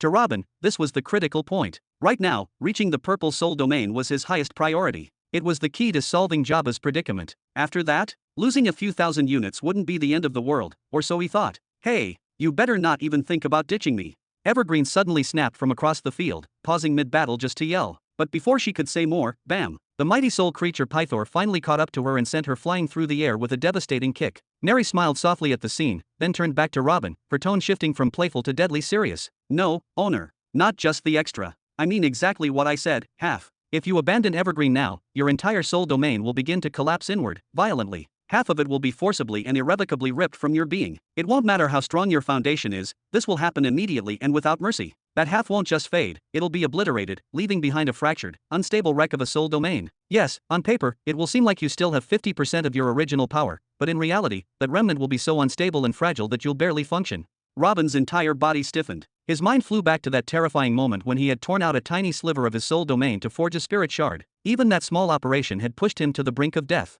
His body had trembled. His vision had blacked out. It was like part of his essence had been carved away with fire. And now she was talking about losing half, randomly, destructively. I said you'd be left with a tattered soul domain, not that you would die, Neri continued, her gaze steady, because you, Robin, possess the elastic soul domain trait. That rare gift might save you, might help your soul survive such devastation and slowly recover. But let me be clear, most people don't have your luck. When a refined planet is forcefully taken from someone, the result is almost always fatal. Sometimes they die instantly. Sometimes it takes years. But the outcome is always tragic. Just the thought of it is enough to send shivers down the spine of any soul cultivator. And yet here you are, talking about refining and discarding planets like it's no different than changing clothes. She raised one elegant finger. Let me teach you a little statistic. You remember how we talked about the sectors? Each sector, on average, contains more than 100,000 stable planets that are suitable for refining. Robin nodded slowly. He did remember. That conversation had stuck with him. Now consider this, Neri said, her voice sharp. The time planets spend in a young sector is nothing compared to the millions of years they spend in a middle sector.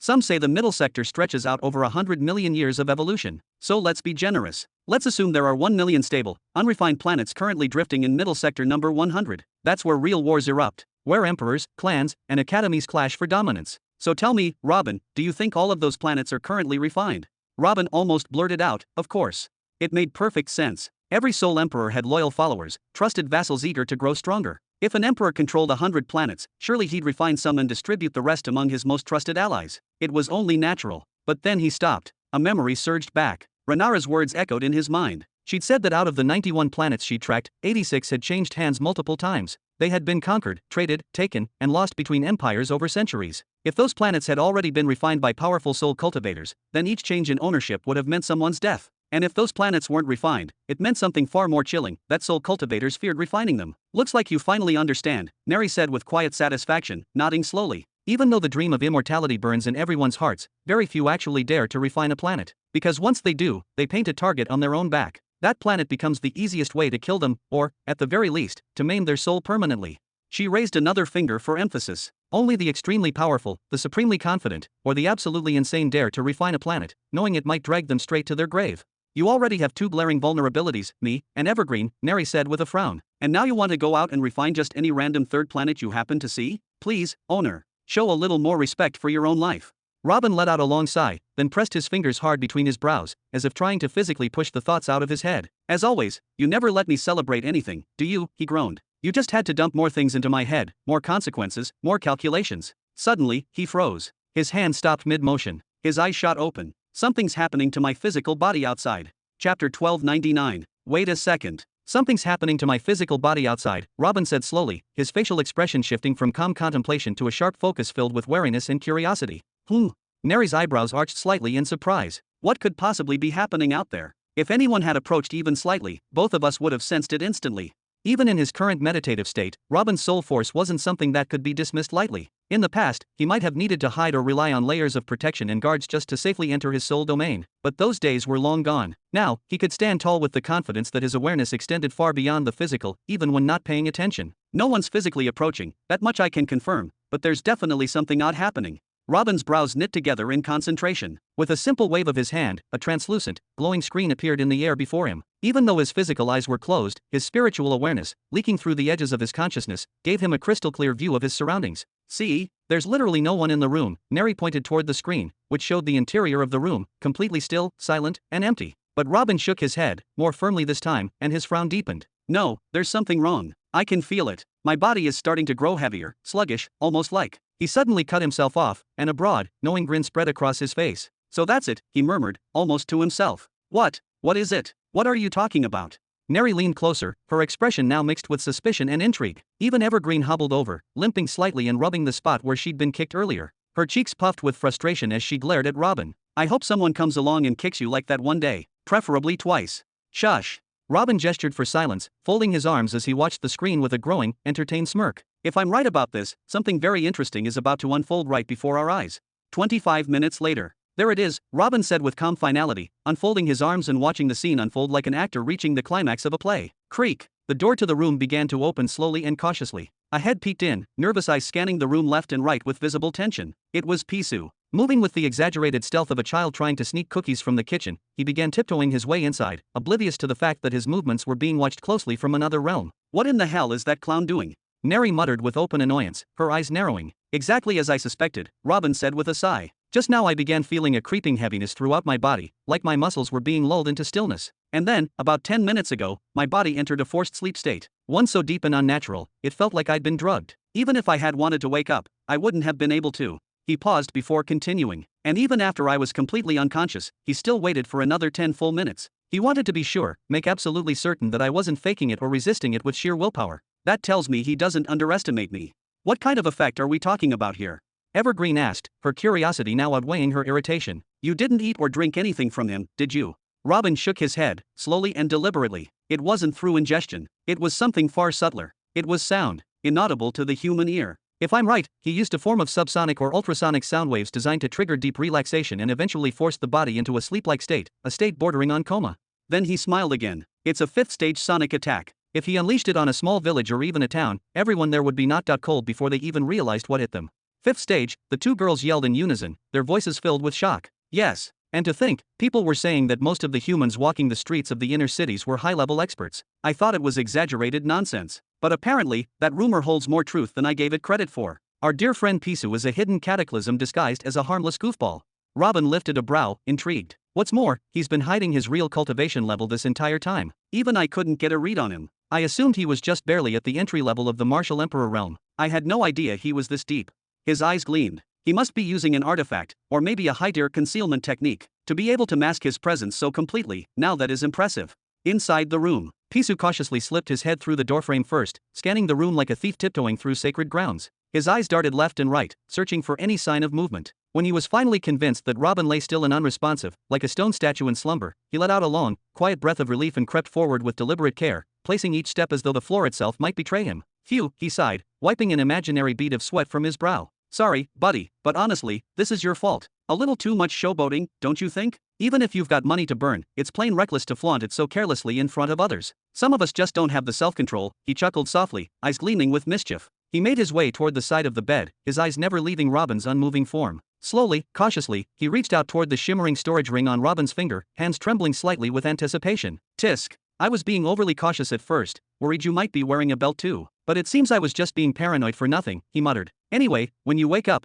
please don't take it personally. Think of it as a donation. I'll make good use of whatever treasures are in here, for the betterment of mankind, of course. Hee. Just as his fingers began to gently tug on the ring, a sudden flash of movement cracked through the air like lightning. Shoo! Robin's other hand, previously still as stone, snapped forward with blistering speed. It shot out like a chainsicle, wrapping firmly around Pisu's wrist with iron strength. Who said you could touch my hand, boy? Robin's voice rang out, smooth and mocking. You haven't even offered me a drink yet. Pisu froze, eyes widening in raw, primal fear. That smile, twisted and sharp, spread slowly across Robin's face like the grin of a predator toying with cornered prey. A chill surged through Pisu's spine, and his instincts screamed at him to act. With panicked reflexes, he raised his other hand, shaped it into a deadly palm strike, and hurled it toward Robin's face with the force of a cataclysm-level expert. It was a devastating blow, one he normally wouldn't dare unleash indoors, but the terror gripped him too tightly to care. That palm strike, infused with fifth-stage sonic waves, could have reduced a reinforced steel wall to rubble. If it landed on Robin's head, it wouldn't just knock him out, it would disintegrate his skull. But fate had other plans. Time seemed to stretch, then shatter.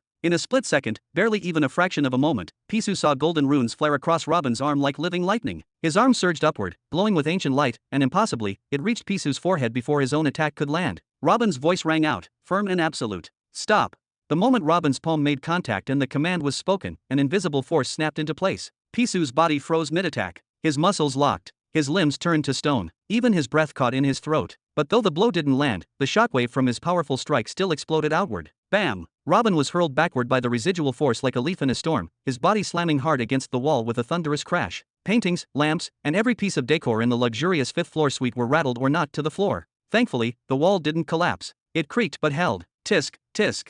Robin muttered, shaking the dust from his robe. Your tab just got a lot bigger. The brilliant golden runes etched along his forearm, symbols from the fourth stage rune of the Law of Light, flickered, then slowly began to fade, their radiant energy dispersing. Pisu stood there, utterly immobilized, unable even to gasp. A tremendous pressure, unseen but undeniable, bound him in place like a statue carved from fear itself. For the first time in his life, the so-called cataclysm-level expert couldn't even move his lips. Robin let out a small chuckle at the sheer horror in the young man's eyes. He approached slowly, calmly, and patted Pisu's neck a few times. I've wrapped your entire body in a soul-binding shell, he said casually. About 400,000 soul units worth. Even a mid-tier world cataclysm expert would need a couple of days to break out of it, assuming they don't burn themselves out trying. As for you, don't even bother. Pisu wanted to scream. 400,000 units? The number echoed in his mind like a death sentence. Tears almost welled up in his eyes. Why would someone with 400,000 soul units participate in a soul trait test? Was this all a trap? Was I the prey from the beginning? Robin, meanwhile, ignored the turmoil unraveling in Pisu's mind. He nonchalantly slipped off his slightly torn shirt, draped it mockingly over Pisu's frozen arm, and removed his shoes with exaggerated calm. One after another, he carefully placed them on top of Pisu's head like a pair of mocking trophies. Then, with a sigh of exaggerated comfort, he climbed back into bed, stretched out luxuriously, and yawned. Sleep tight, roommate, he said with a smirk. We've got a long night ahead. Chapter 1300. The next day. Robin slowly sat up from the bed, stretching his limbs with a long, exaggerated yawn. Then he extended his arms forcefully to both sides. Pa! The moment he felt his hand collide with something solid, he blinked in confusion and turned his head to the left. To his amusement, he found his clenched fist pressing awkwardly against Pisu's nose. Oh, I nearly forgot you were still here, hee. With a calm chuckle, Robin gently pulled his fist back and patted the young man's neck a few times, almost affectionately. Did you have a pleasant night too? Slept well, I hope. Oh, what's the matter? Why the silence? Are you feeling sad, perhaps? Robin tilted his head in mock curiosity, studying the unresponsive face beside him. Then he gave a light shrug and stood up with relaxed indifference. Well, I suppose I can't force you to speak. Everyone needs their space sometimes. I'll leave you alone for now. Take all the time you need to process, whatever this is.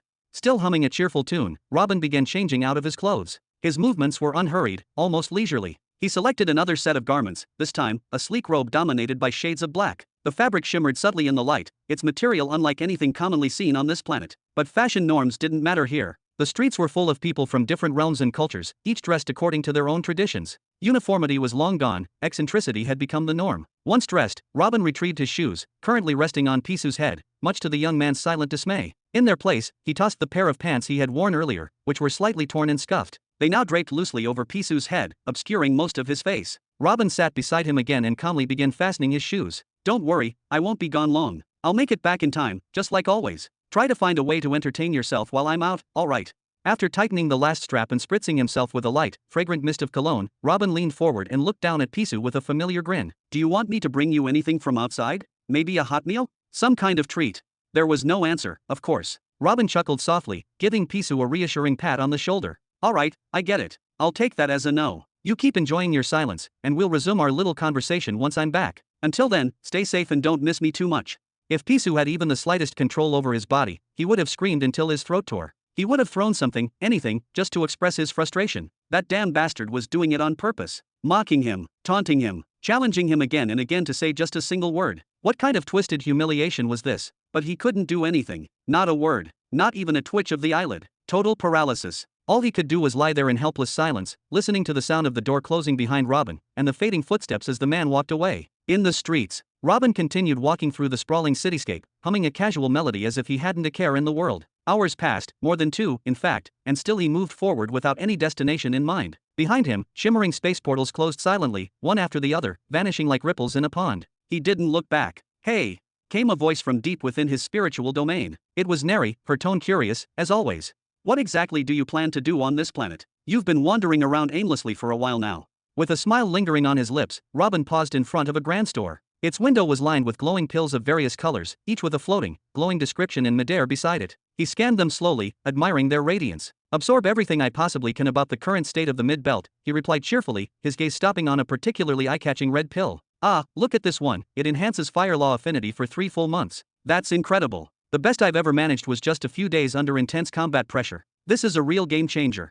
He leaned closer to read the price, his smile faltering slightly. 330 gems, huh? That's steep. Very steep, actually. No wonder everyone says that the third path is financially draining. If this is considered normal pricing, then yes, only the wealthy could ever hope to walk it comfortably.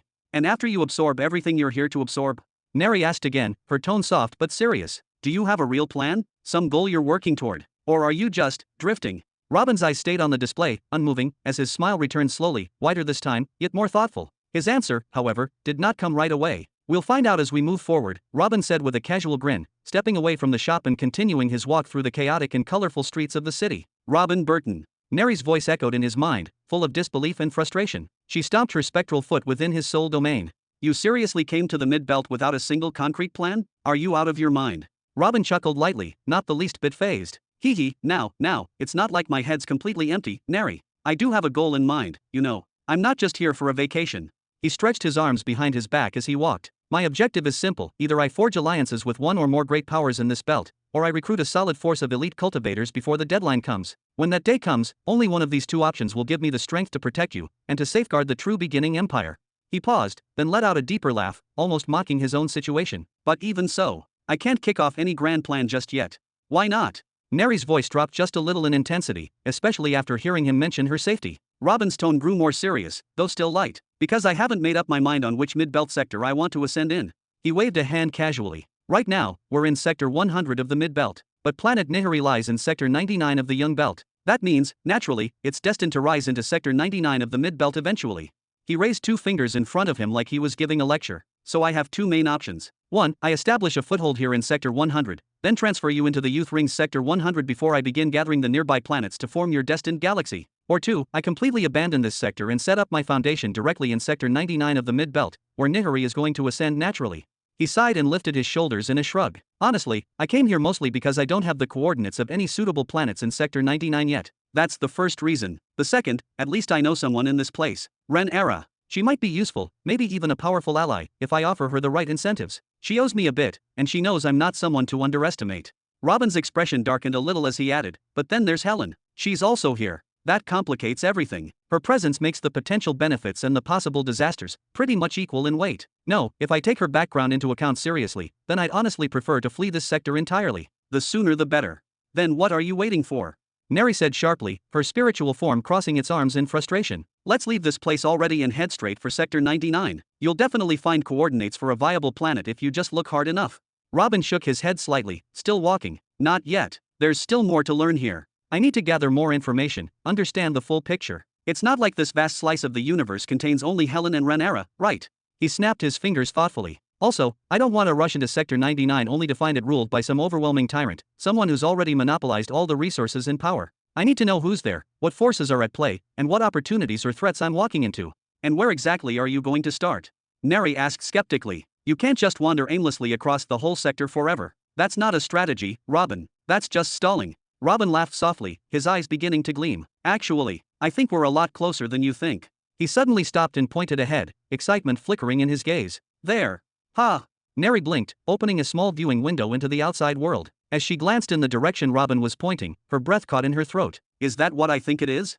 In front of them stood a towering silver structure, easily one of the tallest towers on the entire planet. Its surface shimmered with a soft metallic glow under the light of Zarin's twin suns. The base of the tower was a massive circular foundation that seemed to take up an entire city block, but as it climbed into the sky, the structure narrowed, eventually ending in a sharp, elegant spire that pierced through the clouds. Robin folded his arms, his voice low and confident. I wasn't just wandering, Neri. My ears were tuned to every whisper, and my senses have been sweeping the city nonstop.